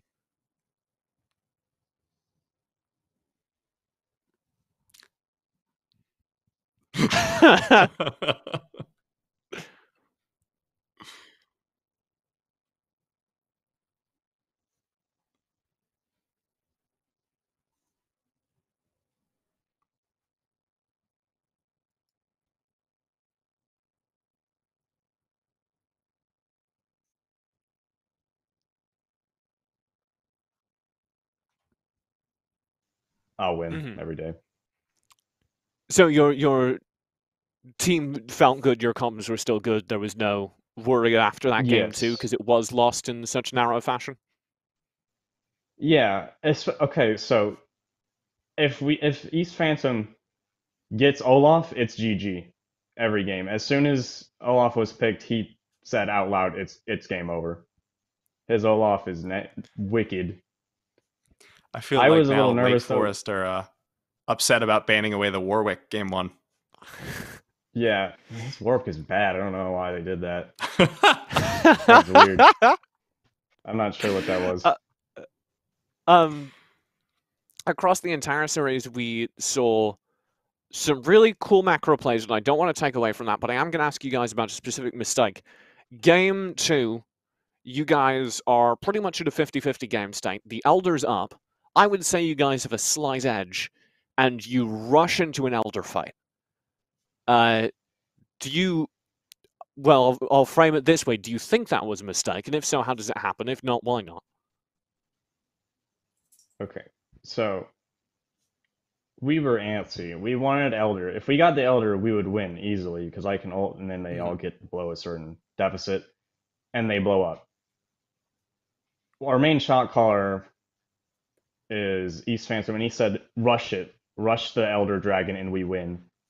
And I don't think that was the call, really, because I mean, while I we're rushing don't the want to take too Elder, much... we all just get killed. Yeah, I don't want to take too much away from you guys because it is much easier to, that play looks really silly when you have the top-down POV and you can see everything with perfect vision. And that's certainly not the case in-game. And we have been really impressed by the level of play across the high school. I'm going to ask you a few more questions because I believe you were muted at the very beginning of this interview. So we'll keep it going a second longer. What is it like at the Don Tyson School of Innovation? What's the size of the League of Legends program? Is it just you guys in a computer lab somewhere, or is it a fully fledged school sport? It's relatively small speaking because we have like 2 teams, each 5, so like few subs, and all we have is a computer lab, and we do have mechanical keyboards and decent mouses, but we're on very low-end computers. They can barely get 60 FPS. Once a team fight starts going, it'll probably dip below 60. But since we got premium passes by winning, we should be able to put a lot more money into the program this year. So that's cool. Yeah, I'm excited for that, and I'm excited to see what improvements you can make based off the prize pool. Matt, I'll give you the final word. Do you want to close things off here? You know what? I will. So I wanted to ask you, Cubsy, actually about the drafting, because you said you were not comfortable on the brand support. And as someone who also can't play squishy supports, I get it. So what was the logic going into that game of why the team thought that the brand would really add to it? I think the idea was Ash Brand is really, really annoying and like pokey to play against, so we just poke them out and win. And usually I do pretty good on Brand, but the Cinder got fed and then Yeah. she kept on getting more fed and it just went. Well, I We will hit the say, understandable, but you looked fantastic on that Leona in game 3, and there were some engages there. Those solar flares, they were tight, my man. It all balances out. Then, is there anyone you'd like to shout out as we wrap things up? Perhaps any Don Tyson facts? We've been calling out Don Tyson facts throughout the broadcast. If you happen to know any Don Tyson facts we might not know, that's acceptable to slip in here. Do you think Don Tyson would have run a League of Legends team? Would have? What do you mean? If Actually, he could have the played entire League of program. Legends, would Don Tyson have thought League of Legends was cool? Yes. Don Tyson was a great man, a philanthropist, to be sure. All right. Shout out to Don Tyson. Shout out to Don Tyson Academy School of Innovation. And Cubsy, congratulations on your win, and we look forward to seeing more of you in the future. Thanks. That will wrap out our second game. I talked over him at the end. I feel bad. Sorry, Cubsy. That will wrap out our second game as we close things down here. Our final game of the day, our final game actually of the entire showdown, is still coming. That'll be Phoenix Country Day School versus Cherokee Trail High School in the Mountain Conference. So don't go far. We'll be right back with that after a little bit of a longer break. The Play versus Summer Showdown all comes to a close in this final game. Overwhelmingly, the support has been there with, man, I wish that had been available when I was in high school.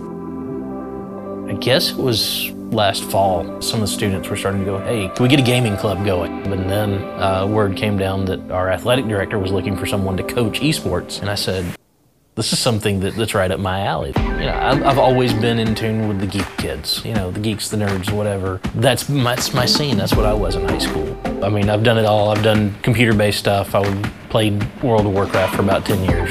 360s in the house right now. The main thing that I did to help find interested students is I told all of my classes, if you have friends who are interested, please send them this way, that anybody can join. I'm not going to limit this. For our first season playing, we have come in at approximately 23 kids. I've got one full League of Legends team. I've got 3 Rocket League teams. That's where we started at, and I'm looking forward to it growing.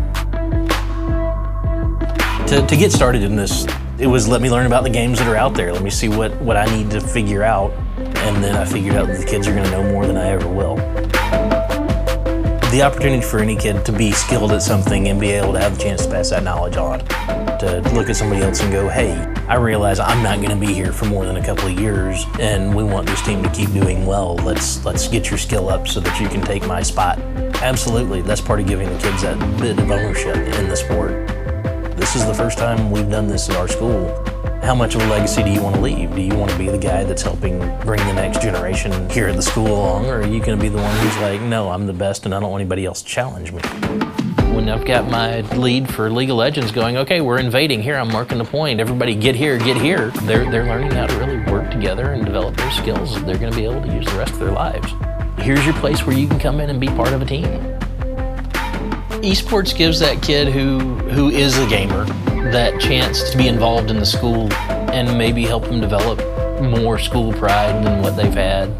They can say, hey, I was part of this. And that they now have the opportunity to letter in it gives them a reason to go out and say, hey, you know, maybe I do want to buy that Letterman's jacket. Maybe I do want to build some memories about high school that will last and be worthwhile. Ultimately, being a coach is opening doors for students to find their way to belong in a school that they don't have through any other means. So let's grow it. Let's make the school a more welcoming place for everybody.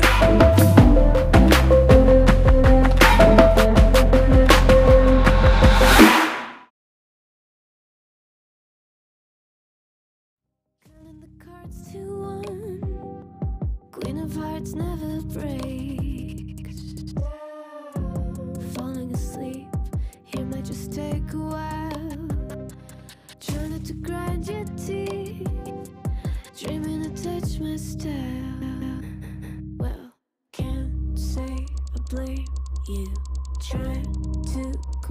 supposed to.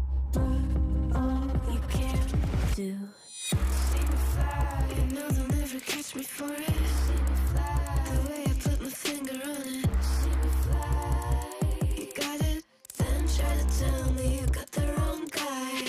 See me fly, you know they'll never catch me for it. See me fly, the way I put my finger on it. See me fly, you got it, then try to tell me you got the wrong guy.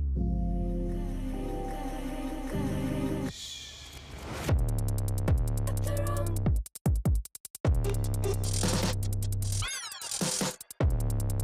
Got the wrong guy.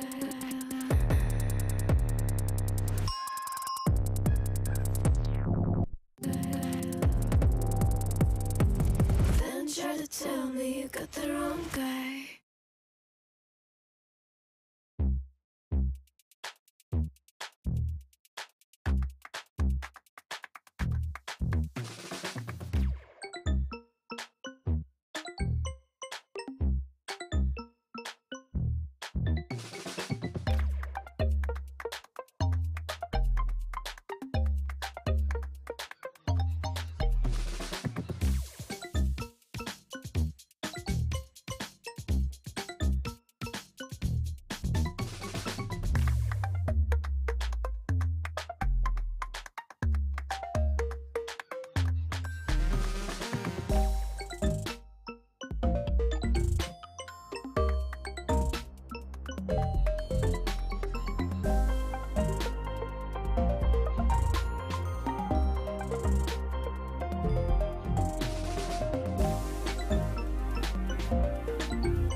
Welcome back to the Play vs. Summer Showdown. My name is TJ, joined by Matt, Niberia, Daniel, and we are almost at the end, Matt. One more finals.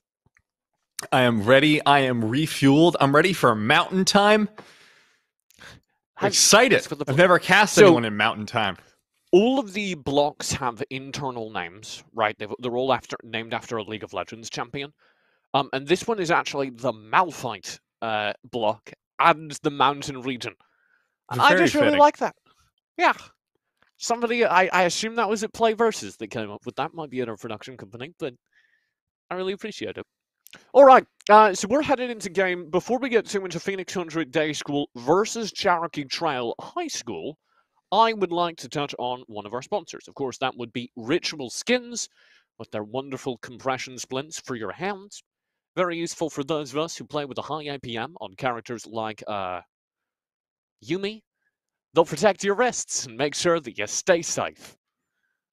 They're supposed to increase the blood flow to your hands and prevent wrist injuries. And the ones that I believe are being won in our pool come with little Play Versus logos on them. So they're very good. You can also find them at Ritual Motion and their website. I believe there is a link somewhere below, but I don't know that for sure. TJ, you could have picked a better champion for the high APM. You know, there was a guy who reached like diamond by playing Yuumi with his feet and AD carry with his hands, right? I bet he was using a lot of muscles in his hands and had to wear the splint stuff. I agree. I was trying to think of the highest APM character that would come to mind, and the only one that was coming to mind was Ashe, who actually is high APM, but only in mouse clicking. And the stock photo, or the photo of the product that I pulled to put on my notes, is for your left hand. So I was like, oh, that won't work. And in a moment of pure brain panic, I was like, what champion requires a lot of key presses? I thought I was like Yuumi, and I was like, that's not all right. You play Evelyn! We're just ending there. That's true. Evelyn would have been a good call. All right, we're heading into game. We have the draft. It is time for our final game. Mountain Time, Phoenix Country Day School versus Cherokee Trail. That's still recovering. Can I just say, before we get into the pick bands, that I think PCDS has some of the most fun names this tournament? Phoenix Country Day School? Yeah. Hard to be the Bard. Dagger Swagger. Pancake Bunny. It's good. Okay, first of all, I have a bone to pick with the letter I in whatever font we're using. Because I thought it was players using special characters, but it's not. No, it's just I and L anytime. So I don't know what's up with it. Anyway, I was really disappointed that Hard to Be the Bard wasn't a Bard man. Let's talk about our bands. Wait, he does play Bard? Like, not recently, but there are a lot of Bard games in there. Proud of him. It's Hard to Be Bard. It is. Vladimir, Darius, and Volibear are the bands for Phoenix Country, and on the opposite side, we'll get a Kassadin, Darius, and Diana removed from the pool. It's really disappointing on the Diana ban. I am always an advocate of one-tricks getting their champions, and Pancake Bunny is about as close to a one-trick as you can get. So Donkey Noise is the AD carry for Cherokee, also plays a ton of Darius, and there's no Darius getting through, so we're very sad. It turns out that one-tricking does result in your character being banned in competitive play. What? I've never heard of that. I've noticed people stopped banning Katarina against Cat Evolved, the TSM Academy laner. Because she's just that bad. He doesn't pull her out, and I'm so disappointed. I want to see the Katarina on stage. Well, actually, a lot of really high-level pros used to be Riven one-tricks, and I'm not talking about NA Viper. Come on. The Shy was a Riven one-trick, as was EDG Jinnu.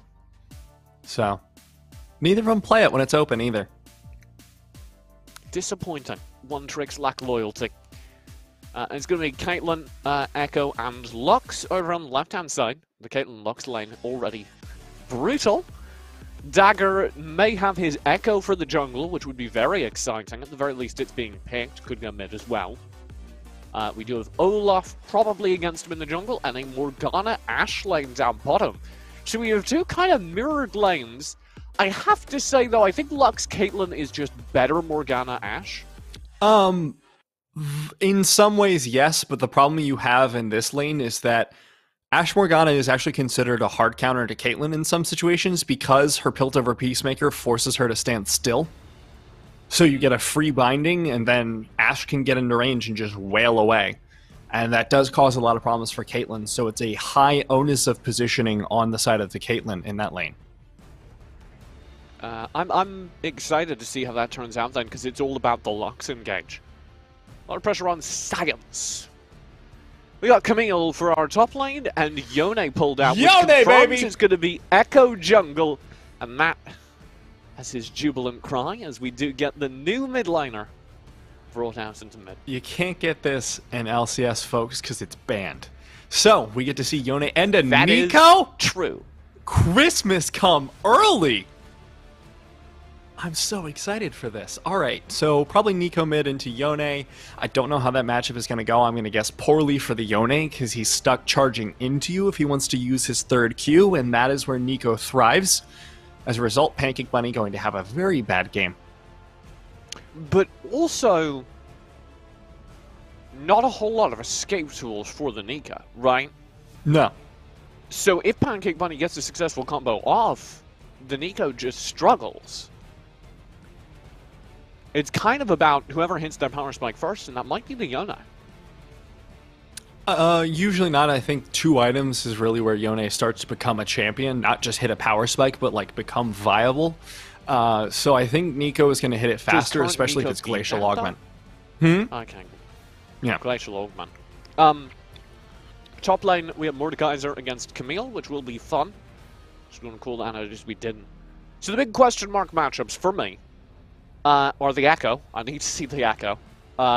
And the Yone versus Nico. Our bot lane is kind of a support fight, so I expect that to be bloody, but take a while as both of them need to have short cooldowns on their engages. So until the light binding and dark binding, respectively, are on those quick-fire engages, we're not going to see too much action down there. Who pulled an Annie ban? Why did that come out? Sorry, I'm distracted. Don't know. I had a thoughtful sip of coffee and still couldn't figure it out, so I'm not sure what is going on in those bans. Because Yone was picked 3rd cycle on us. So they Lux knew had what already the been mid laner picked, was. right? Yeah. Oh, Yone was last pick. I'm getting corrected by Pep. So maybe that is something that Pancake has pulled out in the past. Not we don't that have I it in saw. the notes, Man. person who wrote the notes.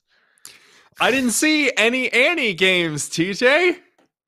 We got a game, Phoenix Country Day School versus Cherokee. It comes down to a best of 3 for the Mountain Conference Championship. And the Play versus Bumper was having a little bit of trouble, but we got it. I apologize, TJ. I lied to you. I see 1 Annie game in the last 65. Understandable that they banned it, though. But you scroll down far enough and you find by match 80 it's like 7 Annie games. So Okay. maybe it was like a he's former pulled it main out. or something. Maybe he's pulled it out in competition before and it's been scarring. That's the It's sort of possible thing it was that a happens. flex 5v5 rank game, so maybe they were assuming that meant it was more of a competitive pick for him. I don't know how seriously to take that. That's the beauty Phoenix- of me making a statement like that. Any way you want. Thank you, Matt. Very versatile. Phoenix Country in the blue on the left-hand side. Cherokee will take the red. Do you have any fun facts about either of these 2 schools to come back to over the course of this series? Not just yet, but you can be rest assured that I will have some by game 2. I spent our nice break getting some key lime pie. Shoutouts to Florida. How is your key lime pie? Good. It was really good. I love key lime. Have you ever had key lime? No, I have no clue what it is. It's sort of like sweeter, more citrusy lime instead of the Already really. out. It's I nice and understand sour. why Do you I've like never had sour? this. Not especially. I'm English. I don't like large amounts of flavor. Oh, of course. The sweetest you can get is like a black currant. Yeah, that sounds good. It is. It's really good. I love blackcurrant. Red currant as well. Elderflower is really good. Which I never knew. Execution, or? I had it in throat lozenge. It was like delicious. Light Binding did connect in the bot lane. I was talking about the support matchup, and I favored Lux versus Morgana. So far, that is true. Once the Black Shield comes online, that might change. Top lane, I'm going to be entirely honest, I'm not sure which direction this is going to go. I suspect it requires a lot of jungle assistance, but speaking of... It's right Dagger there. in the area, and the jungle assistance has gone wrong. The minions No! get the kill. The cannon minion, it got the kill. Cannon minion was First just blood to denied cannon 300 minion gold. back. Now that's a double buff Mordekaiser. So I know how top lane goes now, TJ. Okay, give me the take. Very poorly for hard to be the bard. All right. Yeah, deep analysis there, Matt. Oh, you want deeper analysis. Got it. So Mordekaiser now has double buff, and that means hard to Okay. be the bard doesn't get to play the lane. Why do you think he's going to run out of mana? That's he's already at 0 mana despite all that mana regen. So It's very strange because he is blue buff, but simultaneously no mana. yeah, no matter how no. long you wait, maybe it's a bug. That was a weird Black Shield Light Binding interaction. Yeah. Very good binding though.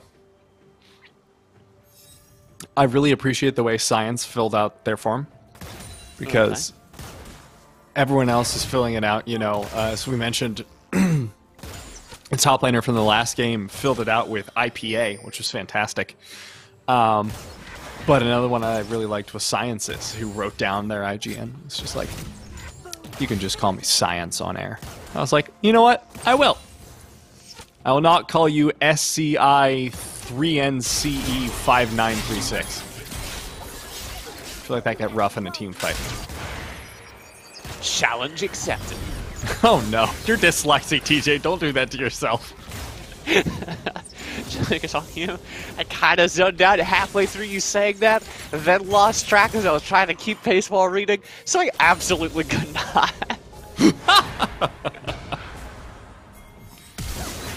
Oh! Flash Binding comes out.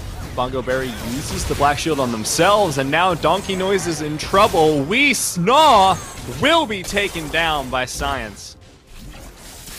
Donkey picked up, and it's all down to Dagger with a really good showing in lane, which is damn good for Dagger, given that he started with a rather uninspiring display in the top lane. Alright, now off that bottom lane play, we do have the Cloud Drake being picked up here for the side of PCDS. A little bit worried for them. Look, this top lane is going to continue to be hard to be the bard. Destroyer just walking at him. But he's got the mountain buff now, so, you know, evens things up. Also, Yeah, okay. no double buff on Destroyer, so really things are going quite well. Things are looking much better for Hard to be bard. There's a sliding scale here.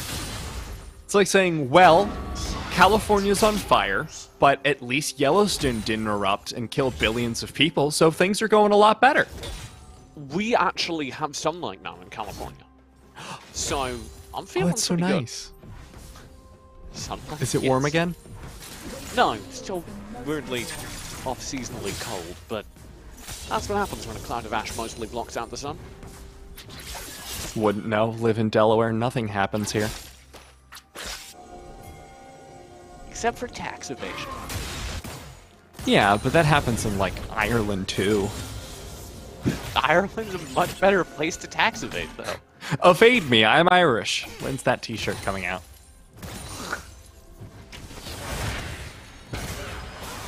Don't even have a... There's a lot to unpack there. I do not track t-shirt releases, so I can't answer your question, is I think the safe answer.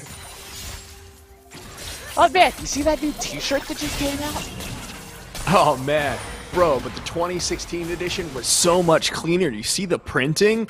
They get a new font for 2017, because ever since then, I've really felt like the white t-shirt has gone downhill. Man, imagine if people acted like they do towards sneakers about t-shirts. Just like, oh yeah, this is genuine Hanes. 2013. Dark Lightning just landed in the bottom lane. Science is in trouble, says Dr. Jenkins as the flash comes over the wall. Ragnarok was procced, which means Dr. Jenkins survives with a sliver of HP. Shrek could have had that if he'd gone for it. Oh, absolutely, but just playing it a little bit more carefully there. Don't want to run out of Ragnarok under tower and then get hit by a Caitlyn trap. That's the big fear. Actually a root, but similar CC effect. Hard to be barred in the top lane. Does have a momentary respite from Destroyer, who has been aptly enough destroying him. Yeah, these early lanes so far from Cherokee Trail have been going really well for them.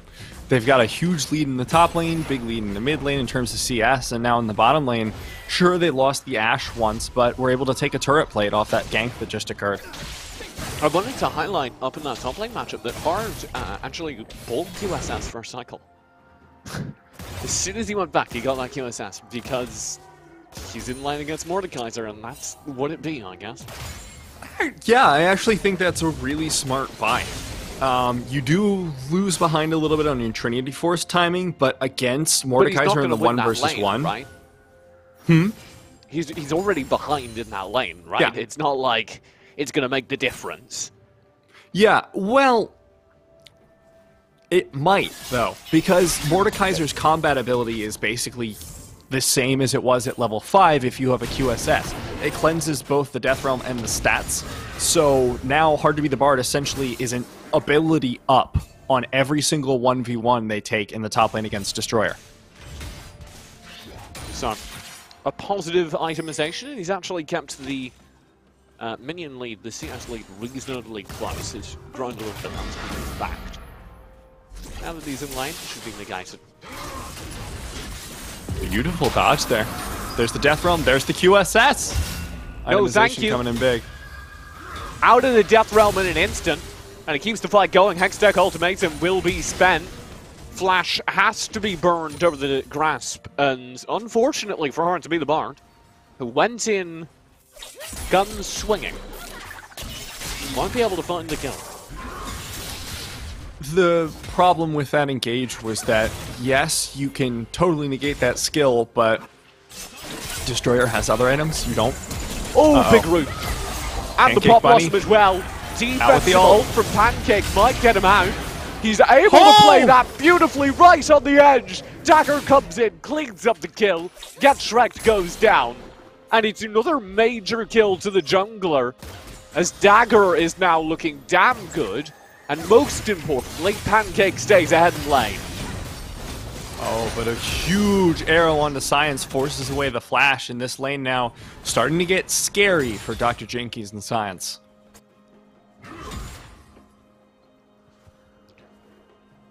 Dr. Jenkins and Pancake Buddy are apparently a regular duo. Nice. I think I found a lot of, like, normal games on their accounts. Which is, hell yeah. It's how I play. One of the cool things about playing Versus is, like, you don't have to be a super tryhard to be playing on your high school team. You just need to be decent. Yeah. So it's a toe in the competitive pool, having some fun doing that, and we don't need to frame it entirely as a pro competition, which is fun. Dr. Jenkins being chased down a little. Yeah, there was like a baited play there. Swagger kind of wanted to find a way in, but Cherokee Trail playing it smart, wisely slow. We'll be looking for an engage maybe down here in the bottom side. I'm trying to work out what the positioning setup is for either team. And I have to say, nobody has a way to start that first strike. No. The big go-in engage tool for the side of PCDS is just Pancake Bunny.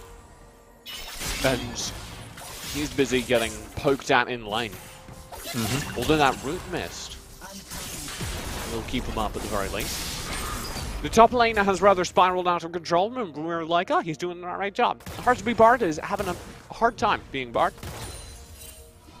That's a Camille, TJ? Yeah, but he's singing at the same time. Oh, alright, that makes it okay then. That's why he's the Bard. It's a rough time, though. And that means that the Drake will be picked up, not directly, but I'm certain it helps the complete absence of serious pressure. Ocean Drake to Cherokee Trail. When I first looked at Hard to Be the Bard's OPGG, I thought it was like a D&D reference.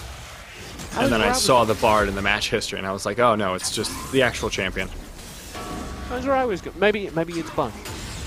Could be. Although, Did kids still play D&D? yeah, but playing a Bard in D&D is like relatively normal, whereas Bard mains in League of Legends, you kind of have to be a little bit of a psychopath. So there's something wrong with Bard mains. That's all I'm saying. Okay, Bard main. Pancake Bunny for the fight in mid lane will poke back the Nico he is facing. Getting a little bit better for him as he gets more and more mobility and shorter cooldowns on that mobility. It seems to actually be a race as to whether or not he can actually close the distance, as opposed to what we initially theorized. If he can get up close, he's winning out those trades. If he can, he's just getting full CC lock and having a straight up bad time. I maybe would have liked to see Fleet Footwork in this matchup. Conqueror scales better into the later stages of the game, and I understand why that was the pick. But if you have Fleet Footwork, you can take trades more aggressively, and you may not have had to cede as much CS, because he's down 25 right now at just the 14-minute mark, and that's a really rough situation to be in. I want to highlight a CS differential in the jungle as well, because Shrek has been actually building up. I mean, he's been doing a lot of things. He's been bullying away, stealing away camps from Dagger, and that is kind of adding up over time. Yeah, that's the Olaf thing, you know? Echo isn't fantastic at clearing camps, has AoE, and has a bit of damage, but not until you get those items. So now that the Runic Echoes has been completed, there's a chance that that helps it up, but realistically, you're always going to be behind in clear speed compared to something like the Olaf. You have to get the difference from ganks. And so far, a difference has been found from ganks, but I don't think significant enough to say the Olaf is behind in any way. Cherokee Trail have been missing a little bit of that map presence. We haven't seen Get Tracked really showing up and dominating lanes. Which is maybe a little worrying, because there have been plenty of Olafs. You cast the LPL, you've seen this. Oh, yeah. Like, do alright in the jungle, sure are fine, and don't really contribute anything.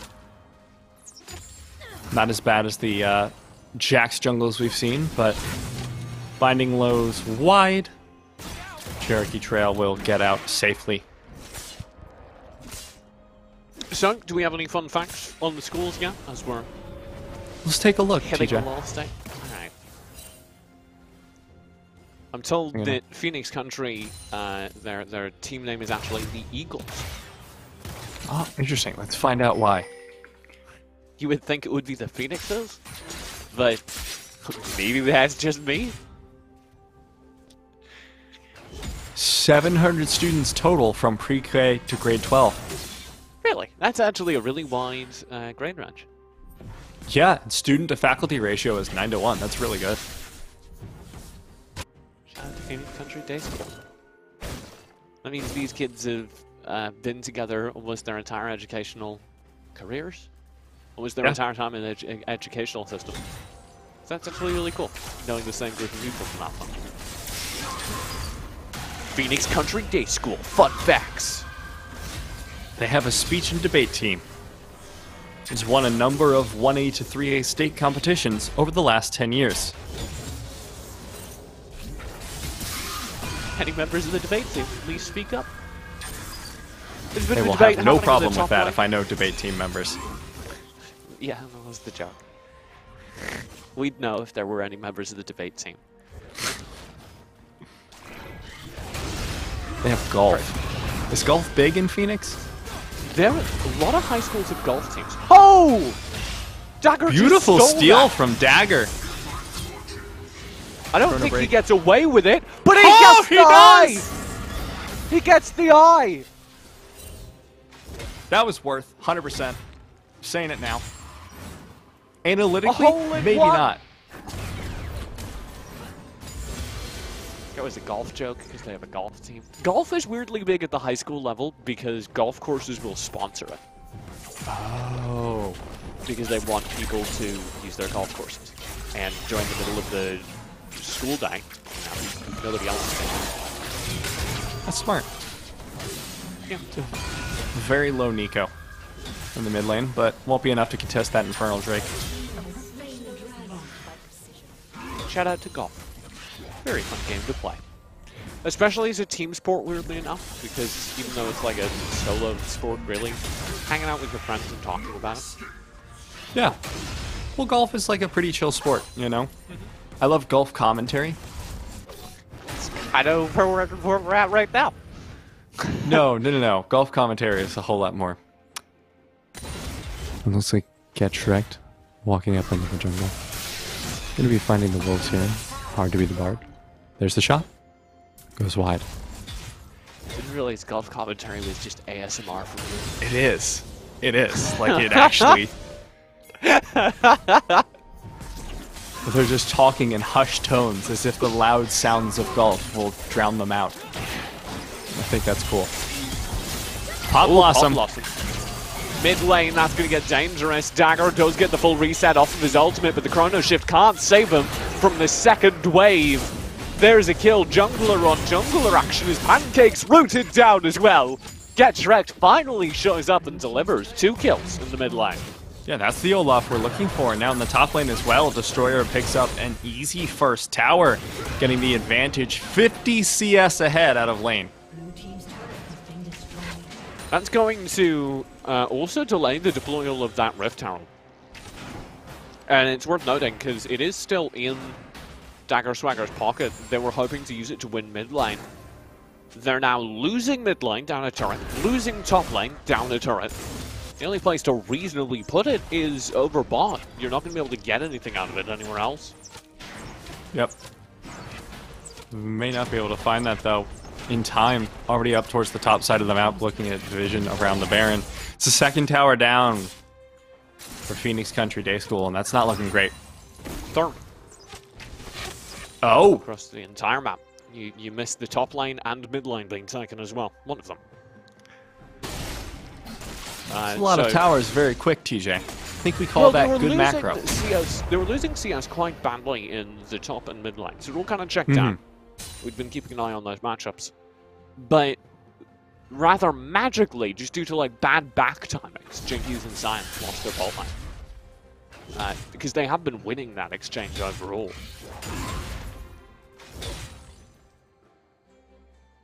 Sorry, I'm doing research on Cherokee Trail. Understandable. The Baron is up. I don't anticipate any quick rush of it, but I raise it because there is some concern about it from both teams. They're looking for vision, trying to make sure that they have enough of it to ensure that the Baron isn't stolen away. And, ooh, line binding over the wall. Science in danger now as Get Shrek does show up, Matt. This is a major pick opportunity. Flash away, now a chase into the bottom lane. Dagger Swagger looking for donkey noises. He's got him. Ace in the hole No! will not find the kill. Kill was still up. Spends the heal to keep himself alive, as you say. Very good. Hard to be the Or that bard should now, be- pushing into the top. They're looking for the gank here, TJ. I don't think they want it. If he can get QSS on too hard to be the bard to win. He goes in early. Ult is spent onto Pancake, who wins the fight inside the death realm. Not quite. Pancake also bought a QSS immediately. Okay. Very well done. Which I think is actually just the way you play against a Mordekaiser. Now, we're waiting for Dr. Jinkies to get their QSS, and we'll finally have the full collection. I need a better visualization for who's in the death realm or not. Yeah. I would like the colors to be a little clearer. You should go full grayscale. Actually, that wouldn't solve it, because Mordekaiser's gray anyway. Yeah. Oh, no, he's Mordekaiser left his own black and Death white. Realm. Very frustrating. I was hoping they'd have like a spectator mode where you can like hop into the Death Realm by hitting a button in the spectator client. Yeah, but then observers would have to be really good to catch the right Death Realm moments. Yeah. But it'd be cool. Sorry, Pat, you have a great idea. I apologize. Thank you. I'm glad you Drake's understand up it in a now that I minute. mentioned it's cool. Drake would be the third and sole point for Cherokee Trail, which is why they would really like to scoop it up, especially after the recent success. This is looking like a slow and steady victory for them so far, as they have rather mitigated the early results in the bot lane. That's it though. Mid lane's starting to catch up as well. Teleport coming in from both top laners. This is going to be a huge fight. Hashtag ultimatum. Already blown, hard to be barred. The first blood of the fight gets Shrek, just absolutely ruins him. Dagger Swagger has to dash over the wall. Now Chronoflux is right back into it and goes down as a result. Ulti would have found Bongo Barry, doesn't. Jinkies now amidst 3 players, all on low HP. Can't find any of them. Science grabs Barry. That was over the wall, but it will be the only thing he gets.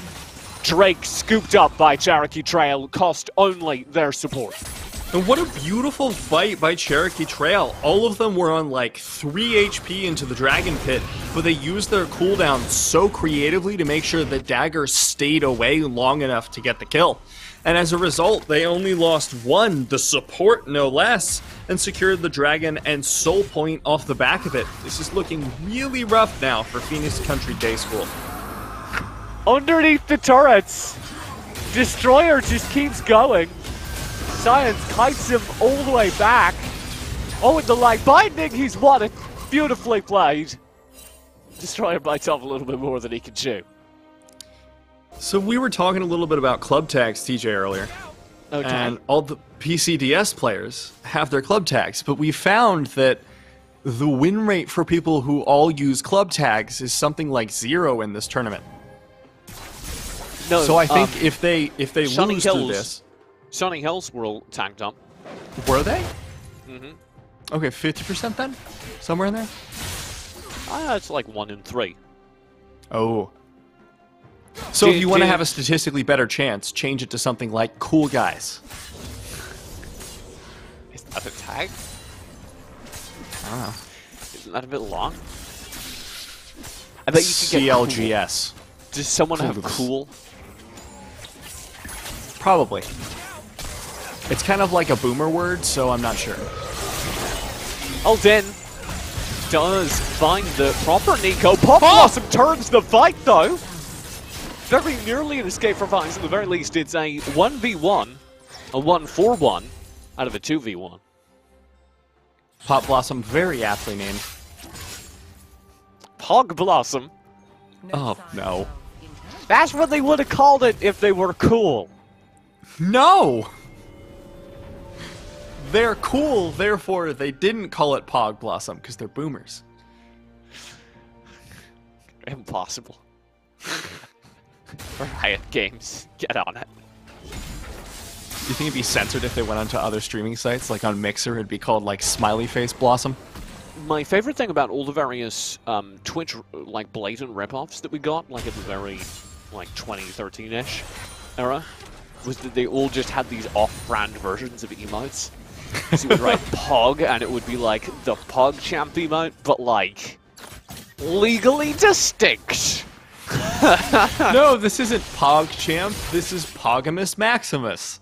It's like, alright. Well, I mean, everyone understands that the emotes are like part of. You don't want to have to have a whole new set of emotes and want to have your chat moving. It makes sense.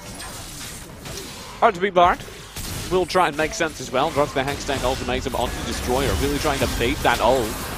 Does get it. Instantly cleansed. That will be the kill. Dr. Jinkies was very close to dying in that one. Barely made it out at the end. Good hook attempt there. Destroyer was able to find that Caitlyn within very close range, but not able to finish it. Swagger in. Does a backup that Morgana almost causes trouble, but they just chase Donkey down and secure the kill. There's a wonderful execution in mid lane by Phoenix Country. Excellent Pot Blossom. We'll try and tie things back up though. We're very well played actually, but not quite enough to turn the fight. Only Jinky's going down. And Phoenix Country K-School have a devastating mid lane engagement. This will get them Baron. These QSSs are absolutely fantastic. Pancake Bunny has been doing the Captain Jack all game. Just every time a stun comes out that would stop the combo, immediately pops it. And as a result, you have so many times where this Yone is just destroying fights time after time because there's nothing you can do to stop him. And off the back of it, they have the Baron. I held that call because it looked like Pancake might die to the Baron. But we were in fact fine. Wits End being picked up on the back of that as well.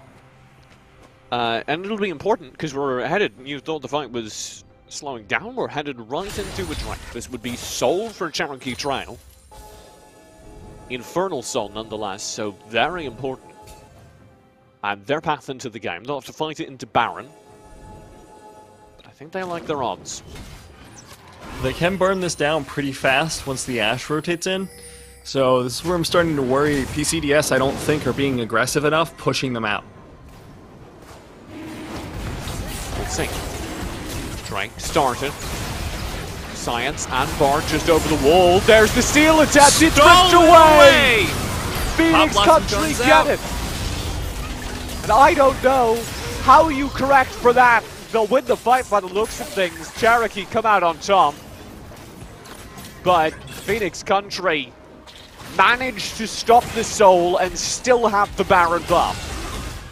For PCDS, you are so happy with that result. Denying Soul is incredibly strong. Getting Destroyer off the back of it as well, shutting down the top laner. Makes it a 2-for-2 trade. 100% win for PCDS. Cherokee, that should have been their path back into the game. That should have been... I mean, they were in control until these last couple of fights. Mm-hmm. And now the tables have been rather turned. We're seeing that Yone start to ramp up as well. Going for the Infinity Edge third because interrupted the build for the Last Whisper to make sure you just have enough health and defenses against Destroyer. And Feist, it's super worth it to go for that Wits End delay, but as soon as you see that IE come out, expect these fights to start massively shifting in the favor of PCDS. I'm a huge fan of the focus we saw as well to get Shrek in enough trouble that it was hard for him to land the smite. Mm-hmm. Not to mention Dagger landing the smite on his own. Dagger doing a great job across the course of this first game. He started on the roughest of notes, getting cleaned up by Destroyer in the top lane, handing him both bots. And then ever since then has barely made any mistakes. Yeah, Dagger's found his way back into the game at this rate. Uh-oh. That'd be a poor time to praise him. Maybe a little. Found his way back in and out of the game rather quickly. Chrono Break will not save you there. That Baron does, or that death does mean the Baron will achieve relatively little.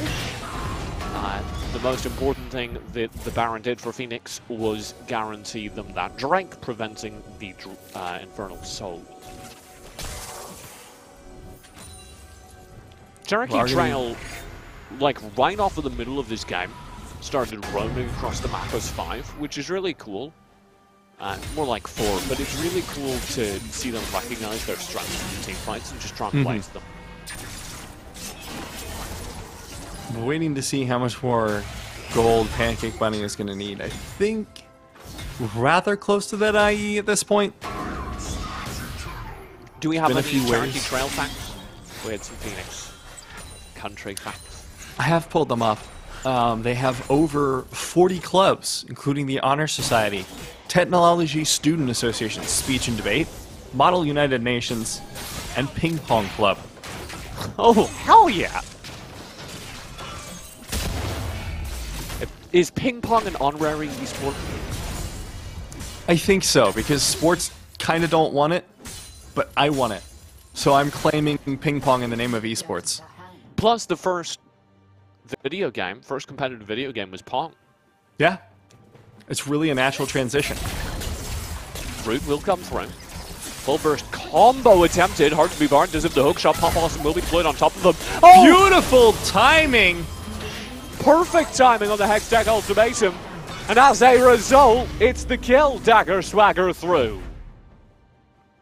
Fantastic from Hard to be the Bard and Dagger to secure that kill, ensure the top laner's not in too much trouble. Will finally shut down Feist, and this is a fantastically close game, TJ. Some of the best League of Legends we've seen all day. Here comes the Drake, still very important. Cherokee Trail, if they get it, Infernal Soul, which should be a guaranteed win. And they're going to have to at least start contesting it while Feist is still respawning. All this vision control right now is being done down a man. Will be respawning in 13. I want to see if the Yone backs. You really want this eye edge before the fight, but the fact that he's not backing right now implies to me that he doesn't have it. And suddenly this fight is a whole lot scarier. 33 minutes in without a major power spike. Here we go. Respawns are all here as the Drake's about to spawn. It's going to be a 5v5. Two remaining members get Shrek and Hard to be Barred are drifting down towards him. I don't know if drifting is a fast enough speed though, because this is going to get taken rather quickly if they focus towards it. Very well counted back. Full focus in. Over the wall, in for the steal, not in time. Infernal Soul will be confirmed for Cherokee, and they've got a kill as well. Dagger Swagger shut down on the steal attempt. Now in the back of the fight, Hard to be the Bard getting chased down. The root is there. The fight takes the lives of two members of PCDS. Baron still on the field if Cherokee Trail High School decides to go for it. With the Infernal Soul and 2 kills, they should be unstoppable. That was truly game deciding. Now they should be uncontested for this Baron. The eye edge has been finally picked up by Pancake Bunny, but without some sort of heroic play, this game's not much longer for this world. This game is too short for this world. Thank you, TJ. You know, be the Baron pick up off the back of 2 major objectives. There's plenty of gold to spend, so that will get spent as well. We will likely see a game-ending push. Not to say Phoenix Country can't still win a team fight at this point. Notably, that eye edge you were worried about has just been complete for the Yone. So this is something I wanted to set up earlier than now, obviously, but Yone with the 2 items, Phantom Dancer and Infinity Edge, achieves 100% crit off of this passive, and that's when you really start to get those items. The QSS and Wit's End are good itemization choices. The problem that comes is that you're sacrificing your earlier power spikes. So only now is Pancake Bunny kind of able to do damage. And into an Infernal Soul and Baron, maybe too little too late. Yeah, no need to hold against this Baron wave. You're already seeing the trouble that presents, especially in the amount of poke and the amount of traps. Very well done by Jinkies to just make sure nobody can enter their base. That's all 5. That is the maximum amount possible to put down. Very good, Jinkies. Nobody is crossing that roadblock. It's a spike strap. They want to have wheels still at the end of the engage. And it's probably actually as a fairly direct result of that trap usage. Cherokee Trail can't really do anything with this Baron. They're getting a little bit of chip damage off of their minions and stuff. Oh! High edge. Doing a lot of damage. And Destroyer just goes down. Dagger finds the kill. Big damage all of a sudden now from Pancake. You called it 100% correctly. Suddenly, he's a champion, TJ. It's the Yasuo problem all over again. He's the same way. Phantom Dancer plus Infinity Edge plus literally anything else means unstoppable champion. That's the famous 20 death power spike. Yep. No matter how many times you die, no matter how much CS you lose, eventually if the game goes long enough, you'll have enough gold for those 2 items. And Buddy's done pretty well. Very clearly experienced on the champion, especially considering how recently Yone was released. Mm-hmm. Lots of really cool spacing and stuff. It's kind of interesting for me trying to learn him because it's sort of Yasuo in reverse. You're forced to follow out your Q, so what you can do is you toss out your spirit, and then you Q back towards the end of your spirit, and then repop it. Whereas Yasuo just tosses out a tornado and forgets about it. Not when they're throwing it at me, weirdly enough. Do remember those ones. Last Breath, definitely a great cooldown to have, but here in this game now, it's slowed down to the point where the gold is essentially even. The big difference between the teams is that Infernal Soul at this point, and if you're able to consistently find picks, that Infernal Soul won't matter as much. If you can essentially blow up the team before they can get multiple procs off, well, you've done your job. I mean, we haven't seen a full 5-5 team fight like ever. Yeah. All the 5 versus 5 team fights that have happened have been around objectives, and Phoenix Country have done a really good job of making them more about individual split engagements. They have a lot more damage, which typically means they dominate those individual split engagements, but struggle when it comes to 5-5 team fights because they don't have the tanks. Oh, Dagger Swagger needs to be very careful there. Splatting out the Olaf. Now, I think it's just a game of waiting until the Baron. You need to get vision control as fast as possible around that pit before it spawns. Black Shield was just deployed. As you say, Baron is coming up. Sooner than that, though, Elder is going to arrive on the bottom side of the map. We're about a minute away from that, so you're going to see final backs and vision starting to get set up. As with the last couple of times, Cherokee Trail are leading the way in the vision game.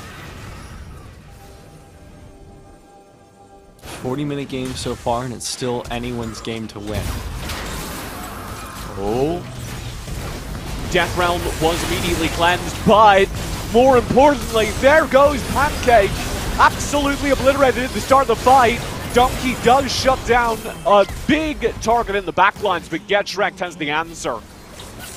And as soon as it started, Phoenix Country are blasted out of that team fight. Hextech Ultimatum did nothing. GetShrek was there to answer the backline dive. And there is nobody but Dr. Jinkies left, and he's standing on a ward. This is certainly the game at this point, just blown out. Elder Dragon picked up. Instead of pushing for it, they're going to go back. I don't agree with that. At least get that turret down in the bottom lane first would be my call, but wanting to cross their T's and dot their I's. That's what I would say. The reason for that is the Baron. Because this isn't really an Elder for game end, this is an Elder for the Baron fight. Baron much better, given their earlier trouble closing the game, even with the Baron buff in hand. So they want to force the Baron fight, then win that because they have Elder. If I'm Phoenix Country, I think I'd call their bluff. Actually, don't fight for Baron. Maybe see if you can find an isolated pick, but certainly don't fight them, just because they were so bad at using that Baron buff only a few moments ago. Mm-hmm. I agree. You have enough anti-siege at this point to not really have to worry about it. And if you're able to find any picks, oh no. If you're able to find any picks, that's a fantastic advantage for you. Plus, you don't want to fight into an Elder. No. And that's the be-all end-all. They have a better chance of surviving the siege with Baron than they do team fighting into an Elder buff. They want to spend their time on their Elder buff for getting Baron. That is a win for PCBS because they need to stall out as long as possible till the Elder falls out anyways. And it is fairly short. We'll see. Here we go. Both buffs in hand. Double buffed. Cherokee Trail are closing to the end down the mid lane. Again, are going to have problems with that siege. Caitlyn setting up the wall of traps. One of them gets stepped on and gets punished for that. But the waves are coming fast and furious now. They're much tankier than they were earlier. There goes the first turret. Again, they just can't fight while the Elder is up. So it doesn't much matter how well you're playing. There goes Dagger. He's gone. First blood for the game-ending push. Destroyer looking for Jinkies. Pancake Bunny going in for Buffed the off. engage. Still alive for the time being. Falls back into the Ghost. Tries to take down Get Shrek, but gets popped by the Elder Dragon instead. And now this should be the base. Cherokee Trail High School, Tokyo drifting their way to a Game 1 victory over Phoenix Country Day School. Because it was fast and furious. I got it. Yeah. It wasn't really fast, though. Might be furious. I'm not in the same gums. But we took our time on Cherokee Trail. They had an early game, dominant early game, and they went, okay, well, our mid and late game isn't actually necessarily an advantage, so let's not take any risks, play it slow, play it steady, come out on top. And I certainly respect that. Yeah, I think it was ultimately the right decision for them. They know their strengths as a team. They won the lane, and there's no way that outside of massive misplays from their side, they lose from that position. They don't get outscaled by the composition very much. Yone's the big threat in the later stages of the game, but as we saw, if you can just secure that Elder Dragon, and even before that, the Infernal Soul, he goes down pretty quick. He certainly did. Let's go ahead and wrap that up in a bow. Closing thoughts. I really liked that mid lane Yone from Pancake. It didn't feel like he was present at all during the early game, though, and they paid the price for that. Just the laning phase was where the advantage was built, and that was game deciding. I would like to see a more aggressive early presence from Pancake or stronger lanes around him. If you want to use Pancake as your late game carry on the Yone, that's fine, but that cannot be your only option. That is definitely how that game felt.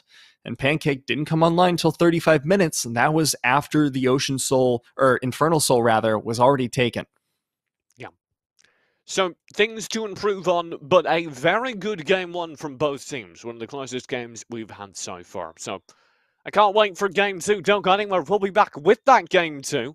Potentially the final game of the PlayVS Summer Showdown when we return after a lightning-fast break. Overwhelmingly, the support has been there with, man, I wish that had been available when I was in high school.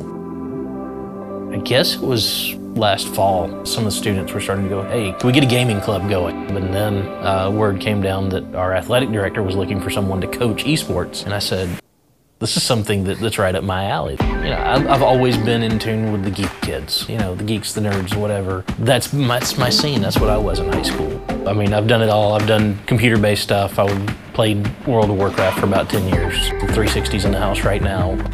The main thing that I did to help find interested students is I told all of my classes, if you have friends who are interested, please send them this way, that anybody can join. I'm not gonna limit this. For our first season playing, we have come in at approximately 23 kids. I've got one full League of Legends team. I've got 3 Rocket League teams. That's where we started at, and I'm looking forward to it growing. To get started in this, it was let me learn about the games that are out there. Let me see what I need to figure out. And then I figured out that the kids are gonna know more than I ever will. The opportunity for any kid to be skilled at something and be able to have the chance to pass that knowledge on. To look at somebody else and go, hey, I realize I'm not gonna be here for more than a couple of years and we want this team to keep doing well. Let's get your skill up so that you can take my spot. Absolutely, that's part of giving the kids that bit of ownership in the sport. This is the first time we've done this at our school. How much of a legacy do you want to leave? Do you want to be the guy that's helping bring the next generation here at the school along, or are you going to be the one who's like, no, I'm the best and I don't want anybody else to challenge me? When I've got my lead for League of Legends going, okay, we're invading here, I'm marking the point, everybody get here, they're learning how to really work together and develop their skills that they're going to be able to use the rest of their lives. Here's your place where you can come in and be part of a team. Esports gives that kid who is a gamer that chance to be involved in the school and maybe help them develop more school pride than what they've had. They can say, hey, I was part of this, and that they now have the opportunity to letter in it gives them a reason to go out and say, hey, you know, maybe I do want to buy that Letterman's jacket. Maybe I do want to build some memories about high school that will last and be worthwhile. Ultimately, being a coach is opening doors for students to find their way to belong in a school that they don't have through any other means. So let's grow it. Let's make the school a more welcoming place for everybody.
You're back with the PlayVS Summer Showdown, and we are into potentially our final game of the Summer Showdown.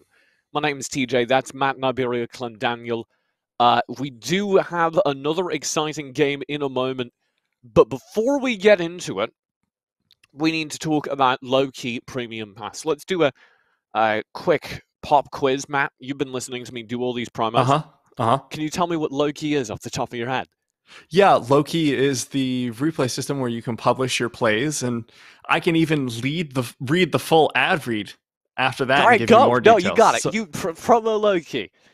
Promo Loki. Okay. All right. Loki Premium Pass is the automatic clip capture program for League of Legends and other PC games. You've got your Rocket League, you've got maybe your CSGO, other PlayVS supported titles, in fact. You can share highlights or VODs with your teammates, and you can join the PlayVS group on Loki so that PlayVS can feature you in their compilations of best moments. Doesn't that sound like a fantastic program?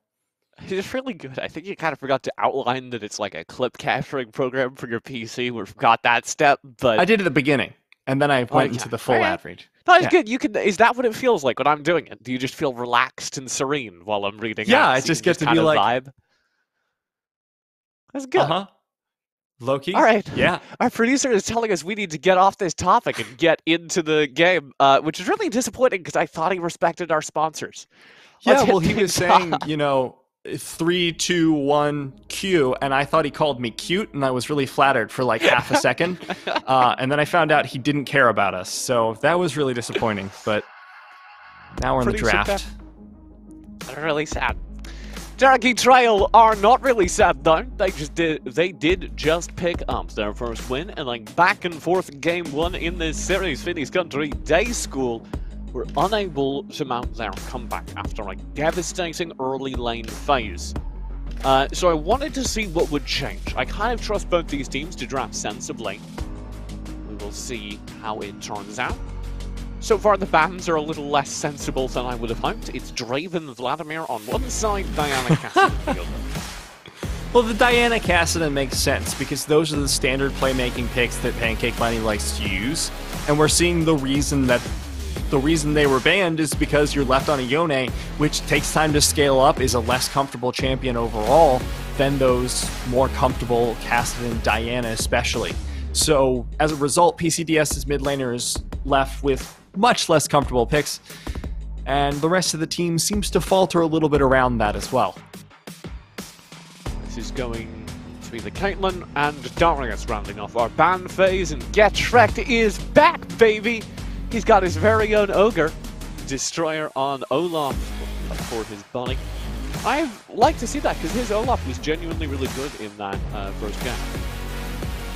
Akali? Okay, so I was tempted to put Akali on the prep sheet because very recently the only champions played were Diana and one Akali game.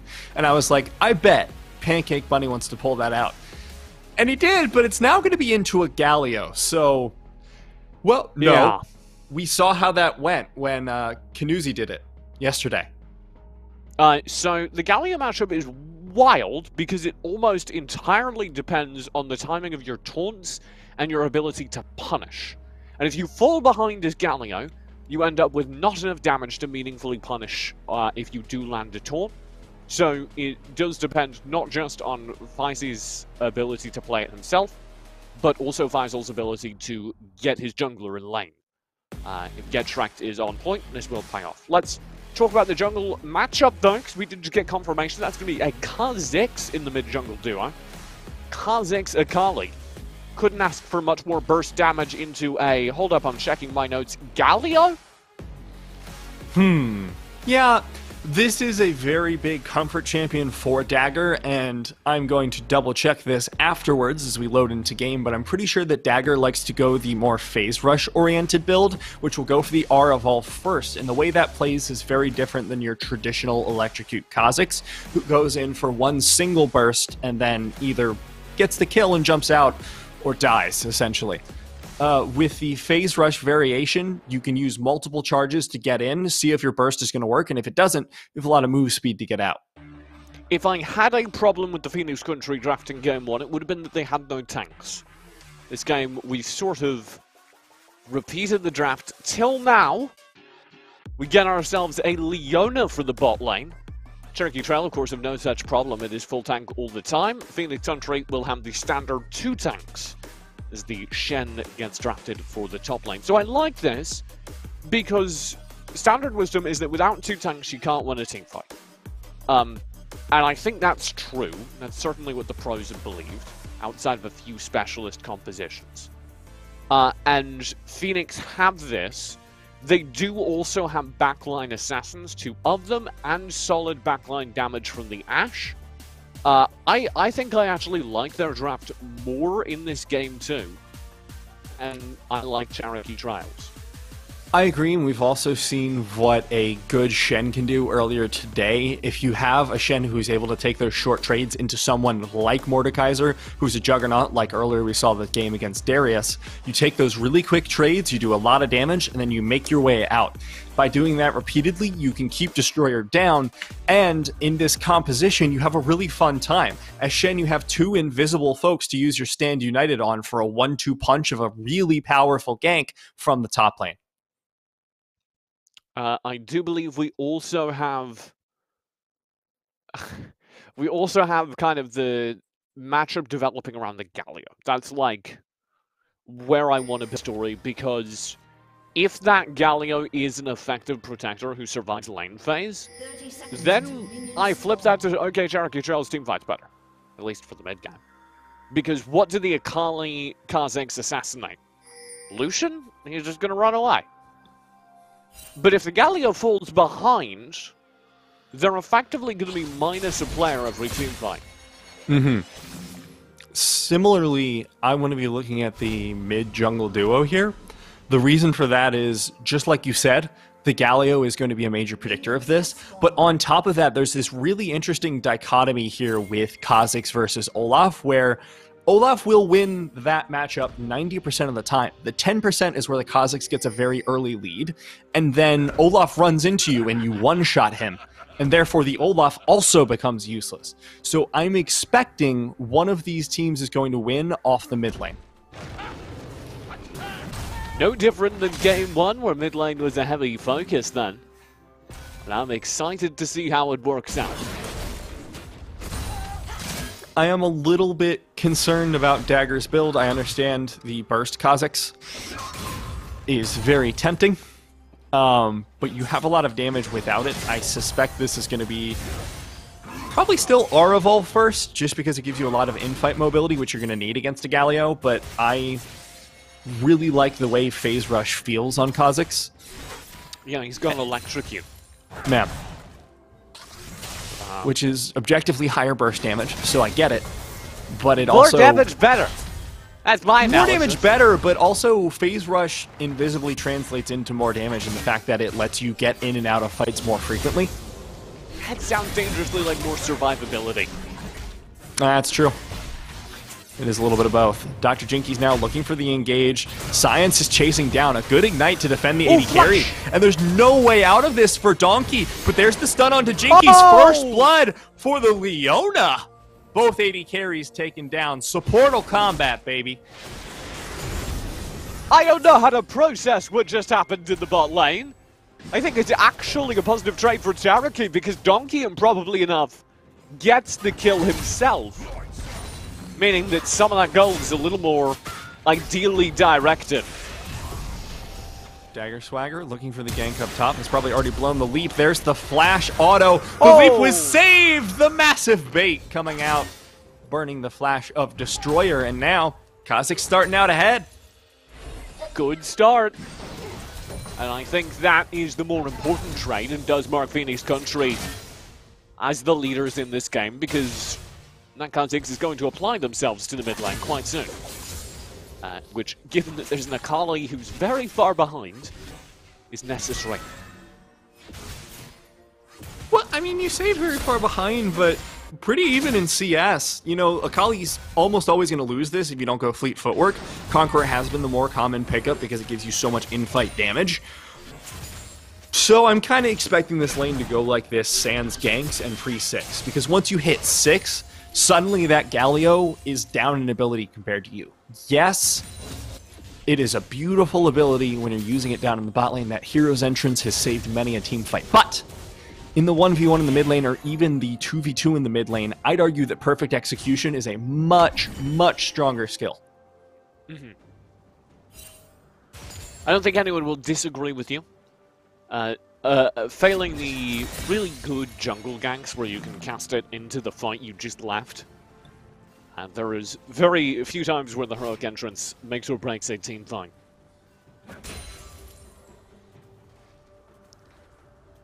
That said, sorry? The jungle matchup that we've been talking about so much today is like the Olaf just outfarms everyone, and that's still happening here with Dagger Swagger.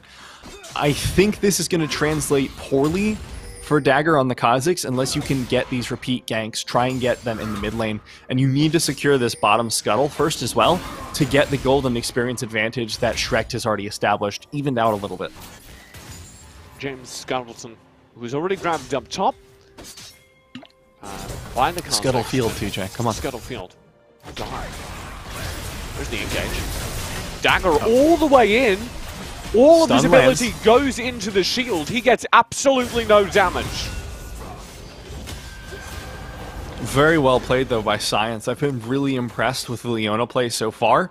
Has just been able to use the aggressive kit of Leona, the only in, no back, as a defensive tool, which is really hard for inexperienced Leona players to do, because you think, okay, I can only use this to engage. Yes, but sometimes engaging is a defensive tool for your AD carry. Hard to be the Bard, going for the 1v1, finds the victory! And the Drake. Very well done across the map. For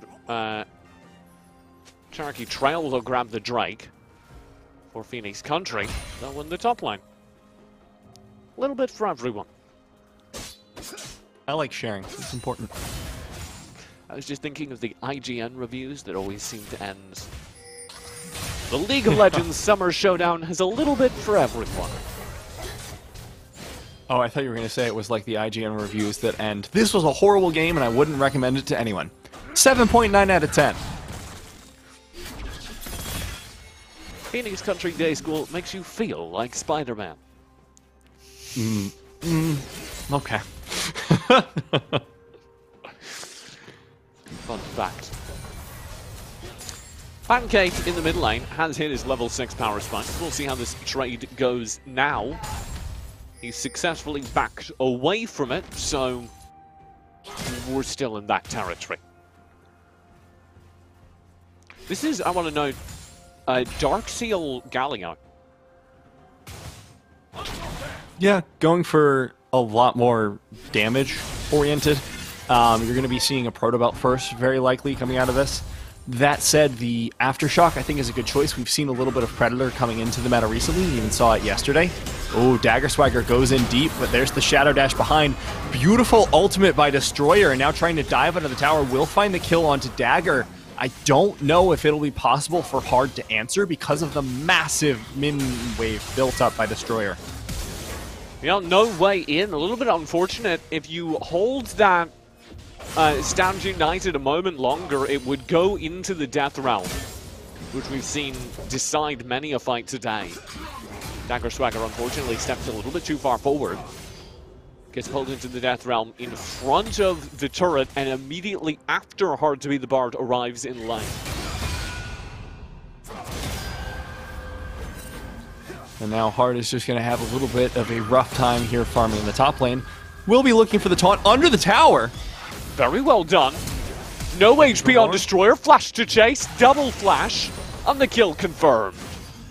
Beautiful play out here from Hard to be the Bard. This lane is going so much better than the Camille was. It's actually just a beautiful laning phase from Hard to be the Bard, and I'm expecting to go for more combat items to keep this up. Now that that ultimate is down, maybe pick up some components like add in a Ruby Crystal. Would be fun to see a little bit more HP. Leandri's, or sorry, the Mask of Torment is already complete on Destroyer. Would be wild if he'd completed Leandri's though. That'd be really quick. Oh no. He's in trouble. Shrek is in a lot of trouble. The Ignite as well. That was so much damage coming out. Dagger has the evolved Q and not the evolved R first. So, got you Jinkies getting flashed on. There's the heal. Keep him alive for the time being. The Ignite finishes it out. And there's the teleport in from Pancake. Not going to be enough to save it. Shuriken flip out will secure the mid laner's health, if nothing else. Why did he TP? I don't think he was in range for Hero's entrance and thought it was going to go a lot worse. He wasn't, but they had a player advantage, so he could have just walked down river. Yeah. Great question, TJ. I don't know. It's just not the biggest deal. It didn't really affect anything. Just kind of bothered me. Sometimes you value the instant response just to guarantee the win in those fights. I know I do, especially in solo queue, because I don't trust anything to go right. And even in competitive play, you know, another teleport could have possibly come out. Don't know where the Stand United cooldown is. It's worth noting that that bot lane matchup is now fairly consistently going in favor of Cherokee Trail, so expect the Donkey Noises ADC to get pretty big. Dagger Swagger in a whole lot of trouble, not going to be able to leap out just yet. Beautiful Shadow Dash timing there from Hard, and now the 1v1 continues. Here's the hero's entrance out. Is there a Shadow Dash available? No! Oh! The taunt flash, beautiful from Feist. They said you couldn't do it! Makes do with the flash. There's no heroic charge taunt anymore. But Faisal's still making it happen, closing the distance, landing the taunt, grabbing the kill onto the top laner, who was pretty fed. And that continues, among everything else, to reinforce the gold for Faisal, who is rapidly emerging as a prospective carry for this team. Oh no, Pancake, I really don't like that engage. In a whole lot of trouble. Stand United is there. Will it be in time? It is! The Shadow Dash behind! Finds 2 kills to follow it up, and now Bongo Berry has to run for his life. The smite comes down. Bongo gets caught up by the Blade of Zenith, and now Dagger Swagger safe to secure the dragon for the team. Cloud Drake picked up Phoenix Country on the board. A huge teamfight win for them, and it's off the back of, as you say, a very sketchy engage from Pancake.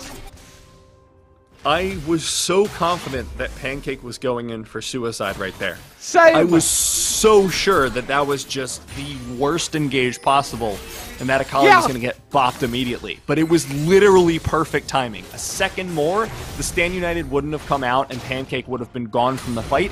As a result, that would have been probably the game in favor of Cherokee Trail High School, given enough time scale. And instead, it is the perfect engage, blowing an awful lot of cooldowns on him, acting almost as a tank with the addition of the Stand United. Dr. Jinkies also contributing around that point. I want to call out Donkey for dying, or not dying, sorry, getting tanked by the Enchanted Crystal Arrow, getting stunned up for almost the entirety of that fight, virtually being dead. And that Enchanted Crystal Arrow from Jinkies landed right as the Akali engage looked as at its sketchiest. And now, as off the back of that beautiful fight, Dagger Swagger still needs to place this Herald somewhere. So they're going to be roaming back up towards that mid lane, trying to get some damage on the fight. Some days you just can't get rid of a Rift Herald. Boy, do we have the answer for you. Mid lane. Engage, Science, bot lane, Enchanted Crystal Arrow will be swallowed, no full stun, but Flare. the Solar Flare is there, and the damage follows through. No HP on Jinkies, but he's able to kite back. Bongo certainly doesn't have the damage to finish. One more arrow. Literally perfect kiting there from the side of Dr. Jinkies. Oh! Did you see that heroic charge? Yes. Heroic charge into Colossal Smash. Perfectly timed to hit Pancake. There's going to be the Rift Herald dropped in the middle lane.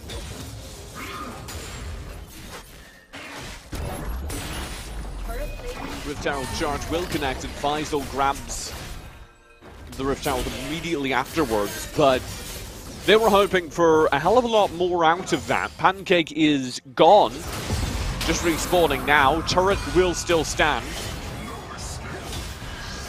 Hard to beat the Bard versus Destroyer. This is not going to go well for our Shen here in the top lane, but will survive, as a matter of fact, on like 8 HP. Yeah, the Ignite was ticking. I'm not sure how I feel about Ignite in this matchup after having seen it play out over time. I can understand looking for the kill pressure and wanting to get early trades, and that did happen. The early ganks were fantastic.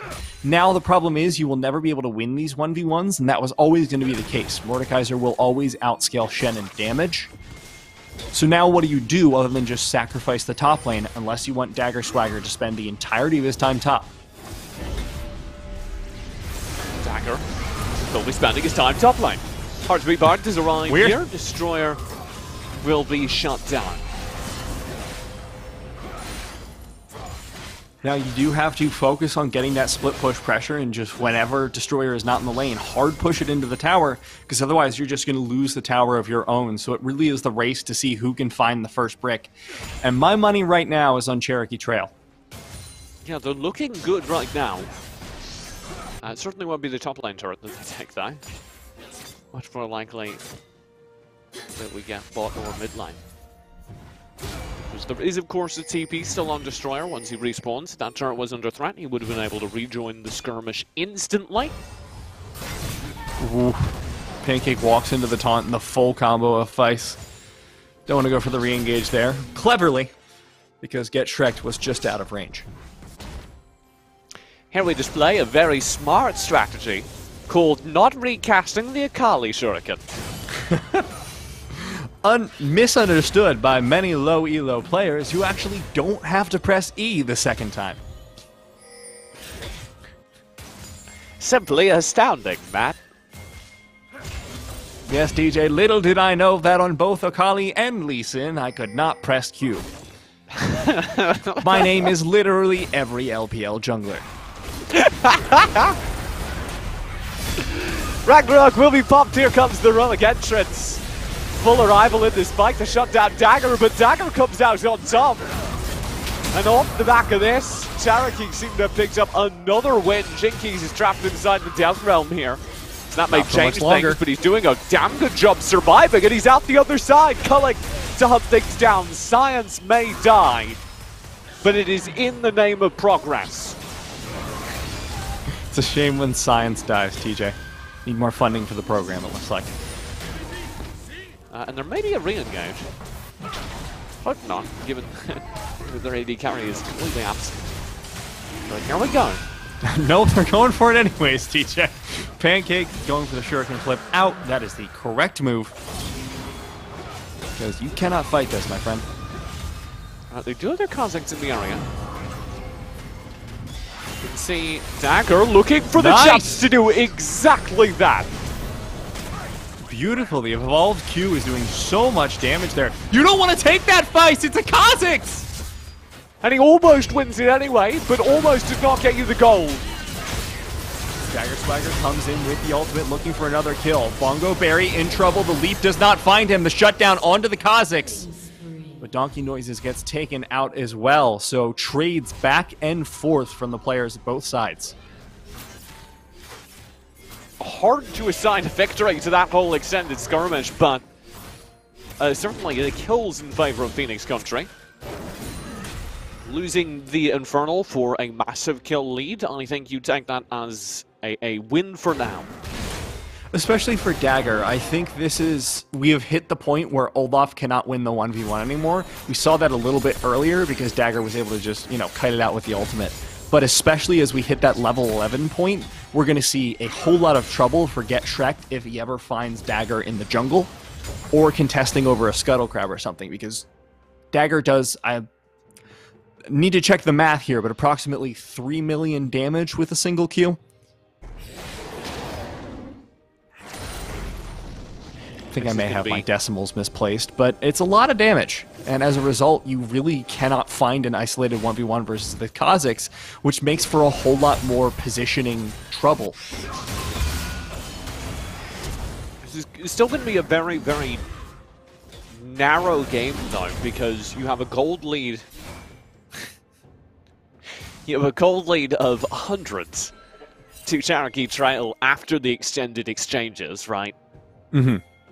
So they are very technically still in the lead, definitely still capable of winning these team fights. It just has to come from Faisal and their tanks, as opposed to Get Shrek'd. What's a key factor previously? Oh dear. It's not going to be an isolated fight, so Dagger does not want to find it, but now he's been pulled into the Death Realm, may be able to save himself. His hero's entrance onto the Olaf in Ragnarok. Solar Flare lands. That's one shutdown already for the Ashe. Can you find two? Fight's in trouble. Pancake Bunny dies on the side of the fight bot lane. That may mean a rotate up towards the Rift Herald for the side of PCDS.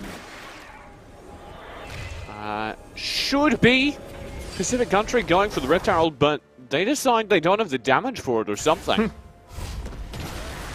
They will cancel the play. Possibly the Mordekaiser bearing down on the top lane. They don't want to take that risk. Dagger can solo both the Herald and the Mordekaiser at this point, so I don't agree with that decision right now. I think, especially because Stand United is up, the worst thing that can happen is you spend a little bit of time on Herald. I know it was spawning Baron in about 30 seconds, but I think you can take it fast enough with the isolated Q.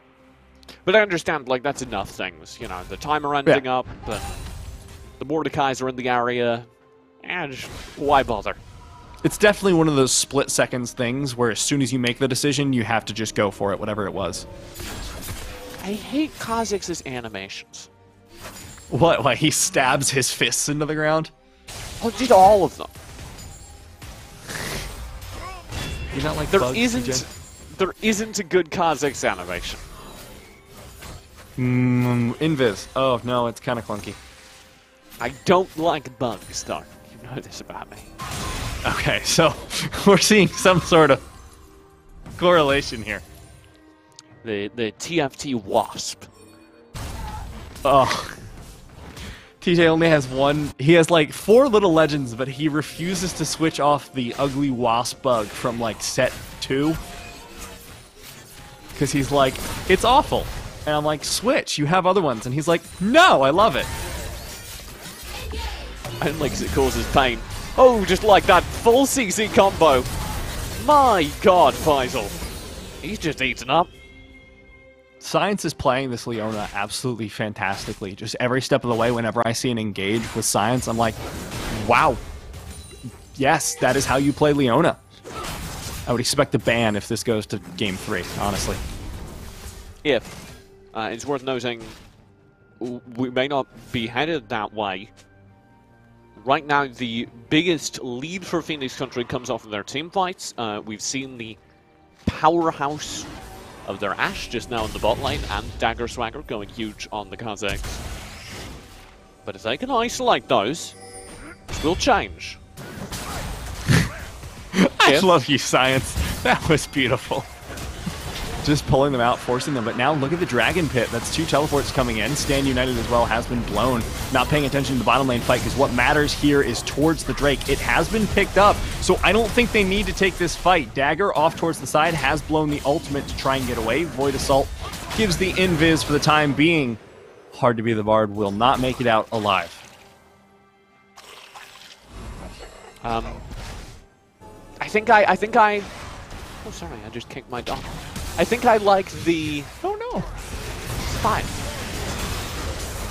Okay, so 2 good kills is what I was going to say. I think I like the scale potential of Galio here into the mid game. And you might be like, that's not a lot, TJ, and you're right.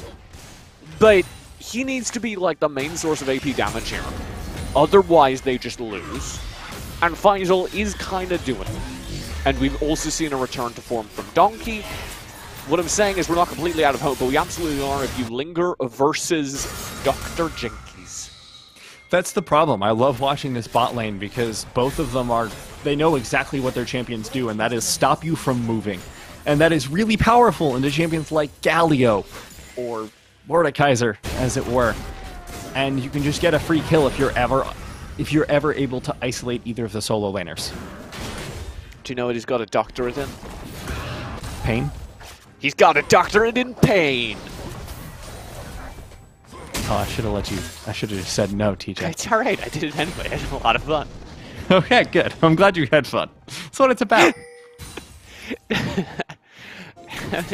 Lighting that up in game number 1, then I forgot about it because he had a rough game 1.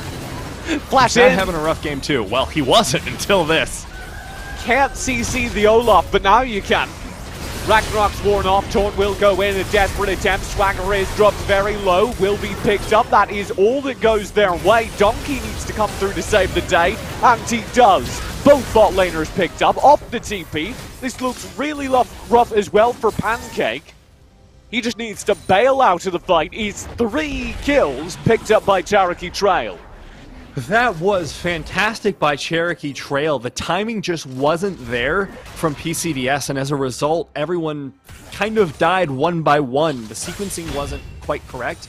If Dagger had waited a few seconds for the isolation to kick in on the Olaf, that would have been a fantastic engage. But instead, engaging into the Olaf and Galio standing next to each other, you suddenly suffer from a whole lot of dead. Yeah, the taunt from Faisal basically functions as an extension of Ragnarok, right? Because for a few seconds, nobody can CC Shrek. Yeah, and at the back end, the problem is, you know, Kha'Zix does a lot of damage, and it's very easy to make those calculations based on an isolated target. An isolated Q does something in the neighborhood of like 2.5 times the damage of an unisolated Q, and that genuinely would have killed Shrek had he been isolated. But since he wasn't, you do like 20 damage. Which is, I'm checking my notes, not enough to win that team fight. No, and as it turns out, it wasn't, and Cherokee Trail walk away with the team fight.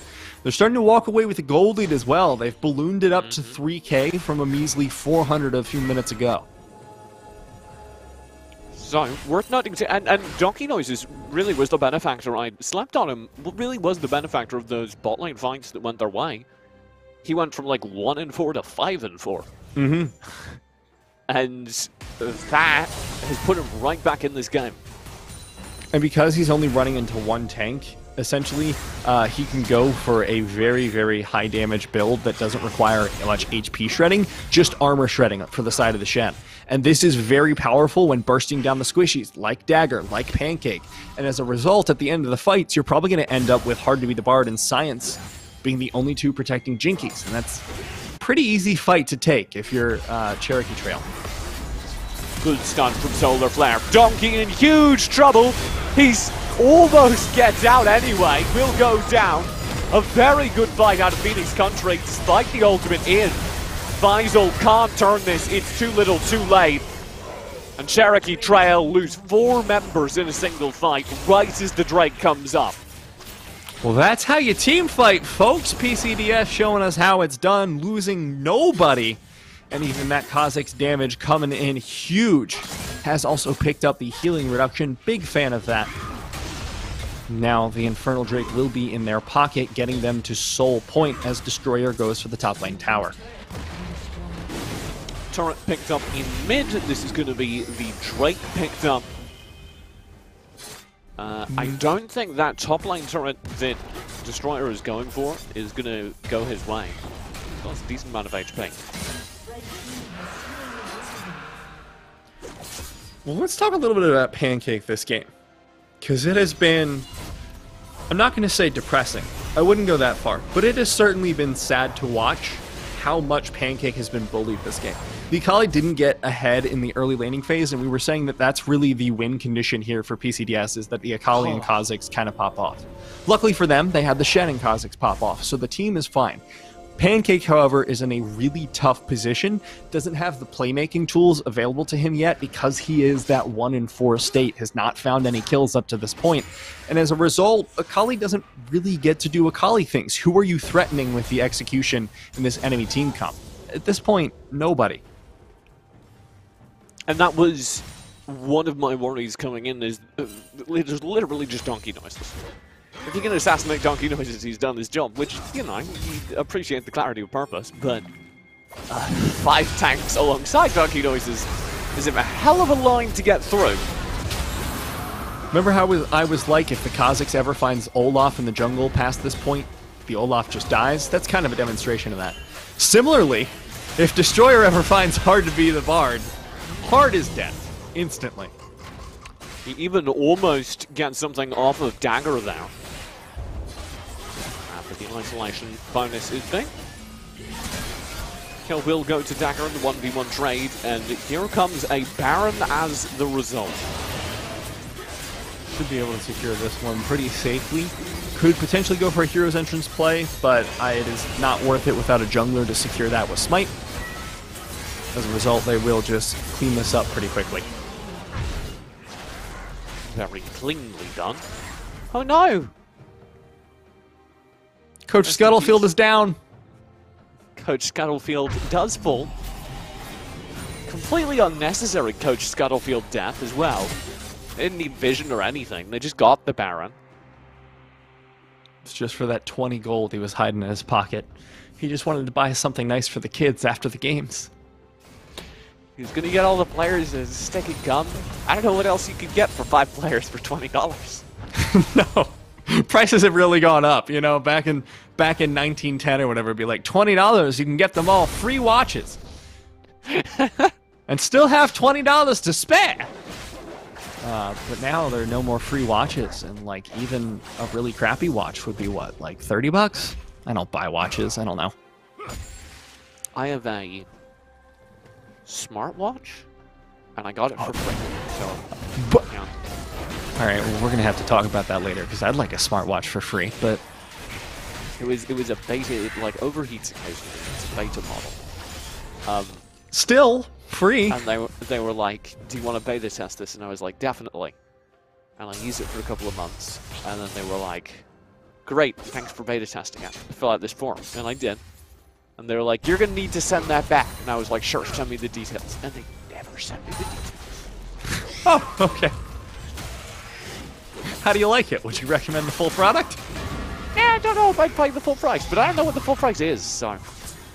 All right. It's smartwatch beta test reviews by TJ.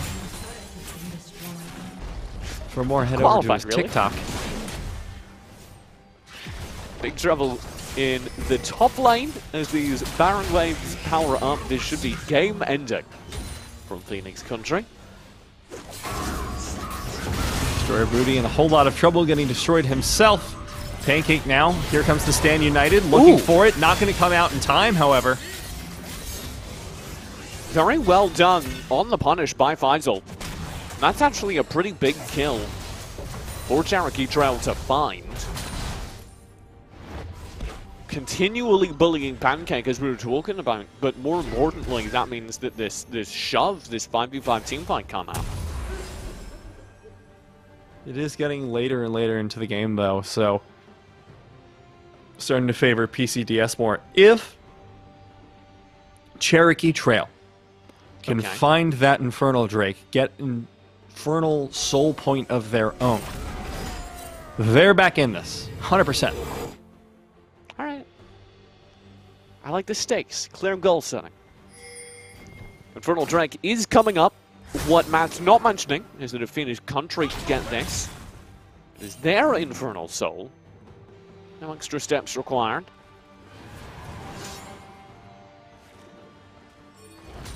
They will just kind of win it from there. There we go, Dagger already in, starting the fight. I don't think they realize exactly how many members of Cherokee Trail are so close nearby. Uh-oh. Science looking for it. Hard to beat the Bard, looking for some kind of engage. Red team has slain the dragon. That's the Infernal Soul active during the fight. And that means they should be able to pop off here. Donkey Noises gets exploded in the backline. Fight's the only one left on his team. And now this should be the shove into the base. Faisal presumably will fall real quick now, as should their base. That should be the nail in the coffin, and us going to Game 3 here on our final game of the day. Our final game of the weekend, our final game of the Summer Showdown. It's a good series to end on, TJ. I'm excited by the mountain region. Really back and forth. They were hiding some good League of Legends in those mountains. Gonna go prospecting later. Mine in for LP. I found a diamond, Chief. Diamond 4, but it's a diamond. It's like gold was right there. You get gold in the mountains, Matt. Come on. Yeah, it's like you didn't go to high school in California. Actually, no, I didn't go to high school in California. Gold Rush. But I did know that we did learn a little bit about the Gold Rush, and I learned from my Chinese history class that I think California is called middle school is all about Gold Rush in California. Oh God. That'd be awful. I mean, there's a lot of California history about the Gold Rush. You think I learned Delaware history? No! Yeah, but that's because Delaware has no... That's actually not true. That's kind of messed up. Delaware's the first state, TJ. It has more history than California. That's not true, though. Quantity of history, California wins. No. Quality of history, California wins. Delaware has more history. It's just full of nothing. No, because there's like 3 people in Delaware. There are at least 5 that I know of. How many hours does it take you to drive across Delaware? Well, I can walk out of Delaware in 30 seconds, but I also live on the border, so... All the way across, which is why I specified all the way across. 4 hours? I'll rest my case. Yeah, but you're living in California. It takes you 4 hours to get to the next city over because there's so much traffic. 4 hours doesn't get me out of San Francisco. That's Yeah, not that's even just a statement about traffic. how bad San Francisco traffic is. That's not not a even statement about counting size. traffic.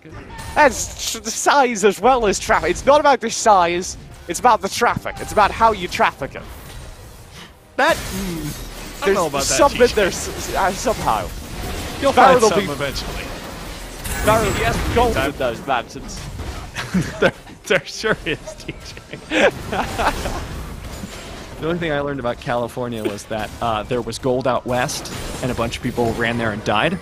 And then later in I was an Asian Studies minor, and I learned that there was the name in Chinese I think is Jinshan, which is Gold Mountain.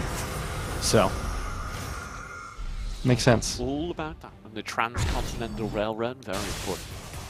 Yeah, but it was like a really messed up story from the Chinese perspective. It was just like, yeah, people got sent over to work, and it was like terrible conditions. It sucked a lot, but there technically was gold.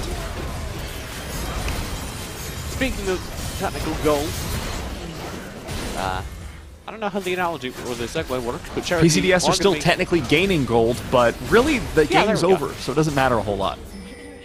I was going to say Gotcha. Cherokee Jailer denied the gold place. Gold prize? I'm going to be pushed to game 3 here as the Baron Pup begins to shove things in. This was a very clean win by them, actually, after a little bit of a back and forth early game. There's never been a moment where the result has been in doubt since then.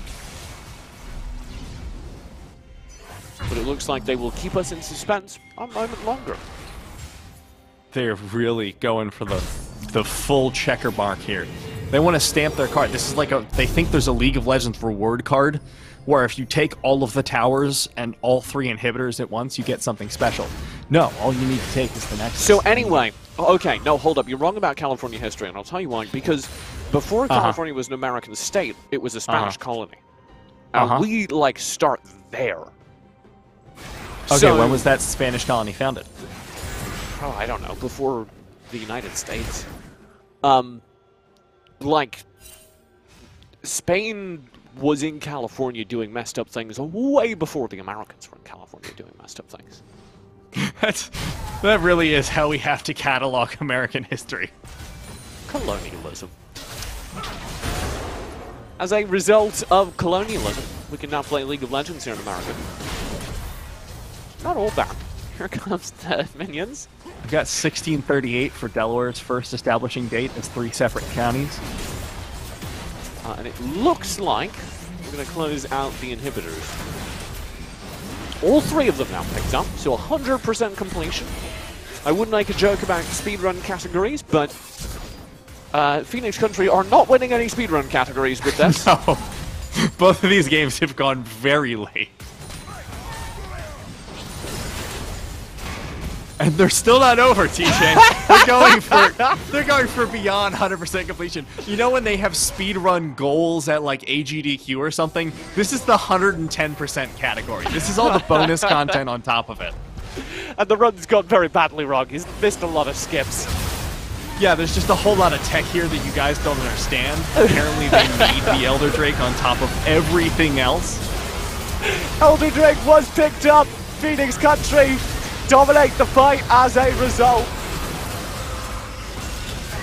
They are trying to fight down Booty's doing a lot of work, actually. Yeah, Destroyer. Destroyer's making this last a while, but he'll go down. Never really was danger. GA was available on Jinkies. I think we've done it. Oh, zoink, Scoop! We're going to a game 3.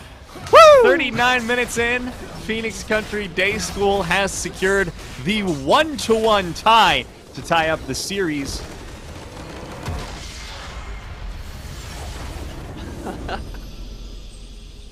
I love games like that. You're just like, okay, we know one. Let's just talk about very bad understandings of history for a while. I was trying Hey. to Google when California was founded, and I can't find it. Well, you have to look into when the Spanish set up their colony, because it's possible Delaware colonies in Delaware happened No. first, but I don't think so. It wasn't 1542 for California, and then Yeah. 1638 for Delaware. Yep. And that's, of course, if you're not even counting the natives who really did get here first. Well, if we're counting them, then we're probably tied. Anyway, that will close out another exciting game of League of Legends. We do genuinely have a very exciting game 3 because we've gotten both ways now, and both times it's come off of the early game, which is why they've ended rather anticlimactically.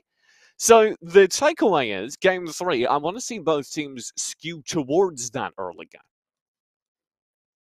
Yeah, I would agree with that. I think a lot of this is just cleaning up macro and cleaning up macro decision making, and then micro in some of the ganks and fights is there was that one fight near the bottom side of the map that went really, really poorly for PCDS, and they could have probably ended the game about 10-15 minutes earlier had that not happened, but they gave away 2-3 key kills onto their carries, and from there the game stalled out for a lot longer than it needed to. So if either team is able to clean up their macro and then have a little bit of a more early game oriented draft, we could see one of those crazy like 28-25 minute finished games.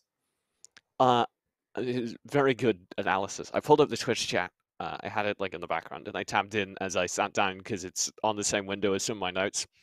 And we apparently have a history teacher in chat. Oh, perfect. I assume has lost all faith in the curriculum he or she is teaching. And according to our Willow Canyon history teacher, the Spanish settlement in California wasn't until the 1770s. The discovery was in the 1500s. Oh, okay, so I win, so the TJ. state of Delaware wins the colonialism race. Oh, I don't feel about on that I don't feel good about exciting that anymore, nugget TJ. of American history, we are going to close things out. Thank you so much for watching game number 2. Game 3 still coming. Don't tune out now.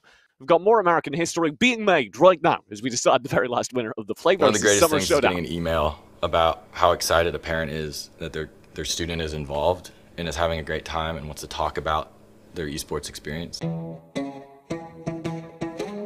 I've always been a gamer. I usually wanted to play the single-player role-playing games and the WoW and StarCraft. I didn't really know a lot about esports.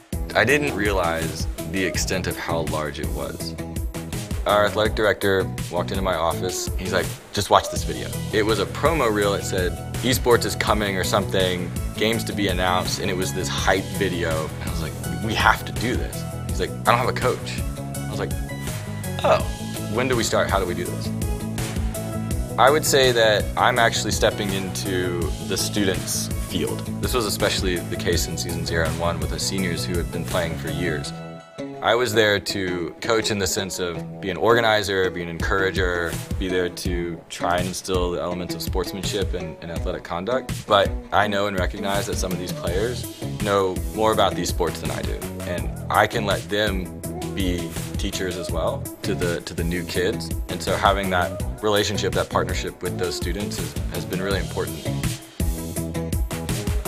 It's been really exciting to be on the beginning of this program to say, let's see what happens and see where it goes and learn along the way and have an outlet for students who have many, many different interests, but maybe this one aspect of what they love doing hasn't really been given an outlet yet. And to say, we know you love all these other sports, but you're also really talented at this, or you want to be talented at this, and you can. And there's an avenue for that. The reception from parents has been fun in its own right. Parents say esports, like, what is this, video gaming? And the answer is, yeah, it is. That's the entry point. But I'd love for you to come to practice or check out some of these videos and these stats and let me show you the difference that we're trying to create here.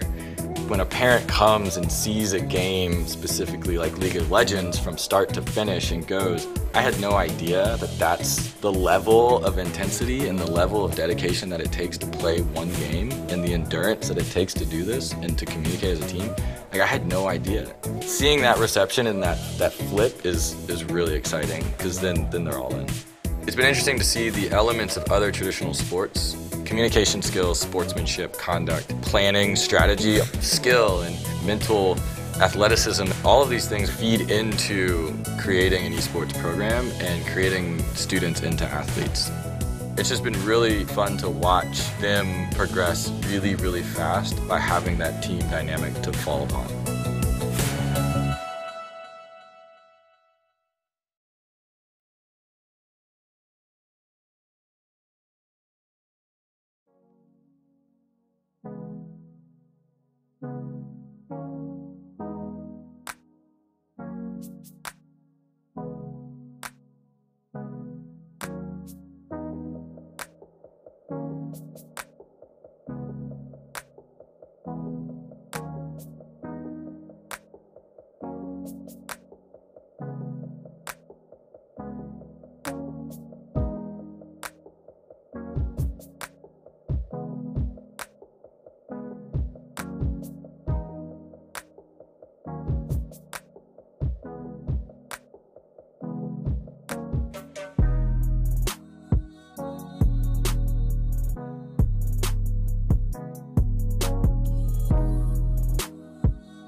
Welcome back to the PlayVS Summer Showdown. It's still TJ and your resident history major, Matt Maveria Clint Daniel. You know everything about history, right? No, almost nothing. I minored in Asian studies, so I took one Chinese history class. It was very in-depth, though. I learned a lot. My plan is to put you on the spot with spot history questions for the entire rest of the broadcast, which Great. luckily for you is one game either way because it's game 3 of our final game. It does really come down to this. As we head into game, it's time to talk about Alienware and Eteo backpacks. Why don't you handle the backpacks and we'll talk about Alienware after the game? Does that sound fun? All right, that sounds like that. All right, I can do this. It's an even train.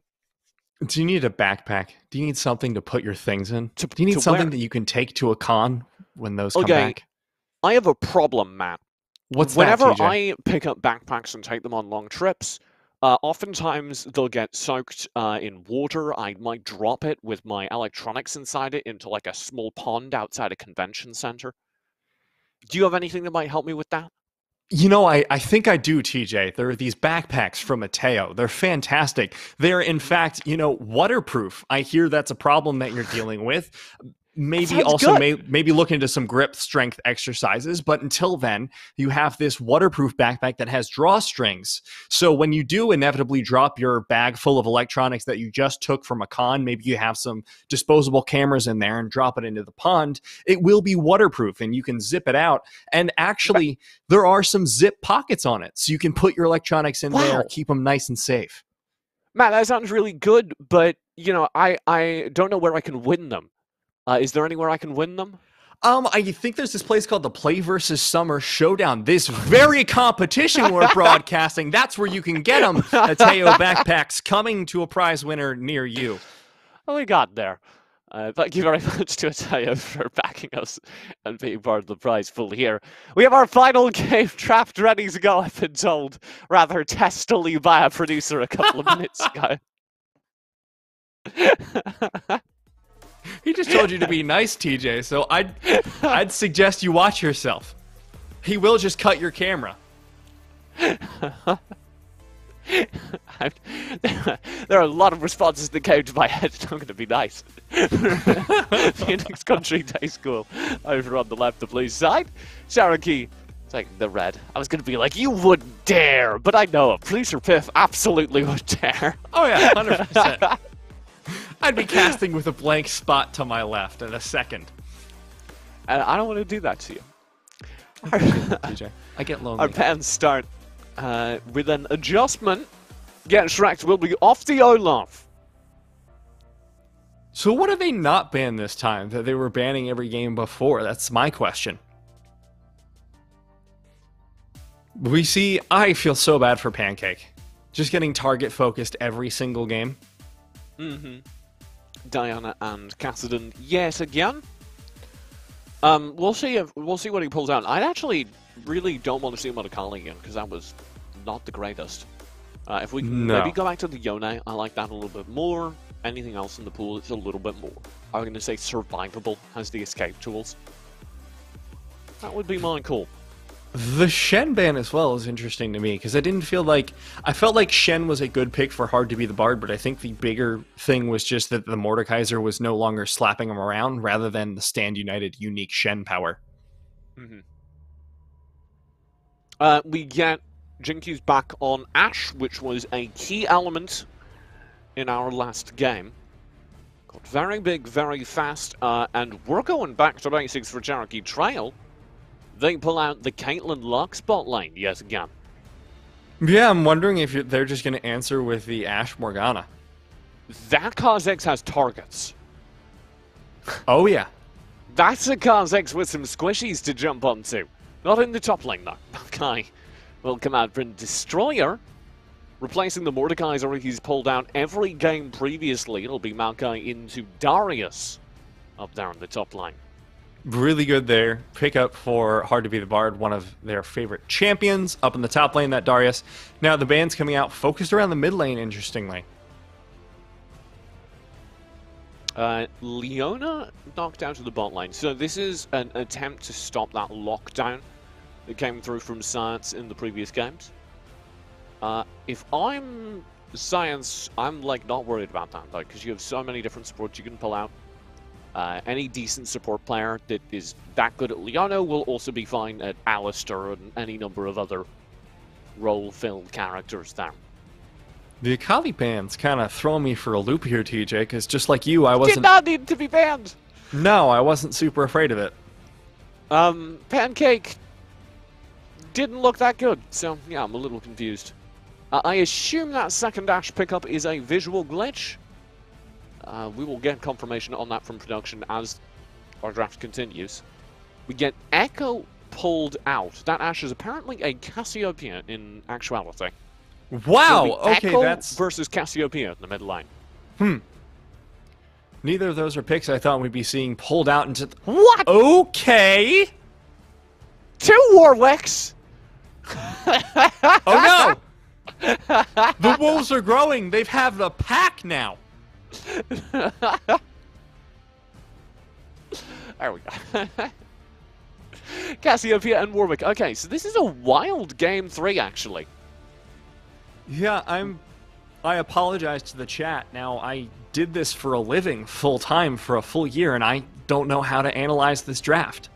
I know that's my job, but you don't see a Warwick Cassiopeia Maokai often. So let's try and break this apart a little bit. Let's break apart that combo, what synergies they might have. You have really good lockdown. You have the potential for a lot of healing coming out of Maokai and Warwick, so you're going to want really early healing reduction on both teams. Here's my flag for the Warwick. I don't know how that Warwick gets onto anything. No. Like, that Warwick is not going to have backline access. And they're going to lose versus the Kazakhs past the mid-game, because the Kazakhs will just burst them before they can get any lifesteal. So before that, though, Warwick's E gives % damage reduction before it fears, and you can actually follow through with the bite onto any leap that happens from dagger. So that 1v1 actually goes a lot better than you'd think for the side of Get Shrek'd. So it's an interesting counter into that matchup. But to your point, I'm not sure how you get into the backlines with an ultimate. I watched a Warwick Challenger 1 trick for a while, so I know the tips and tricks, and I even have an idea of what kind of build we're going to be looking for here. But I have no idea how you're going to get onto that Ashe when there's a front line in front of her. And even, like, Ashe is one of the AD carries that can just say no. When the Enchanted Crystal Arrow is up, you just won't have engage possibility onto. And you can flay the Warwick off of her. That's the big thing to follow up from that Thresh, is you can flay Warwick out of his ult very quickly. We didn't touch on it. How do you feel about Echo mid into Cass? I feel like that's a pretty dominant matchup for the Echo. Which would be it can be, but the it first really time Pancake's had anything that he can work with. It really depends on how well the Cassiopeia places the miasma, because it does have a grounding effect. So if you're able to get into a long, drawn-out trade on the side of the Cassiopeia, you will win 100% of the time. The problem is that most likely the Echo is going to go in for a Time Winder, phase dive you, auto-attack, and just sprint out. If you can catch him during or after the phase dive with a miasma, he's most likely dead. Pre-6. I think, on the whole, I'm feeling pretty good for Phoenix Country. As we close out this draft, I think they've brought together a very solid roster. And Cherokee Trail have a little bit more to prove. I'm really excited to see them try, though. Yeah, bringing us all the way to Game 3, Matt. And here we go with that Game 3 on Day 2 of the PlayVS Summer Showdown. Already a promising start here for Get Shrek'd on the Warwick. You usually go into a Tiamat first because you can animation cancel it out of your Jaws of the Beast, which is your Q. It's very powerful for a quick clear speed, which will be easily able to not only keep up with, but surpass the clear speed of that Kazakhs. Can I get a word gang? Sorry. Oh. Is that what the word gang say? No, that's the Warwick gang. Okay. That's what I'm focused on. It really does just sound like furries, but okay. The ward gets placed early, which means that they will know when the Warwick or his gang head up to the top lane.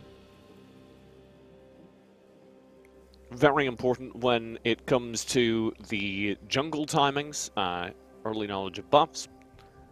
For instance, by his absence right now, no one know the Get Shrek'd is starting blue. GetShrek will have a pretty early clear here.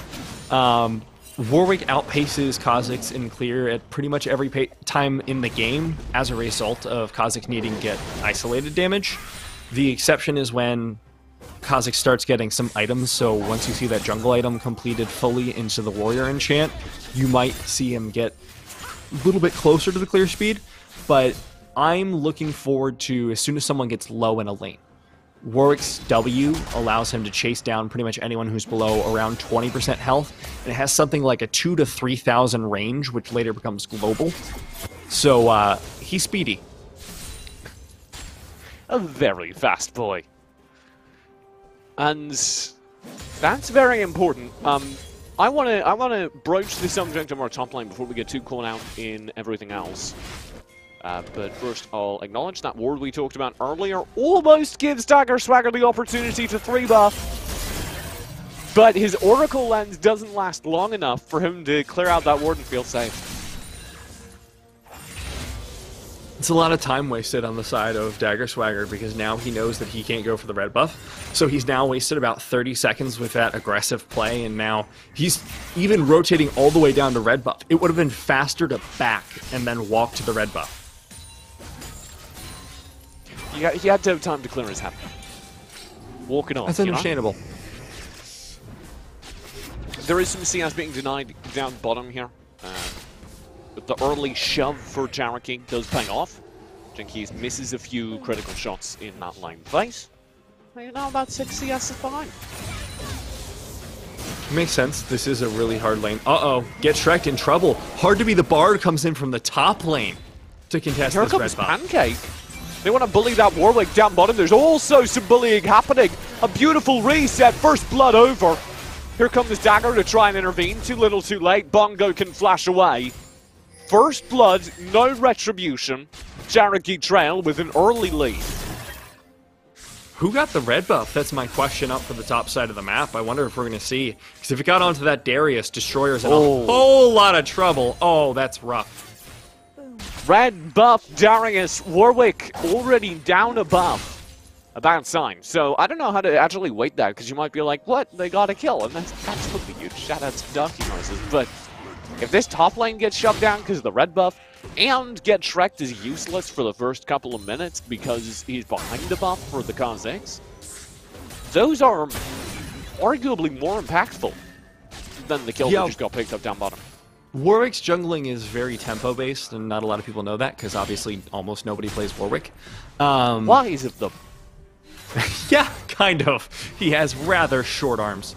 The usual build you go for is Tiamat into Warrior into, like, GA. That's the most offensive build you can go for. Warrior is actually mathematically better than Cinderhulk for him in terms of damage output, in terms of how useful it is, because some of your healing abilities scale off AD, so it gives you more healing on the back end. But then you pretty much have to go full tank. So if you're getting behind, you might not even get to build that jungle item, and then you become useless. If you have to go for Cinderhulk, you no longer have a damage threat, and at that point you're kind of not even a threat in team fights. So if this Warwick stays behind, GetShrek will, as you said earlier, not really be a champion. And my worry is, we're talking in a purely theoretical world. Against the draft he's playing into, I really, again, don't know what he targets, even if everything goes well. Like, he's not going to be able to gank this Ashe before she hits 6, and the second she hits 6, there's an awful lot, especially with Thresh nearby. I play a lot of support. I love playing Thresh into Warwick. Warwick is my favorite jungler. Because the amount of things I can do to just stop the Warwick from existing in my lane, very high. Yeah, Warwick is really hard to utilize properly. A lot of his ganks require his W to be up, which has a ludicrous cooldown. That is, granted, decrease when you have a Blood Hunt active, but especially in pro games, that doesn't happen a whole lot. People, when they get low, they either die or they back. You don't have a lot of people hanging out being like, I can greed this CS at 100 HP, that's fine. Hard to be burned will be shoving in the top side of the map. That's because Dagger Swagger is around. They want to double focus in on the top turret, and all the while, means Warmick can get started on this Drake. So Cherokee Trail sort of adapted our strategy that we were talking about Drake of got having a stronger interrupted. early game with the We're gonna Warwick, interrupt but you. now they're in trouble. Just like they interrupted that Drake take, Phoenix Country over the wall from the back of the pit, if I'm not mistaken, using Science's hook. Oh, huge miasma! None of them can move! The team fight's already over! What a fantastic entrance from Visel! And this star mid laner from last game gets his team 3 kills in the opening team fight here in Game 3. Feist didn't even need to have any damage in that fight, just immediately turning them all to stone and then grounding the rest of them who weren't immediately killed by his team. And now off the back of this, you have a very, very early Drake. This is one of the strengths of Warwick, is that he's able to solo Dragon. I was worried because there was a ward in the pit and they spotted it out, but it was a really strong response from Cherokee Trail. Yeah, very well played. By both teams, actually, like, in a purely theoretical world, Phoenix Country's takeover of the pit, they roam all the way from the top lane to get the 5v5. Beautiful stuff, but they just lose track of that Cassiopeia from the mid lane. Visel sneaks in behind the entire fight and just detonates them. I'm really happy to see Feist not going the Doingby build. There was, I think it was Tell me what JDG Doingby versus built. FPX Okay. last One year. of the and, Chinese pro players known for his creativity. Yeah, that's one way to put it. I love Doingby so much. But yes, he was going for a build on Cassiopeia. It was the final game, or it was game 4 out of a 5-game series that they ended up losing, and both Raz and I attributed their loss to this game. Because he went into, it may have even been Echo, but an AP mid laner, he went for an Abyssal Mask second after Tier. And he just didn't do any damage and was just useless the entire game as a result. So, I'm glad to see that Feist has learned from the pro players of old. But I bet he took a little bit less AP damage. He sure did, TJ. He sure did. And anyone else on his team, a little bit AP, did a little bit more HP. Oh. Uh-oh. I don't know if I would face check that bush racked. If you suspect somebody's in it taking your red buff, this is something maybe you should get out of there. The second time this game, red buff has been stolen away from them. They're taking that on timer. It's very easy to do once you know that you have an aggressive pushing top lane. As long as you have some idea of support, you can go for even a 1v1, try and take that. And it's an excellent demonstration of how you can exploit a top lane that isn't just winning the top lane. Because I think a lot of people in the top lane get caught up, okay, I'm winning my lane. I'm ahead CS, right? How do I have impact if I can't kill them? Because it's Maokai, he's not going to get the kill underneath turret. The answer is more creative. Good turnaround there from Dr. Jinkies. The arrow to start it off. Jinkies still alive in the backside of the fight. Pancake Bunny coming down for the gank. Parallel convergence. We need a death sentence to follow it up. But there comes the Warwick. Get Shrek. Takes down Jinkies. Science shortly to follow. And Shrek gets out clean. Very well done. Bongo and Donkey had been winning this lane, and that would have been a major shutdown had the play gone well for Phoenix Country. But the jungle gank gets jungle ganked. Shrek shows up in the lane with perfect timing to shut down the AD carry. Science is overextended as a result. That may be exactly what Cherokee Trail needed, combined with the Drake fight, to establish a very firm lead. So this is the third Maokai game we've seen today. And this is the third time they have not rushed Bramblevest into a healing top laner. And this is the third time that they've lost heavily to that healing top laner. I'm not saying there's a pattern, but I am pointing out a pattern that is clearly there. You're not a Darius fan. True. I am not, but go for the Bramblevest first, please. You'll save yourself a lot of pain. I want to shout Darius wins again, but that joke doesn't make any sense to anyone but us. No, but I was thinking it. Don't worry about it, TJ. The extended jokes, that's the important part. It's how you know there's a history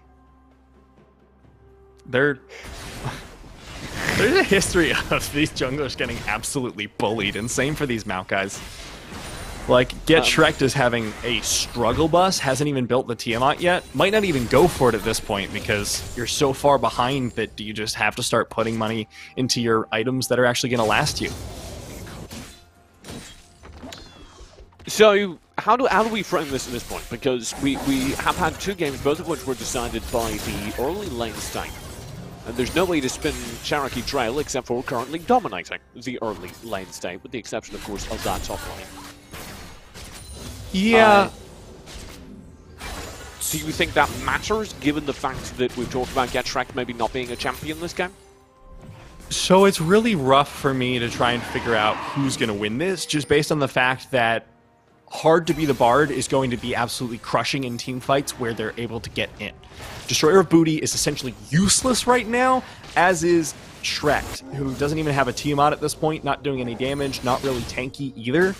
So during these early fights, I feel like the Ashe, even with just a Cutlass, is contributing more than the Maokai and the Warwick. So as a result, currently I'm going to be favoring PCDS in any fights that come out, but there's no teleport from Hard. There is a teleport from Destroyer, and that's causing a lot of zone control issues. As you saw, that Drake just couldn't really be contested by PCDS because they didn't have a top laner down there to fight it. Yeah, and it's disappointing because I honestly think they could have even won that 4v4. But they don't go for it. And as a result, Cherokee Trail keep their lane phase advantage. We are going to see an early skirmish in the top lane. But nothing more comes from. It's the full passive, though. That's always fun, seeing the shoo and the big axe appearing over their head. It's good sound design. Thank you very much, man. Do you have any more Cherokee Trail High School facts? Not right now, but I do have a fact about Foley design in League of Legends, if you'd like that. I just very specifically not what I asked for, Matt, so no. Bucko Berry will be in trouble. Has to jump away. The Enchanted Crystal Arrow was spent there to start the fight. Donkey Noises has been dominating this lane. He's 3-0-2. The Get Shrek still can't get a red buff. It's illegal. I think you just kind of at a certain point have to give it up, start warding their red buff, hope for the best. What? Counter-jungling might be a better bet. You can't move into the top side of the map anyways, because this Darius is going to be able to move in and stop you. He just checked his Krugs, found out there weren't any there, and just hit the recall. Yeah, what else are you going to do? And I no longer really like the Tiamat purchase here, because you still have to spend gold. You're going to have to go Cinderhulk now, and you're just kind of not a champion anymore, which sucks. I get that. I understand that it doesn't feel good, but at that point, I would honestly have just stuck the Warrior and then gone into actually more useful defensive items, because Cinderhulk's just raw health, essentially. Yes, you get that Sunfire passive where you do, I think, 4% of your maximum health whenever you CC someone, but that's kind of it. And you still have to build that Tiamat on top of it. I don't know. Yeah, I mean, I'm like, across the entire map, okay, we're going to hold this, because this could be a huge pop, and it is. There's one. For the second, Death Sentence short. Very good flash from Donkey. Okay, so what I was going to say is I'm struggling with this, because across the entire map, it's hard not to favor Cherokee Trail. But when we're looking at the jungle matchup, I just don't see a world where Get Shrek is relevant to team fights ever. Yeah. And I think that is game losing. Well, what are you going to farm? That's my question about the Tiamat right now. This is the game state. You want a Tiamat really early, like around the 9 to 10 minute mark, so that you can farm your jungle faster, accelerate your game state. You've been starved of farm this entire game. What is the Tiamat for? Yes, you can animation cancel with it, but if you're going to be going Cinderhulk anyways, the damage from the Tiamat isn't giving you anything. So I would rather you go for the Warrior enchant, build into something like, I don't know, Randuin's, slow down the Ashe, get slows in the teamfights on your engages, and give something back to your team so that they have a positive contributing member rather than someone who's like, well, I can clear the jungle fast, but other than that, I'm just kind of a ward made of paper mache. Yeah. The paper mache ward is getting his Krugs. First time this game. Woo! That's right, it's Krugs for Get Shrek'd. We got the camera on it. Tiamat? Clearing. Look at it. Look at that AoE. I don't know, Matt. It's a pretty good case. No, like it's strong if you can get to farm. Genuinely. Whenever you play Warwick, if you're able to get an early Tiamat, 100% go for it because it speeds up your farm a ton. You can pop it in the middle of your Q animation and it doesn't even take any extra time, and it gives you just like 130 damage AoE. It's fantastic for clearing. But what are you clearing? You've never gotten your red buff, your Krogs are being constantly stolen away, your Raptors are not being taken because Kha'Zix doesn't do Raptors as a general rule because he sucks at it. So you're using it for your Raptors, maybe Wolves, and it doesn't help for Gromp or Blue buff. Yeah. So, rough time, and I don't know how to break that over the course of the entire team fights, right? Yeah. Because does that cost Cherokee the game? I don't be think the yet. question we need to answer. It depends on if Hard to Be the Bard rotates down here, because Cherokee Trail will get this to Soul Point off of this, and if Hard to Be the Bard doesn't rotate, it's rough. He's nowhere nearby. Full death sentence in. They get a major shutdown already. That's huge for Phoenix Country. And they might be able to follow it up. Get Shrek'd down as well. The paper mache has crumbled. They don't need Hard to Be the Bard to win this fight. That's going to be the Infernal Drake scooped up despite the odds by the losing Phoenix Country bot lane. Yeah, PCDS did a really good job in that team fight. They were able to isolate Donkey at the beginning, pop him immediately, and Destroyer wasn't able to teleport because he's being pressured so hard by Hard to Be the Bard, who's up 60 CS at 18 minutes. And Pancake, finally on a champion that's not getting shoved in, having an impact. Yeah, weird how that works. Doing a fantastic job. 1-1 and 3 at this point. Hard to Be the Bard, not doing great in that 1v1 just yet. Very important pickup in the back lines of that fight. Hard to Be the Bard. As you say, despite his impressive CS lead, actually quite definitively losing this fight, we'll have to hustle on out of there as the trees themselves come for his head. Once you get some armor items on the Maokai, you struggle a whole lot less in this matchup because Maokai is sort of an unkillable tank, especially against Darius, who uses his abilities quite often in fights. That's why you build the Trinity Force. Maokai's passive activates based on other people using abilities around him. So he just gets healing a lot more actively in that Darius matchup. So I think that proves what I was about to say, which is that I think Dagger Swagger's impact on the bot side of the map has already had a major game impact, and that is a tangential result of Get Shrek'd's Warwick. Because his cleanup in the bot lane, I am going to credit with that lane not being completely blown out, because that was where I was headed. Get Shrek'd going to try and do something about this top lane. Will land the fear on Hard to Be the Bard, but that's the double passive proc. He should be able to get the execute here. Lots of healing from Get Shrek'd. No! Misses the threshold! Get Shrek'd might make it out. Proto Belt in from Pancake Bunny, plus the Chrono Break. Is it enough to get out? Feist chasing down. Pancake Bunny low. Noxious Blast lands. Can chase down for the kill. There's the Lux ultimate as well. Dagger goes in, but it's too little, too late! The double kill for Feist. Huge petrified gaze from Vice. The enchanted crystal arrow comes through. We're not done yet. Here comes the bot lane from all the way across the map. Oh, they're done, TJ. Don't you worry. Anticlimactic. They run away. Yeah, what are you going to do? The Maokai's 2-0 and 4. Down a lot of CS, sure, but can now start defending himself against that Darius. And Get Shrek'd is still basically paper mache, as we saw, but it's starting to build up resistances, is starting to get enough experience to be worth it. And just by being in a good body, he contributed to that fight. A body that provides a lot of CC to just keep the Darius down while that passive falls off of Destroyer.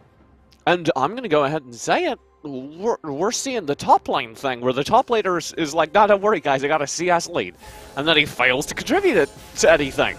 It doesn't matter if you're winning in CS if you have 0 map impact. This is the difference between Darius and something like Mordekaiser, right? Because we saw those Mordekaisers go for roams, we saw them go for teleport plays, we saw them go for huge key ultimates in those team fights. What is a Darius going to do? Especially if he's not there. The bigger issue, actually. Yeah. Daggerswanger is being stalked here by the Warwick, and I don't particularly know why Genshrank thinks he'll win that, because I disagree. But luckily for him, Daggerswanger left. He's got a team behind him, so... I think the amount of distance between them, Genshrank would have just been 1-2 pop. Possibly, yeah. It depends on E timing. It's really just like, if he hits the E when the Q comes out from Daggerswanger, you're fine. If he doesn't, he dies. Dagger didn't like those odds, didn't know how close the enemy team was. Back away. We do have a Drake coming up in a moment. This would again be sole point for Cherokee Trail if they could scoop it up. Must be prevented by Phoenix Country. 4-0-2 for Feist with a 40 CS lead. I know he was doing well last game, but that really puts it into perspective how strong he is on this Cassiopeia, which is a super strong scaling champion. Here we go. Drake about to be summoned up. Feist and Pancake both doing well, as you say, and they're going to have to beat the anchors for this team fight. They're both down here. It will again be a 4v4. Top lane not present in this fight, failing a TP from Destroyer somehow. Destroyer may be able to get it off if he backs away to the Krugs. Would lose top tower for it, but might be worth it for soul point. Vision. They're gonna go over the wall the slow way, and Drake's already scooped up. And he's in the miasma. No! Pinned inside the miasma will go down. A Drake and a pickup. Soul point for Cherokee Trail. I don't think Cherokee Trail lose from here. I think you were right. They are so far ahead at this point. Now that the deficit in the top lane no longer really matters because Destroyer is starting to take those trades, you'll notice that the CS deficit is actually starting to shrink because now you have the Maokai zoning off the Darius. He didn't go for Black Cleaver, and as a result, he doesn't have a way to chew through that armor because, well, Darius isn't really meant to chew through armor. Most critically, I mean, you have the 2-0-4 scoreline on Destroyer, who just played this lane well. Yeah. Just didn't take any risks, said, okay, I'm in a losing lane, that's my job, I'm going to lose this lane slowly. And I mean, even if he'd gone Black Cleaver, even if you go for, you know, Darius's Apprehend has Armor Shred, but Destroyer just kind of waited it out, and now how do you take down this tree? You can't. You have to use Dr. Jinkies, who's pretty far behind in that bottom lane. So, I think we're unanimous then. This is looking very good for Cherokee Trail to close out a Game 3. See how it plays out. We do get a challenge on the Hard to Beat Bark from the Warwick. Gets Shrek'd. Tosses himself over. Just had a very long CC chain. And the final spark from across the map combines. They might have been able to turn it, but Hard somehow survives. And Feist. It's all down to Feist. Flash in for the fight, doesn't find anyone with the stone, but Pancake Bunny gets chased down. Chrono Break into the backline, onto Donkey Noises, survives! 90 caliber net, making the plays there. Now that should be a free back from them, but PCDS shoving down the tier 2. Very heads up play by the Phoenix Country bot lane, who've been spectacular all series long. Jinky's showing up, grabbing a mid lane turret and fading away into the night.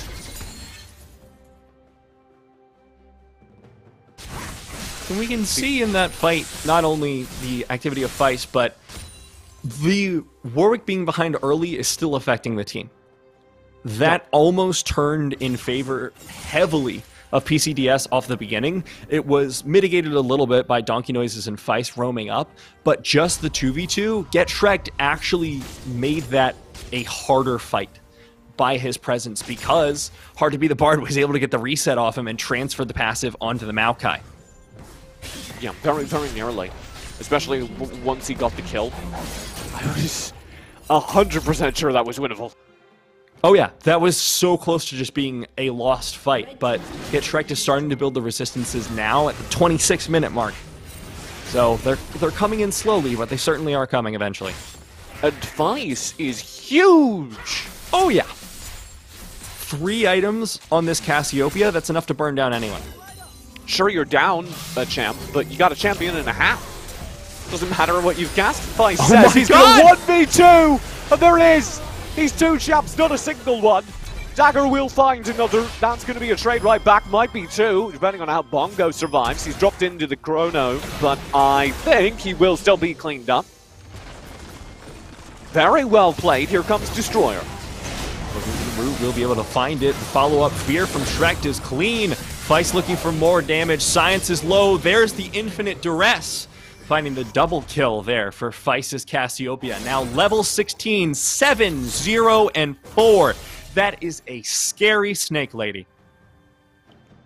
2 champions, not a champion and a half. Single-handedly takes the 1v2. Destroying Pancake and Jinkies when they attempt to stop, and now will go immediately for the Baron, capable of pretty much soloing it. I'd like to say Getshrek is contributing, but he's not got a whole lot of damage.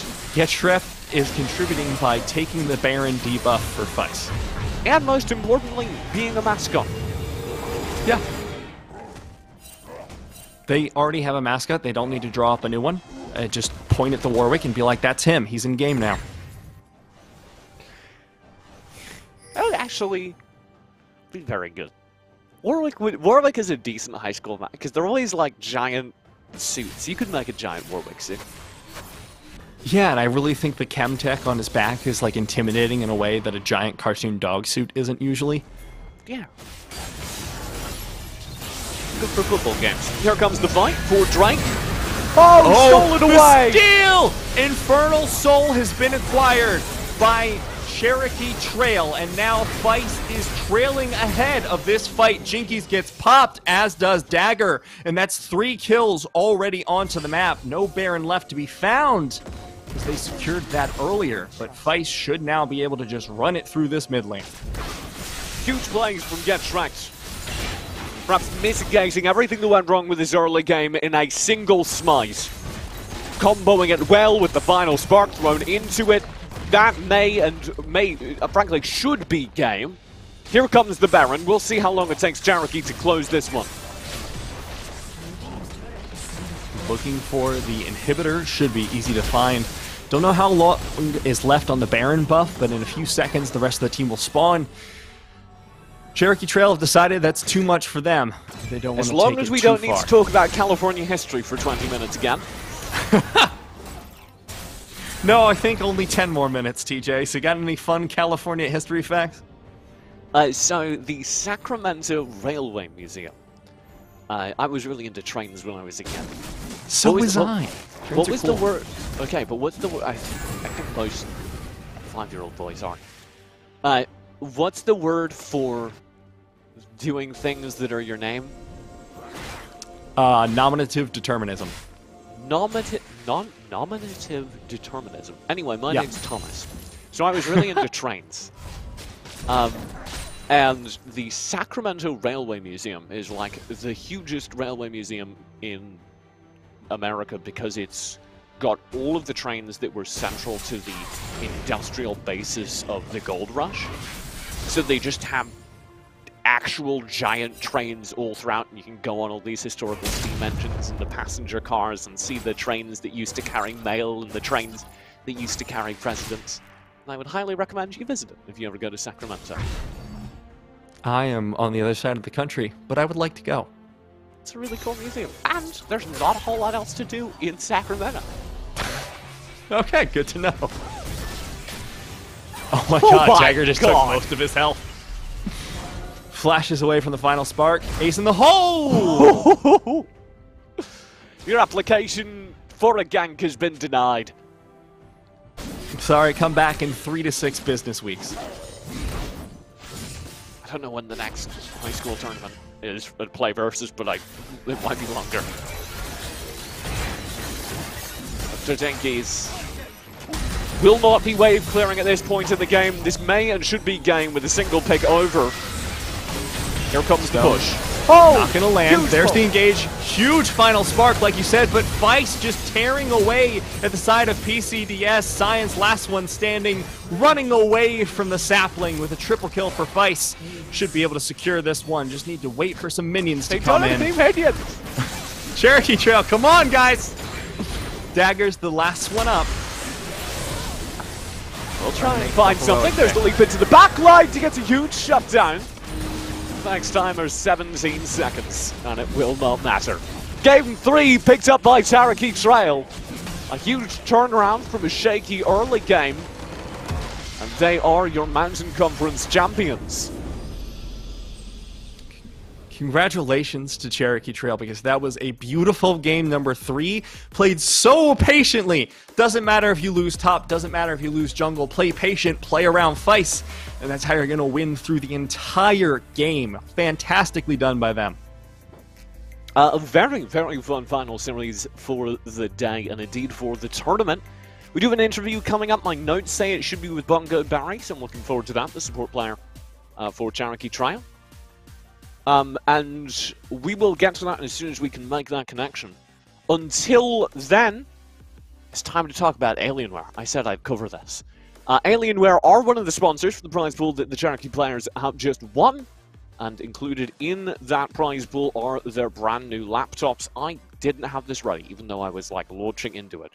The laptop is the M13R3, and the big thing they want us to tell you about is the eye-safe technology. That's the display which reduces harmful blue light, the stuff that keeps you awake, the stuff that hurts your eyes, and the panel itself manages it. That's the eye-safe technology. And it is the first panel to intelligently manage light energy at its source, selectively reducing harmful blue light. I had the original Alienware M15, and I can highly recommend it. A really cool laptop. Somewhere around here, there's like a shelf somewhere around here that has the Alienware laptop I got used when I was a kid, because of course Alienware laptops cost a lot if you don't win them in the PlayVS Summer Showdown. They cost a bit. And that's not a statement on their value, obviously. I was not the kid with the $100 allowances. So I got it used, and despite me getting it used, I used it for 6 years. It was my main computer. So I don't know how old it was at the time I got it, but I got some use out of that Alienware laptop. It launched my casting career. Fantastic. Congratulations to Alienware for creating esports DJ. I'm so sorry, Alienware, I didn't mean to speak against you. You are not responsible for me. It has been a great day of League of Legends. I think a great weekend to close things out. We should touch on the fact that, and we remarked it even off-air throughout the entire evening, we were talking about how just these high school players are really good, especially compared to our expectations. Yeah, especially, I mean, this series you have Vice, who did an absolutely fantastic job in game number 3. Just a beautiful hard carry performance where a lot of players would struggle, but Vice was able to manage it. We did just get word. We got an interview. Bongo Barry is on the line. We are ready to go with our final winners interview of the evening. Barry, I understand you played yesterday, but that was a close series. So if you could, recall in your mind, how did it feel to win that narrow game 3? Especially with like the middle game after we had we had won the first one, which felt quite nice to win the first one and have that, hand in going in. The second one was quite a close game, and it felt, especially in that third one, it felt really nice to, take home the win as well. So it was just really nice to have a close game as well, and win it. That kind of started, I mean, it started really good for you guys. You guys were dominating the wave and the lane in that game 3. And then there was this major gank that came out all of a sudden. You thought you were setting up a gank, and it turns out that actually Dagger was ganking your gank. and everything got a little crazy down in the bot lane. What were your team comms like then? How did you think the game was going to go from there? Especially during that time where we got a counter gank and lost that fight, I assume. It was kind of hard for us because we knew that we needed to have Feist we win lane. We needed him to be strong because we needed his dark steel stacks to go off. And for bot lane, it was really a lane where we were pushing up and it was fine, but it became a bit more nerve-wracking to have Ashe then get a bunch of assists and have more gold to then fight against us. So I have a question for you along similar lines, because during the final Infernal fight of the game, that was a hectic fight. You guys, of course, ended up winning it, securing the Infernal Soul, and then a bunch of health bars just exploded. Can you tell me a little bit about the team comms going into that and how you guys were feeling? Because that was very close to not being the massive blowout that it became after that point. During our comms, we knew we had to set up vision for drag. We knew that drag was coming up. We knew we had to get the Infernal Soul. To win the game, we needed to get the Infernal Soul. So all of our comms were setting up vision, trying to make sure we had it. And during the last fight, they had just made it there quicker than us. They had the blast cone. They all got over. And it was really just definitely our instinct of go in on the fight. I had tossed out an E as Lux and then hit the R. And then, of course, my jungler had smited. Perfect timing, and it was just really good comms to then line up the HP bar with the smite with the Lux ult to secure the last drag for the soul. It was very impressive. I love the fact that you can still like recall individual spell casts, and I think that leads into my next question. Like, I see you're wearing a jersey. How much? I don't know if this could be a bad question if it's not related to the school team, but how much of the school support are you getting? I've been asking this and getting kind of a range of answers. Is League of Legends a full-on school sport, or is it still kind of a computer science club? Where are you guys at with Jarky? So it's kind of more of a club like currently, but I think what they were trying to do towards the end of last year and with esports was they were trying to make it a full-on sport so that we'd have days where we practice and everything. But it main came down to, like, it was more of a sport for all of us. And, we took it as seriously as a sport would be, but of course it's a club for us all. But we were so enthusiastic about it and excited to do it that it felt like a sport to us. So it's really fun to hear. Do you guys have plans of going further in competitive League of Legends after high school, or are you looking to maybe spread out across esports in more varied ways? So I know I can't speak for the rest of my team, but I can personally say that I definitely want to try to pursue esports. Either that be League of Legends or a different game that comes along. But I can't speak for the rest of my team, but I think some of us are definitely trying to get into esports and try to pursue that. I really look forward to that. I'll be covering some collegiate competitions in the future. Maybe we can see some of your names there. We'll wrap things up. You did have a great tournament. You guys have won. Is there anyone you'd like to thank, coaches, that sort of thing? I'd like to thank our coach, Mr. Whipple, that goes to our school, who takes his time out of his day to come and help us, and as well as Miss Archer. Especially just setting up the esports team. She was the reason why that team or that sport, the club even exists, and taking on that role to run it. All right, huge shout out to Mr. Whipple and Miss Archer, who are responsible for your victory here today, tangentially. Thank you very much. Have a great rest of your day. You too. Really good. Really fun day of games, really fun day of high school League of Legends. I think there's the amount of League of Legends players we talked to today, high schoolers who said, yeah, I want to go into collegiate, really gives me hope, because I know a lot of collegiate teams right now who are struggling to fill their rosters. And I don't think that's going to be true in 2-3 years. No, and I think it's really cool to see that it keeps growing, because year after year, a lot of people are like, oh, well, what happens if, we don't have anyone to fill in the next years? Well, we have high schoolers, we have like middle schoolers who are still picking up League of Legends as a brand new game. They're getting into it either through friends or through family even. I know the 13-year-old challenger I mentioned yesterday was on Reddit, and they were like, "How'd you get into League of Legends?" They were like, "Oh, my brother, he's 24, so he's kind of old." And I was like, "I'm not old, no." But it really Silence, is, boomer. you know. It's a young man's game, TJ, and I can't keep up anymore. No, that's why you got to stay here on the commentary booth. We have had a great time. Thank you so much to PlayVS for putting this on. They also, of course, are putting on more tournaments, both at the high school, collegiate level, in League of Legends, and beyond. So make sure to head on over to PlayVS. All the links are down below. You can also follow them on Twitter. Thank you so much to our production team, Pith and Mark, who were behind the scenes throughout both very long days, providing coverage and replays, all that exciting stuff. You guys have been a fantastic audience. I have loved getting to watch you play. Have a great rest of your evening. I look forward to the next time we can catch some high school League of Legends action here at PlayVS.